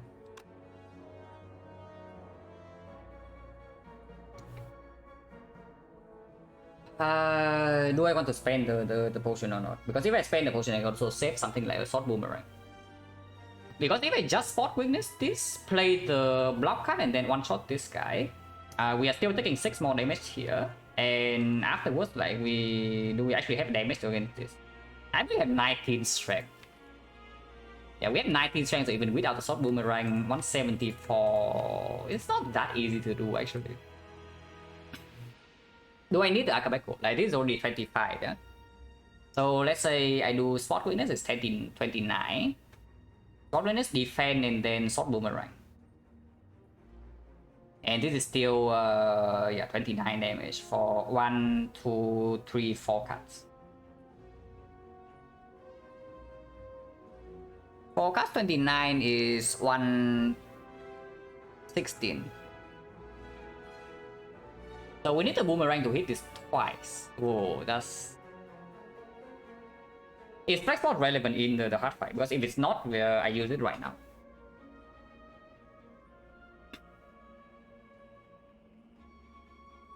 I can also not play sword weakness. How about that? Like not play sword weakness plus 1 card. So I just do defense, yeah? I do defense, sword boomerang, Fiendfire here. So Fiendfire is 25 times 1, 2, 3, 4, 5 cards. 125. 125 plus 26 is 1 off. So we still need sword boomerang to hit this thing twice. Oh, that's pretty annoying. Yeah, that's definitely pretty annoying. I mean, we can change to Immolate instead. Like, for example, I do defend here, I play Immolate. and then I feed fire here it kills. But Immolate in the deck is not actually good. It also shuffles in one burn. It deals 51 damage in here, so 33. This thing goes down to 33 with 6 is 39, yeah? So it goes down to 135. 135 vulnerable is not down. We have actually no, if I play Immolate I can also play Spot Weakness, right? I do Immolate into this. So 1, 2, 3, 4. 1, 2, 3, 4, yeah, 116, 116, 51 is enough. 116 plus 55 is 171, but I cannot play this armor to strip.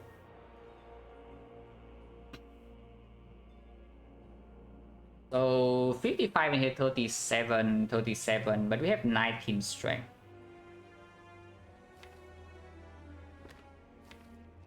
Worst come to worst, I can smoke bomb, but before I do that, I actually use the flex spot. And yeah, I have a feeling I actually need to use the flex spot.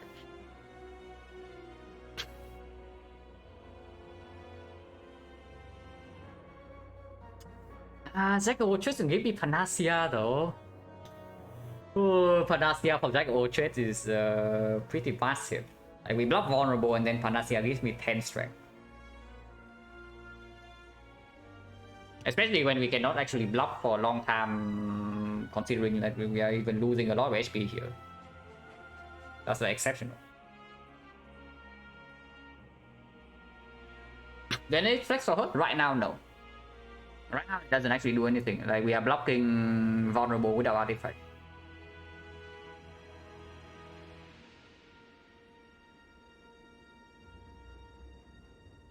Can I do Spot Witness into Boomerang first and then see? Boomerang just straight up worse than Immolate, I think. Yeah, probably not. Yeah, Quickbot can kill the heart faster by 1 turn. It's true. If I know, when we play Fit Fire, we should already max out. But it's for potentially. I mean, yes, if we use the flex spot in early turn before we get our Spot Witness chain online.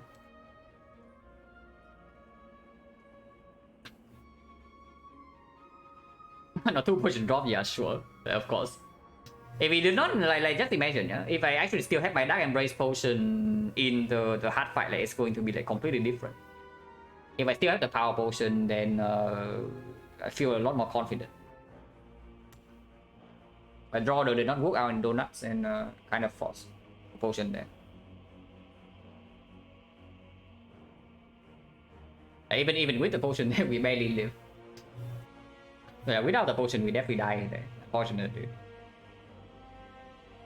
Yeah, Spot Weakness. Yeah, Spot Weakness defend, Immolate, Fiend Fire then. I guess if we want to flex spot, we can flex spot later.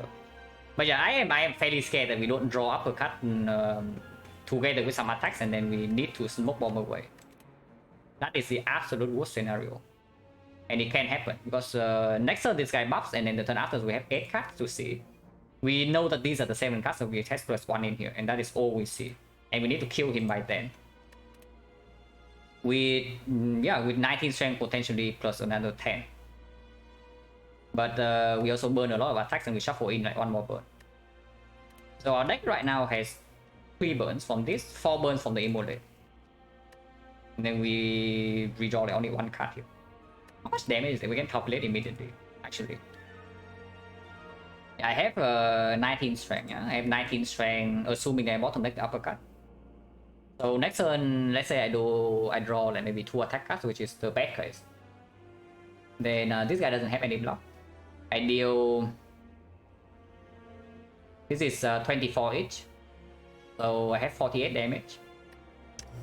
48 damage, this is plus 32. So 80. 80, 37, 117. That is not enough. It's just not. Yeah, because this guy decides to burn strikers on turn 3, there's not enough damage in the deck to kill this guy before the next multi-hit. And yeah, if we face the next multi-hit, we have to smoke bomb away. So it doesn't work.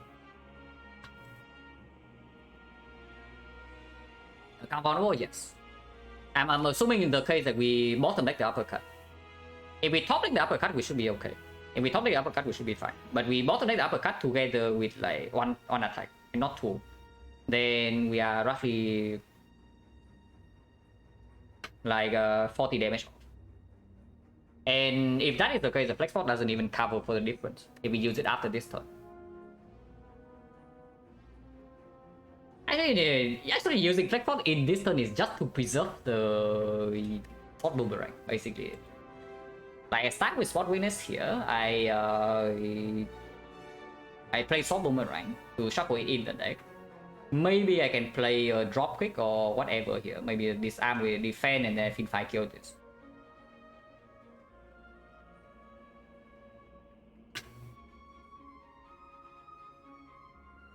It doesn't make a lot of sense. Like, it's probably just Spot Weakness, defend, immolate Finfire. Quick, yeah, quick. Unfortunately, this one's not a quick one. I mean, I could have made it quick.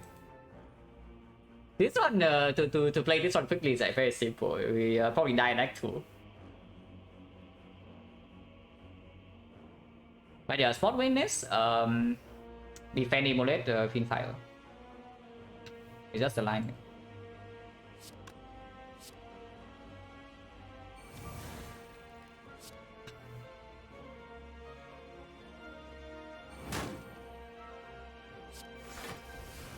I do need to burn this for 4.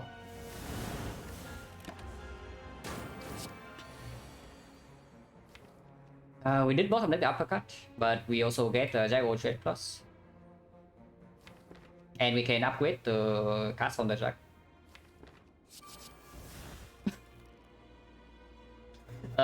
Interesting. I mean, this will full block next hit if we draw them, so these are actually good cards. Both of them. So we can upgrade with armaments, play the strike, and then see what happens next turn.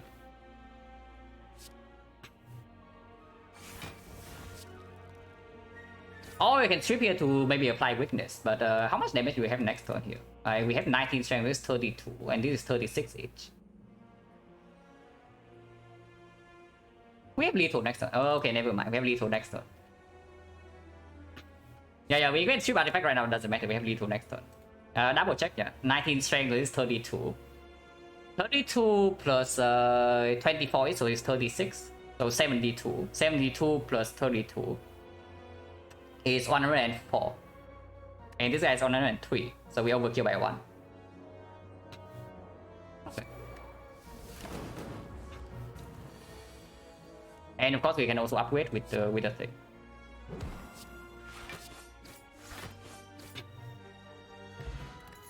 Ooh, power potion is like the hardcore my bluff, guys. It hurt me that I say if I have a power potion I would be confident, so now it gives me a power potion. Did I just talk about this? Like did I just exactly talk about this before I upgraded my funeral pen? And now I can dual wield my power potion. Yeah, of course I take that, guys. Okay, so Jack will just turn 1 as well, yeah, with armament, so we can upgrade our powers, dual wield immediately, play 3 copies, and upgrade the 2 colorless cards. So we do all that right away. Start with Jack first. Yeah, start with Jack. I mean, I can also see this, but okay. Do I overdraw? Do I overdraw? Don't mess it up. We are still not favored. Like, do not forget, Funeral Pen is not here. Corruption is not here. And this arm's not here, so we can still basically die first cycle, but it doesn't really get much better than this draw. Okay, so if I start with, I have 7 cards right now, yeah? I start with Jack, I go to 8. I do this, I go to 10, and then I have armament, I go down to 9. With 9, I can do a wheel, go down to 8, and get 2 powers for 0 cost, and I can play all of them. Okay, so Jack first doesn't overdraw me. Yeah, Jack first doesn't overdraw.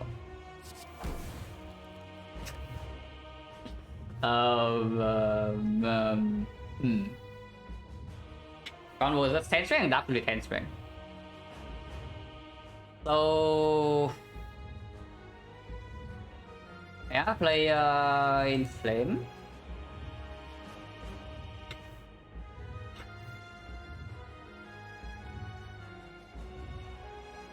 Perfect example card, yes.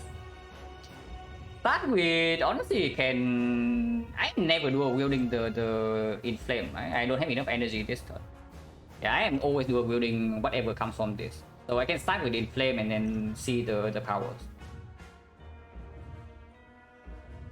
1 energy, 2 energy, 3 energy, 4 energy here. I do not play the Metamorphosis. Later on it can be played. After Corruption, it's actually quite good. But not now. Start with Inflame.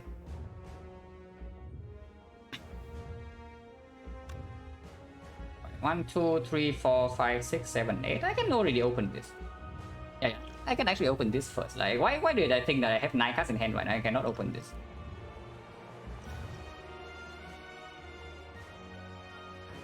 Ooh, okay, the armament doesn't work and the dual wield also doesn't really work, yeah, but there's a freaking barricade here.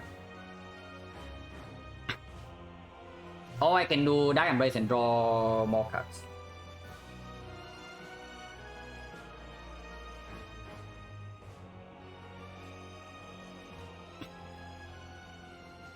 Unfortunately, these are not good powers with the armaments, nor the dual wield. I mean, dual wield Dark Embrace is good.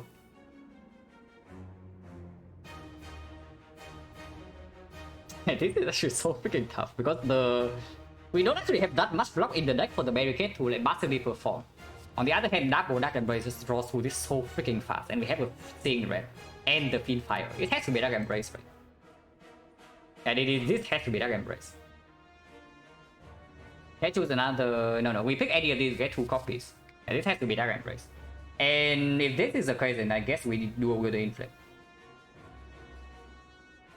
I can see 2 more cards before I do anything. No, I play both Dark Embraces, play Dramatic Entrance to draw 2 cards. And then I can see whether I draw exact into Feel No Pain, and then I can dual wield my Feel No Pain plus. So start with this, play both of these, and then see.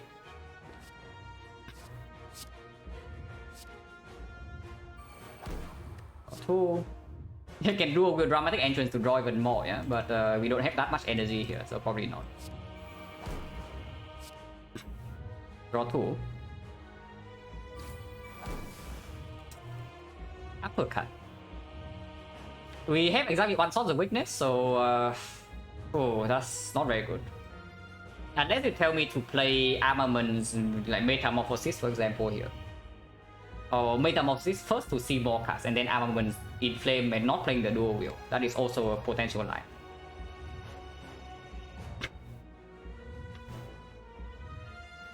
Metamorphosis is so trash though, like if it's Crystalline, I would happily play it.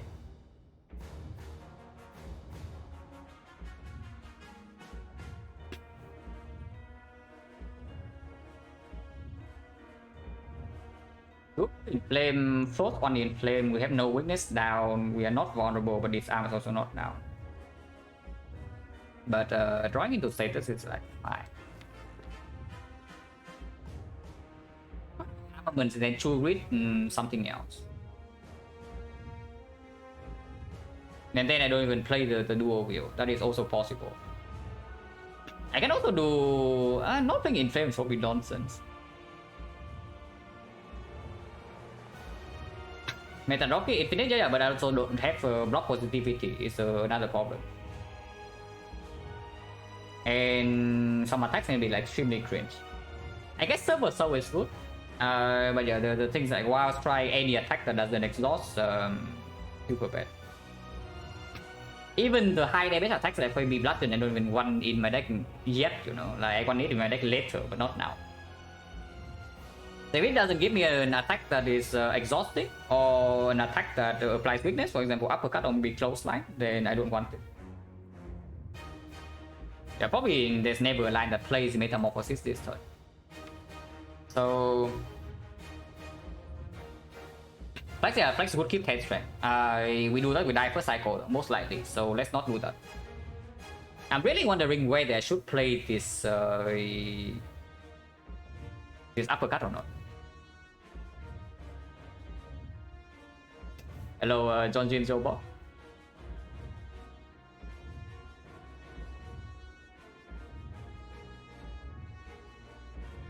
Yeah, they've got combo to be good, yes. Combo is good, drop kick is good. Any attack that exhausts is like the pummel is like fine. Uppercut is good, clothesline is decent. Blood for blood is good, but not yet.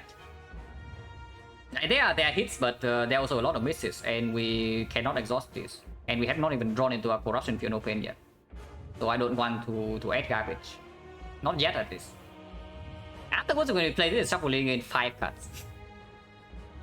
If we are still alive by then, there's also a chance that we just die. But yeah. Yeah, maybe I don't even dual wield the Inflame. I just do armaments. Because we had 2 Dark Embraces, right? So whenever we had corruption in play, we can draw back to this dual wield like fairly quickly. Now that would mean that we need to draw like corruption or maybe play Fiend Fire and not play the Feel No Pain to dual wield it later. But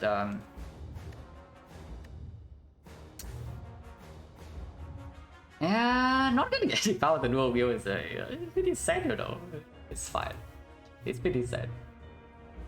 But I have a feeling that I want to play uppercut right now, because playing uppercut right now also extends vulnerable for the drop pick to draw. So I actually don't even play the dual wield on the Inflame. So it's like armaments. I still want to upgrade all these things, yeah. So armaments, play the Inflame, play the uppercut, and that's my turn.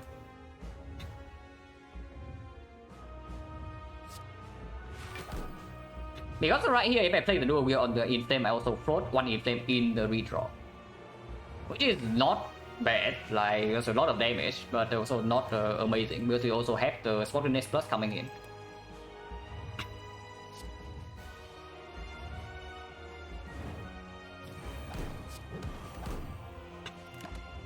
Big hit first into disarm out hit when witness runs out is good. And yeah, big hit first. We also draw Fiend Fire. Sorry, give me a second.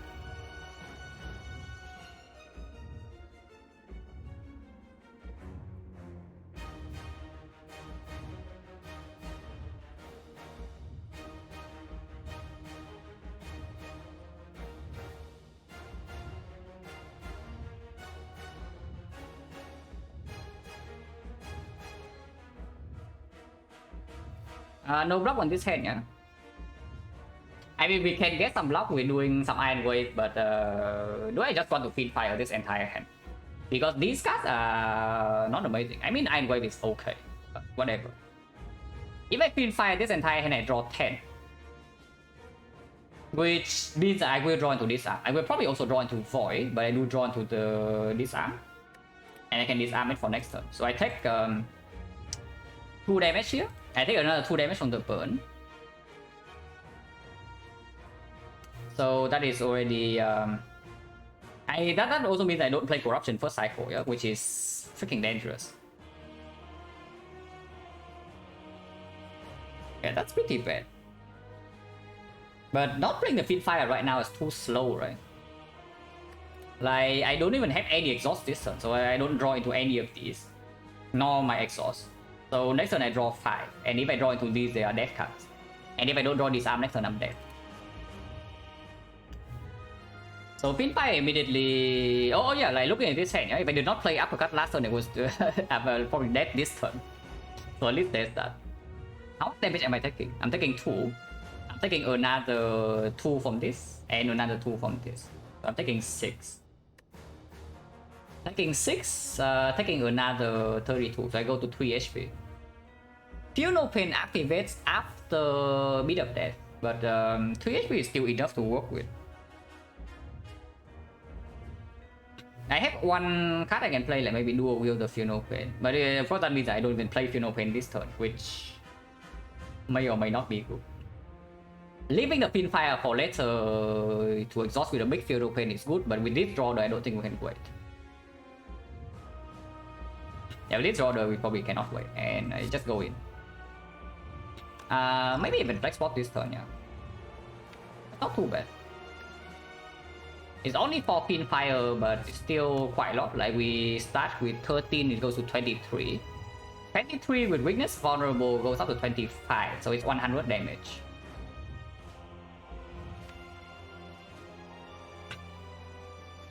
So different is 42 damage. Oh, we can do better. We can do better. Yeah, we can do better. Yeah, 44 damage from the flex spot if we use flex spot speed fire right now and no longer play any attack. But better is only better if we do not max out, if we do not like over, we do not overkill basically. Like if we deal already 200 damage naturally, then the flex spot amounts to nothing. But yeah, we can do better than this. This one is very bad though.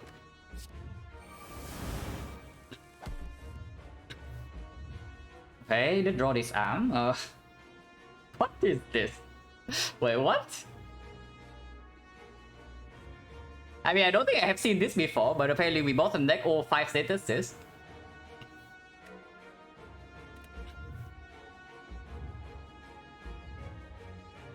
Looks nice, is it? Like we have on empty turn.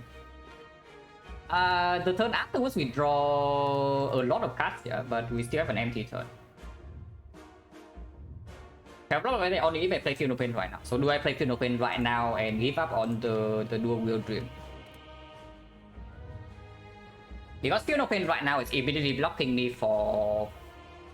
And then I can even back to trance into this crap. Yeah, waiting for Dual Wheels I thought is completely stupid, right? We can Dual Wheel our... Yeah, we can see in red, absolutely. I spend all our energy first and then back to trance last to draw into the void and see more cards next turn. I can just Dual Wheel my freaking Sword Boomerang or some nonsense later, or maybe even something for Metamorphosis. Oh, I can even just exhaust it with a True Grit. Like, all possible. Yeah, Feel No Pain, Seeing Red, Disarm, Spot Weakness, Battle Trance. I actually, wait, I draw immediately. When am I even talking about? I draw immediately. Oh, so actually needs to be, yeah, they need to be Feel No Pain first into Seeing Red, and then hopefully we don't draw the Void, and then we do Spot Weakness into this app, and then hopefully we draw the Void then. But worst come to worst, we lose out on the Spot Weakness, and not much else. So yeah, Feel No Pain, Seeing Red, and then see.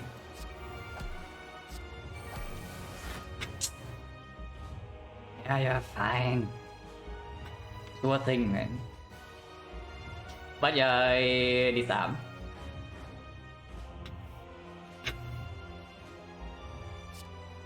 But yeah, we play disarm here, draw 1, and the next turn we draw +4. I can do Battle Trance, but that just lose 2 HP for like no reason, right? So probably not. We only draw 9 next turn, like we don't actually need to draw 10. Not super urgently at least.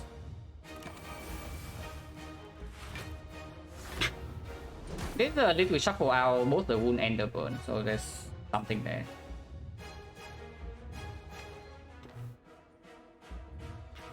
So True Grit, the burn. True Grit to burn, draw a bunch of cards, and then observe. Infinite, yeah, we have infinite, we just don't have block positivity. Slow infinite, like eventually infinite, it's very slow. I mean, it's not slow, like if we play corruption and then we just have infinite, but then we have no block. And that's the thing, our HP is not high enough for that to work, unfortunately. But it's always starting with True Grit on the burn, yeah, and then we see. For both of Ironclad, yeah. Yes, it's possible. Combo plus eventually with the tongues, and then we have block positivity for Ironclad. Armor? No, we don't need armaments. Like we can burn armament every time we want. We have this. But do I want to spend 1 energy on the True Grit this turn? I want to exhaust the burn. Like burn is complete trash. Yeah, let's do that.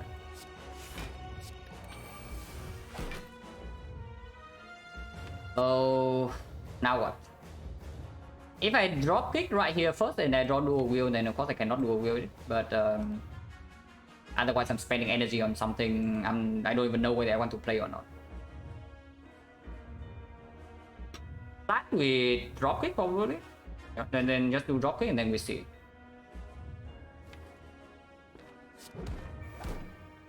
Corruption.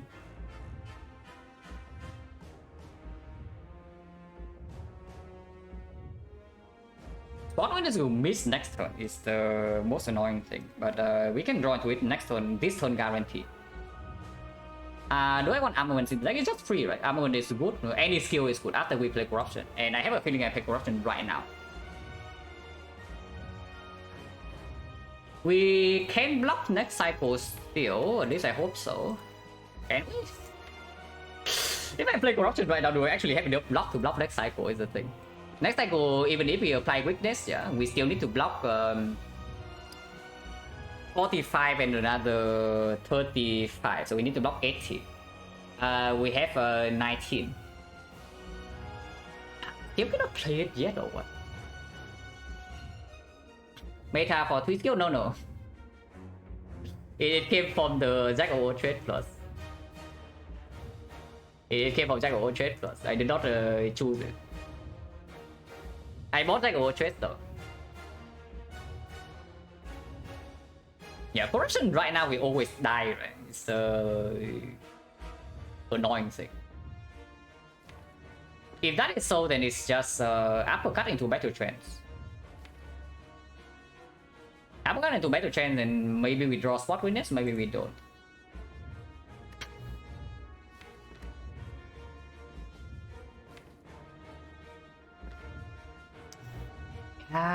Shockwave will be good here. Yeah, corruption still cannot be played. If we actually have dual wheel on the field open, then we can play it. But if we did that, we are. Are we trying to block with True Wit? I don't know yet, but I know that if I play corruption right now, I just die. We need to block 62 next cycle with a bit of death, and we also need to attack, and that will never happen.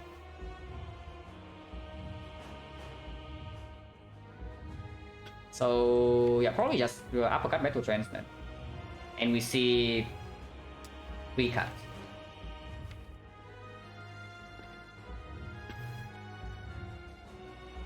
Unless you tell me to up battle trends first, so that I can play the Metamorphosis plus. Slam, yeah, slam is draw 2. Block 4 and draw 2, but I need energy to play spot witness if I draw into it.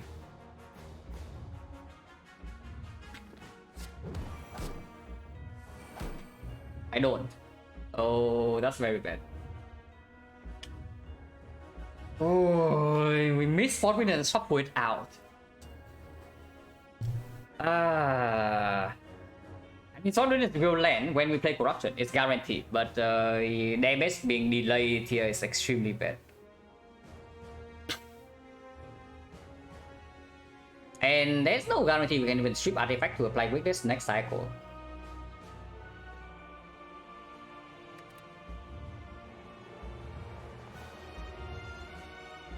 So I get armament here to reduce corruption cost by 1. How many cards do I still have that is not tongs yet? Like, these are all upgraded, so 1, 2 here. Next turn I get one of these. So corruption will get upgraded, I don't need to actually play armaments.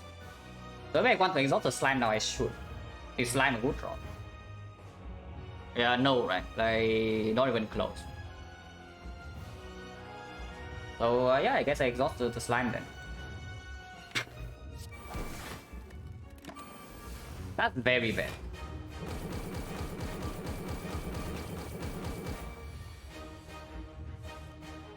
Redraw uppercut is fine at least. Yeah, we redraw uppercut at the very least, we can have weakness next cycle guaranteed. And tongues will up with corruption no matter what, so we only need to draw into the corruption and we're okay. Oh, I did not think about this. Oh my god, that's bad, that's bad. That's actually very bad. Because the way to guarantee corruption draw is to battle trends right now. But battle trends right now, this is not upgraded because it did not play armaments. So I cannot play uppercut and the corruption if I draw into it. So 4 out of 9. That is way too high. Yeah, that is way too high. If I draw into corruption right now, I'm just dead. Now I'm pretty sure I'm just dead right now if I draw into corruption. Unless the metamorphosis hit me some artifact strip or something. I mean, I can technically redraw into the corruption in time because to withdraw 2. And then I can do battle trends afterwards. But then I spend another turn not playing any damage. I mean, at some point I need to kill this thing, you know. I have one more deck cycle to block, so I need to kill this in 4 turns. 2x uppercut later? Yeah. Which is also what I'm thinking about. But the thing is that the thing is that if we don't have weakness immediately, our block in the deck is not enough.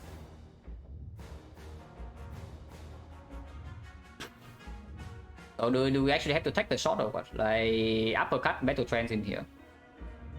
Because I don't see that we kill this thing in time. If we actually play corruption this turn into like uppercut 2 times. Maybe we do. Maybe we can. Vulnerable is still in. Vulnerable is still in, so we can still do something like dual wheel drop kick. And flex block can happen 1 turn for maxing out with a drop kick.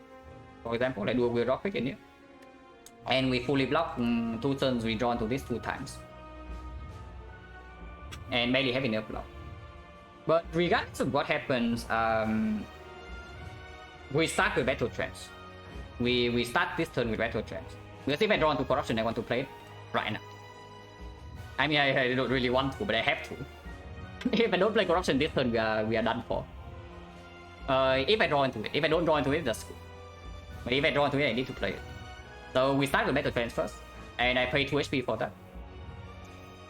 Because otherwise I also sacrifice like 52 damage. Yeah. Because if I draw into corruption, I play corruption, play 1 block, and then just do a boomerang 52.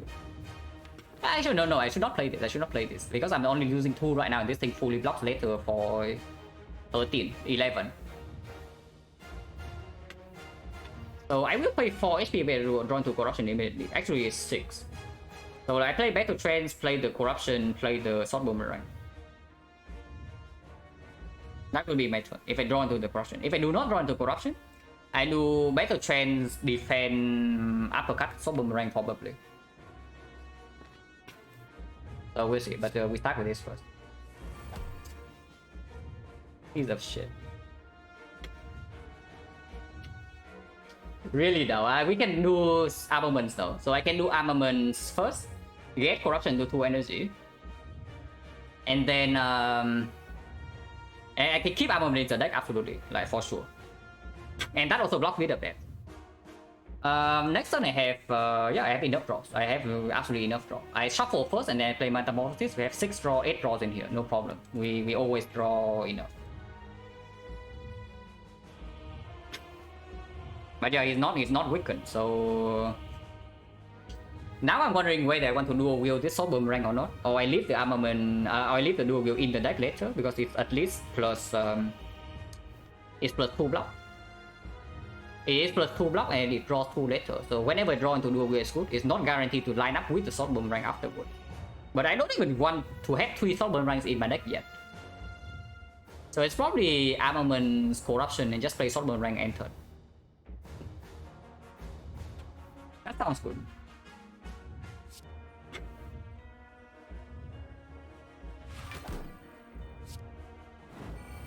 Yeah, I cannot even play the thing this turn, and also like not taking any bit of death here.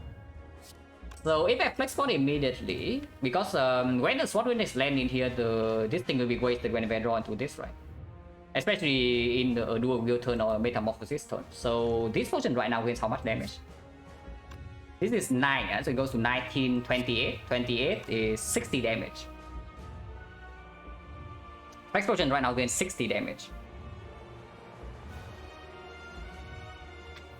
Yeah, let's do that.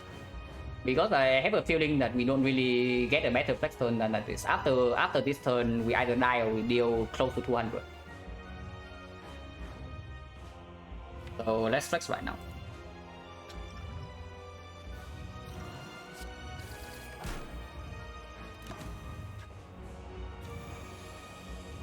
Oh, this hit first.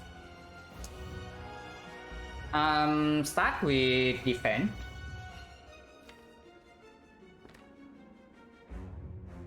If possible, I want to draw into the this thing first, play it, and then somehow shuffle before playing the Metamorphosis, before shuffling all the nonsense in my deck.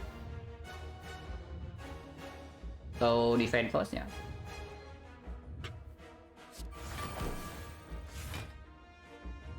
And continue with the defense.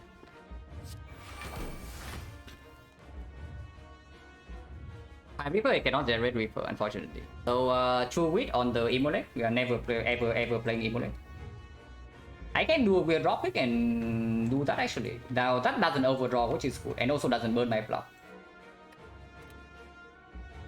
Because if I do True Wit right now on this, I draw 4. So it's like 1, 2, 3, 4, 5, my hand has 9 cards. And then I can no longer do a weird drop pick.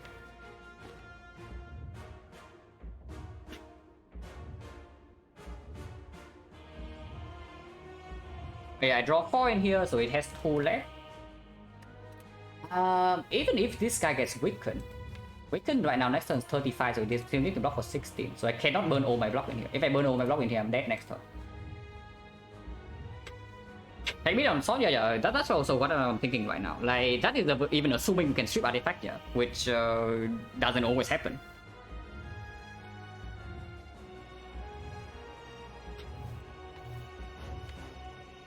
Looks like it is not possible though.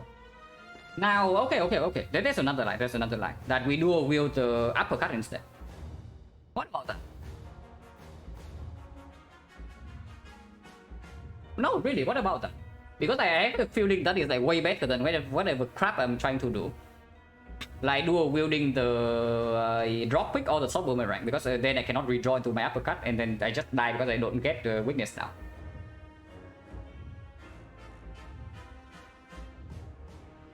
Like this, I think maybe I can have barely enough block.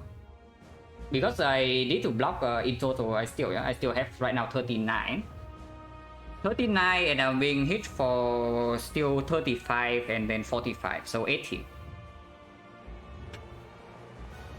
So 80, I need to block for 40, 42 more. And of course a little bit more than that because afterwards I still need to attack. In my deck right now, this is currently 18, so 16.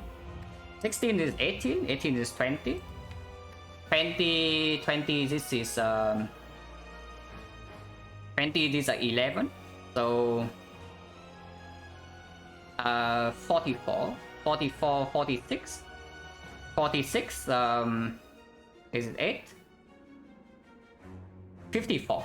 So we barely have enough damage to survive and play maybe 6 or 7 attacks.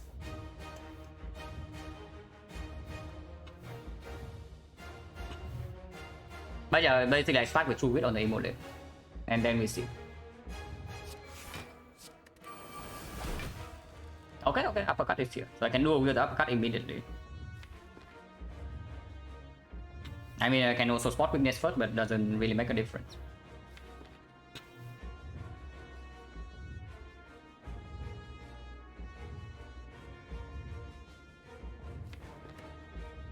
I kind of want to play Metamorphosis this turn, but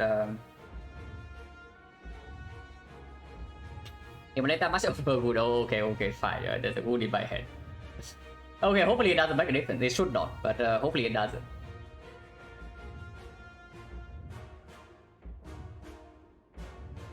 I really want to play Metamorphosis at some point, but this turn is weird.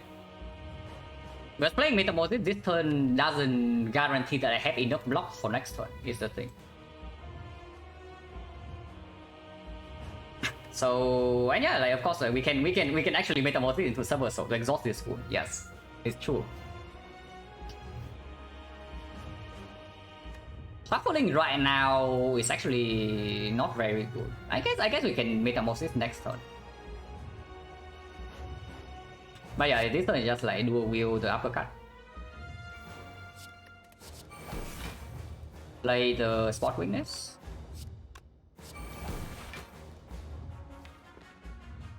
And that's all the buff we are going to spend this turn, yeah? We don't play any more attack after this. No, not attacks, but we don't spend any of the other block. Uppercut number 1. His drop is 27 for 1 energy. 61. 1 turn, 2 turn, 3 turns the off turn. 1 turn, 2 turn, 3 turn, 4 turns. We kill this in 4 turns, so we shouldn't actually waste any HP here. So I don't even play this drop kick, right? I just play uppercut. Yeah, I just play this uppercut and end turn. That's basically it. Like 7 here, go to 10.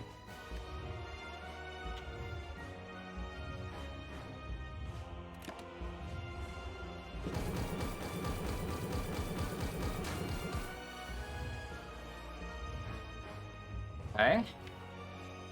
We can armaments all the metamorphosis, yeah, but this is like barely enough block if it's even true. But I think it is.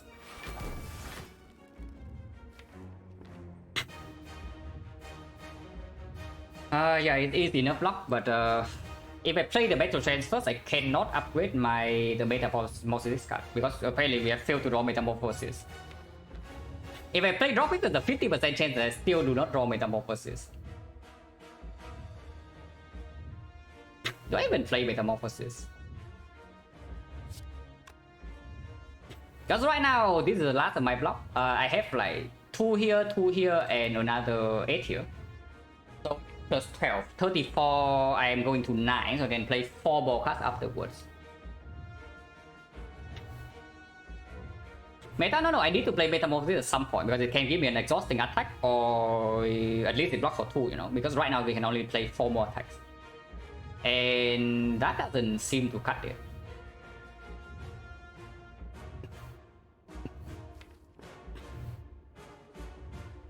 And yeah, Metamorphosis can give me like Iron Wave, whatever. But yeah, I can only play 4 more attacks from here if the Metamorphosis does not give me any block. So if Meta breaks, yeah, if Meta breaks, I die. So let's see if I can get away with not playing Metamorphosis.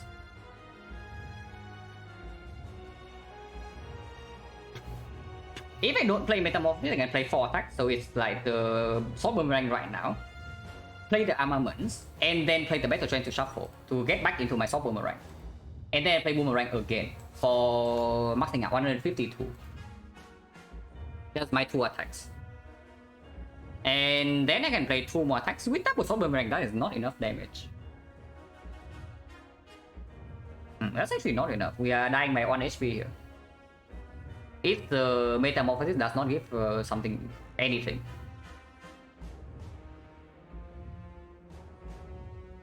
Now that would be pretty sad, man. If we actually die by like 2 HP.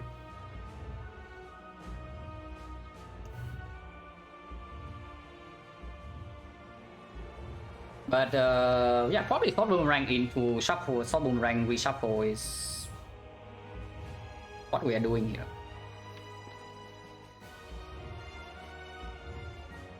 Because if it's like this, I cannot armament the attacks from the thing. Yeah, like this I cannot upgrade the attacks from the thing, but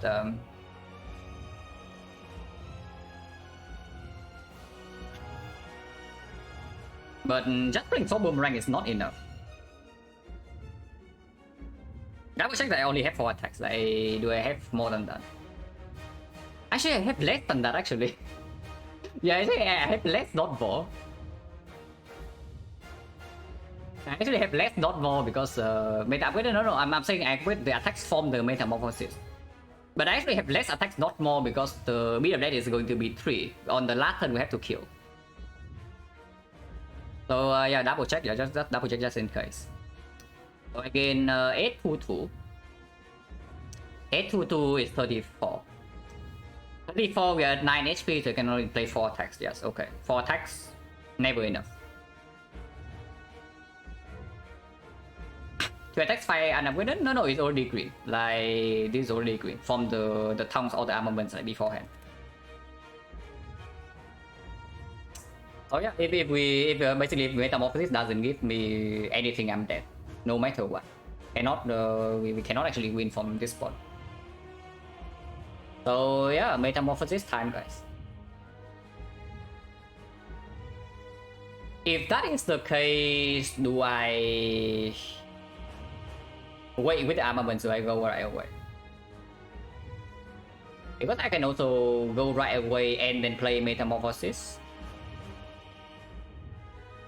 If we see Iron Wave or Silver Soul or whatever, I mean Silver Soul doesn't even do it. Silver Soul is giving us one more card play. It exhausts the wound, and yeah, it's one more attack. Meta, yeah, it can be Feed Fire, yes. It can be Feed Fire. So it can be Feed Fire, it can be Iron Wave, it can be Silver Soul. Those are, it can be Pummel. Those are the 4 hits. Pummel would be insane. Reaper cannot generate. I'm just thinking whether we need the upgrade.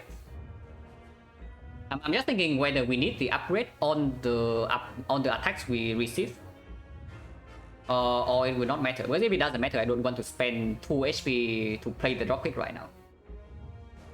And all the hits, yeah, it doesn't matter, right? All the hits, it doesn't matter whether they are upgraded or not. So I'm on first then. I'm on first, and then Sword Boomerang. Regular charge, okay. Regular charge also give us like one more card play. One more card actually potentially decent. Wait, no, it does because it gives us on card play because it gains 4 block and it only takes away like 2 damage for now. Carnage, yes, Carnage, of course. But there's no case where we actually need to upgrade the attacks from the Metamorphosis. So this turn is Bludgeon doesn't do anything. Bludgeon is a complete trick. So this turn is just armaments first to draw into Metamorphosis, play the Sword Boomerang, and then play the Metamorphosis right away. That is basically the line.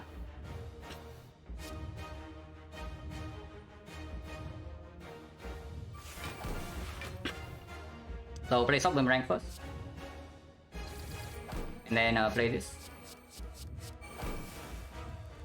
Very interesting, guys. Triple here, Hemokinesis, but there's the record charge.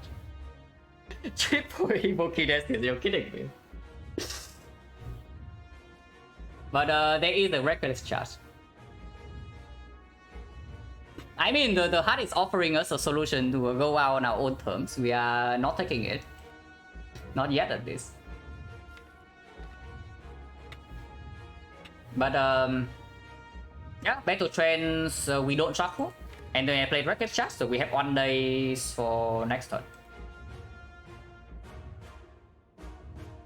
Unless you tell me to play Dropkick first, but we don't have any HP. We no longer have any HP here. The thing about the annoying thing about this though is that Vulnerable also runs out in 2 turns, and if we don't redraw into the Sword Boomerang right now, yeah, we still don't have enough damage. Record Charge is 2 damage for 4 block, so it gains us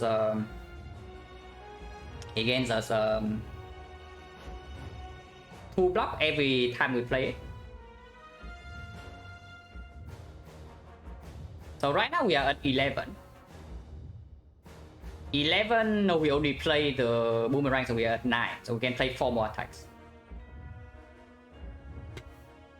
But as they do, they give us 2 draw and 4 block. That is excellent. I'm basically thinking whether I'm allowed to play dropkick here or not. Or the uppercut. Honestly, maybe uppercut is more important than dropkick. It deals more damage and we need to extend Vulnerable. Like Vulnerable runs out, we are done for. So like uppercut into battle trance for example. And then it's a freaking 50-50. Uppercut into battle trance is a 50-50. We draw 4 cards. No. If we have Battle Trance right away, no, we draw 3. So we draw 4 cards and we redraw either the Soft Boomerang or the uppercut. And I need to redraw the Soft Boomerang. No, I don't need to. It's already almost maxed out. And I play the Reckless Charge. So 34 in here. Reckless Charge is 7, so it's 17. 17 is already 25. 25 plus 34. Oh, so does actually mean I don't need to shuffle this turn. Because then redrawing into the boomerang is actually a bad thing. Now, of course, the problem is that if I just play uppercut into Battle Trance into Reckless Charge, yeah, next time I only draw 4. So if I do not top deck the boomerang, maybe we are short on damage. But shuffling right now is also just bad. Yeah, shuffling right now and then redraw into boomerang, I lose immediately. So yeah, uppercut, Battle Trance, and Reckless Charge is basically the line here. Unless they tell me to keep the Battle Trance in the deck, but I don't think so.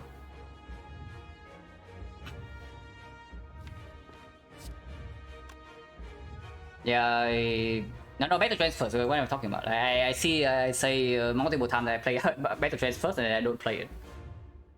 But yeah, Battle Trance first, play uppercut, plays Reckless Charge, and then end turn.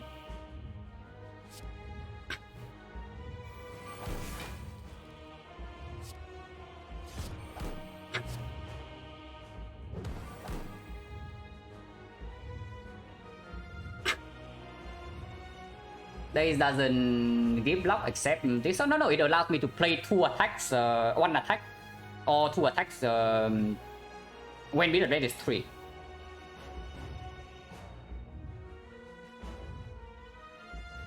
Dual wield, yes, we dual wielded the uppercut. Evokinesis, however, did not come from dual wield, unfortunately. So right now we take 7, go to 3. Wait, going to 3 is bad. Oh, going to 3 means I can only play 1 attack next turn. Am I dead or what? Okay. Actually, that's true. I did not even think about that, but I guess I'm dead. I guess I'm actually dead here. Oh, I did not actually think about that. I need the Reckless Charge damage. The Reckless Charge block this turn.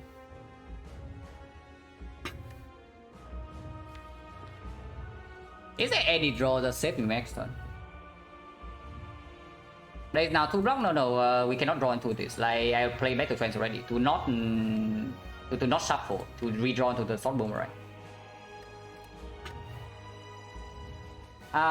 Is there a line next turn? No, next turn block is still, but we can play only 1 attack. Say it exhaust now, yeah. Okay, I see what you mean. But yeah, there's nothing we do here, so we probably just die 2 turns from now.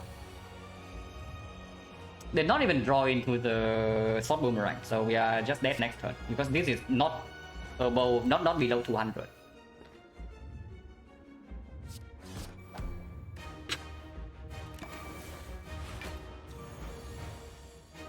And yeah, this one we cannot play any attack, so we are dead here.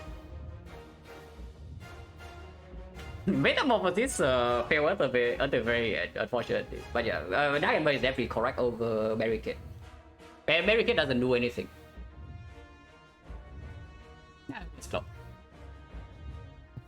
But yeah, 8-1. The Metamorphosis was like really funny though. The Metamorphosis was actually really funny. And then winning this fight needed to go a little bit better. The corruption draw on the 2 next cycle was like really bad. And having to use Fiend Fire turn 2 was also very bad. Especially when it will burn like double Ironclad. My wrong exhaust bolt and you want to do nothing on turn 2. Or what do you want to do? Because I am very certain that if you do nothing on turn 2, you just die basically almost immediately. Like the moment we draw into empty plus the Feed Fire, like 1 and Feed Fire, then if we draw into the Void, we cannot play our Fear No Pain. That's the biggest problem. Because the Seeing Red is not green, so I need to, because Feed Fire draws 10. So if Feed Fire draws into Void and the Fear No Pain, I cannot play Fear No Pain. And if I cannot Fear No Pain first cycle, I am super mega dead. But unfortunately, the feed fire came at like a very bad time. And we also did not draw this Arm of Pain top deck beforehand. And it's even on turn 1, even on turn 1. That when I play Dramatic Entrance to draw 2, we also draw exactly into the uppercut.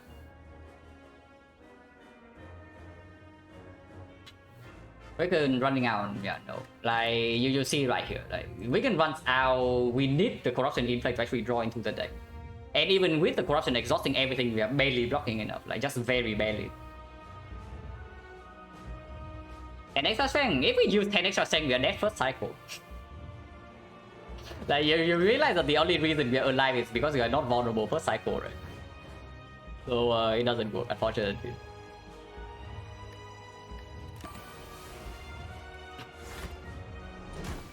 It's close, but pretty sad.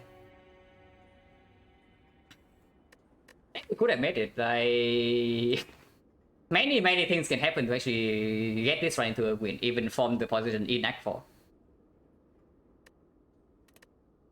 But yeah, like close. It's close enough. Now this one's very difficult, so I cannot say that I threw away their free run. But that's like fine. So now here, the picking circuit back into seeing like one potion in the entire Act 3 is not going to cut it. How many fights did we take? 1, 2, 3, 4, 5, 6, 7. 7 fights, 1 potion. Yeah, okay, cool. Circuit back into that. And yeah, Black Potion in here was actually necessary. And Pain was good. We don't have enough gold to do Tori, and Tori also doesn't really do anything here. I lost the question mark fight, so Act 2 was so freaking cringe. And Act 1 as well. 3 question mark, 4 question mark, 1 stride, and 3 fights.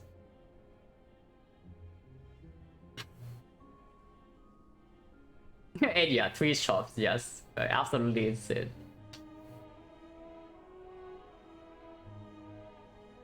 I'd be more confident winning after 50 runs, yeah.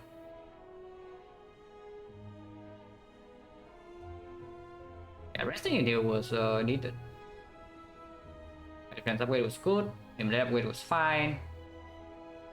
Now, of course, there's the feat here versus Immolate, but I have a feeling that we picked the freaking feat over Immolate, we just die in Act 2.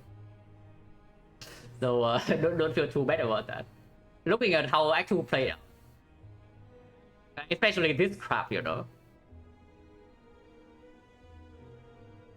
Like, those really, like, we have Obamori.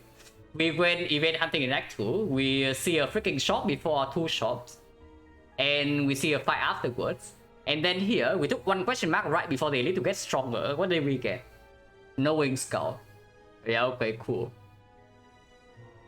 Well, later on, what happened? The parting was 2 elites maximum, and it was extremely weird.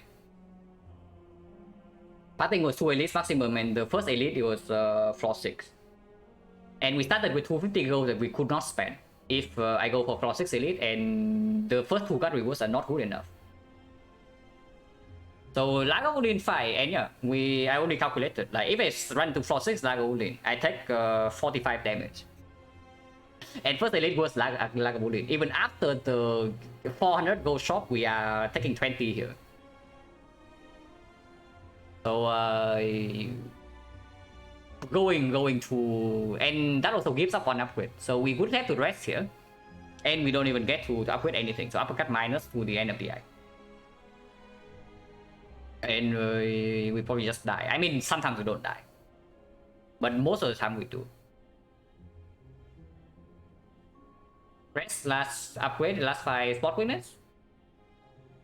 The thing about resting is that we also have meat in the bone, And I know that the first fight is not going to be a huge problem, and it wasn't. Like you see, we lost 6 AP in this fight. It's just that the second fight draw order was also bad. Because if the draw order was slightly better, we did not need to use the potion here. But draw order was not good enough. Like the way this fight was going, we are dying in 5 turns.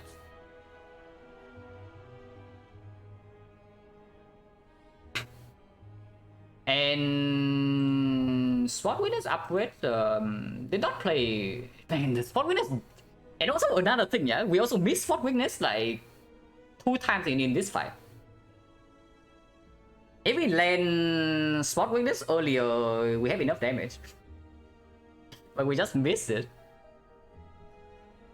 If we do not draw the uppercut with dramatic entrance, maybe that is a mistake. Maybe should I have not played that?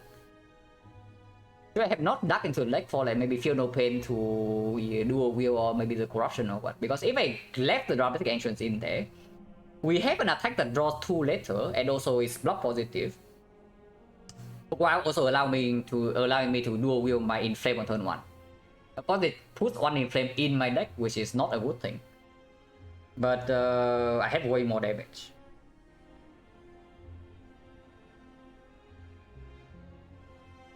Maybe leaving dramatic entrance in the deck was actually the winning line. Because like drawing into the uppercut on turn 1 was really bad. I needed to spend 2 energy on basically nothing relevant. 2 energy on turn 2 is fine. 2 energy on turn 2. Actually, maybe it's not really fine. Because if I do not draw dramatic entrance on turn 1, I draw into uppercut and nothing else on turn 2 when I'm being hit for 45. So play uppercut, I'm facing 33, and then I don't play feed fire. And then next turn I'm not guaranteed to draw this arm. If I play the feed fire, I risk drawing into void and this arm. Maybe it's okay. Maybe it's okay to play dramatic entrance first. For 5, we have Iron Wave uppercut and second Iron Wave and skip. Nothing upgraded. If we went for floor 6 elite, no upgrades in the act. With only Gambler's Brew, no other potion. So our output was not enough. I'm getting late in game, so awkward having 2, yeah. Absolutely. Oh yeah, like, of course we see 1 shockwave we win this run. It's actually just true. We see 1 shockwave we win this run, but of course cannot see shockwave every run. And I'm being really close, which is why I'm really thinking like whether something could have been done later on in like Act 3, maybe Act 4.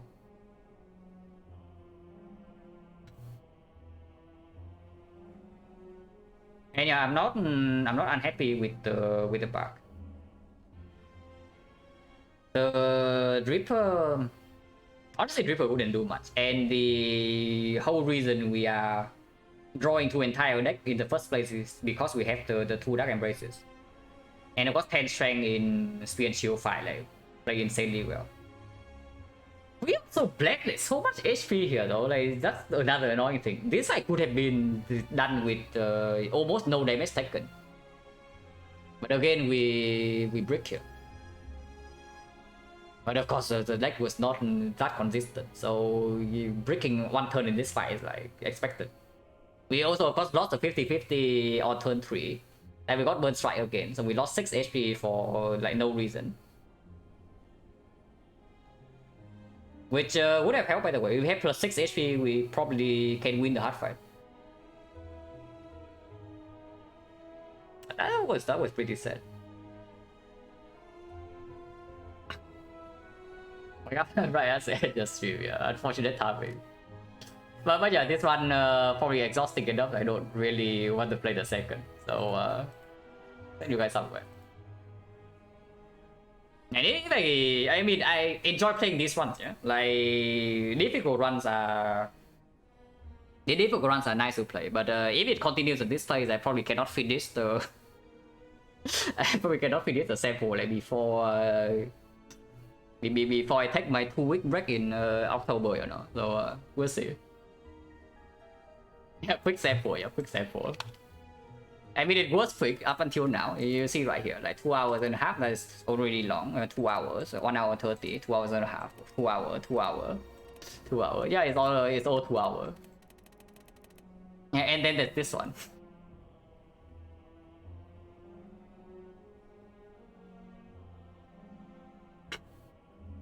Free ones to save red juice. Yeah.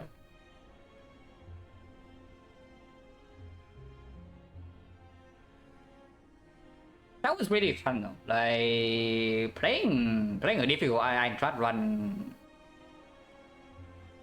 is exhausting, but it doesn't feel bad like defect, you know. So for now, it's still good. But yeah, thanks for watching, guys, as always, and yeah, see you later.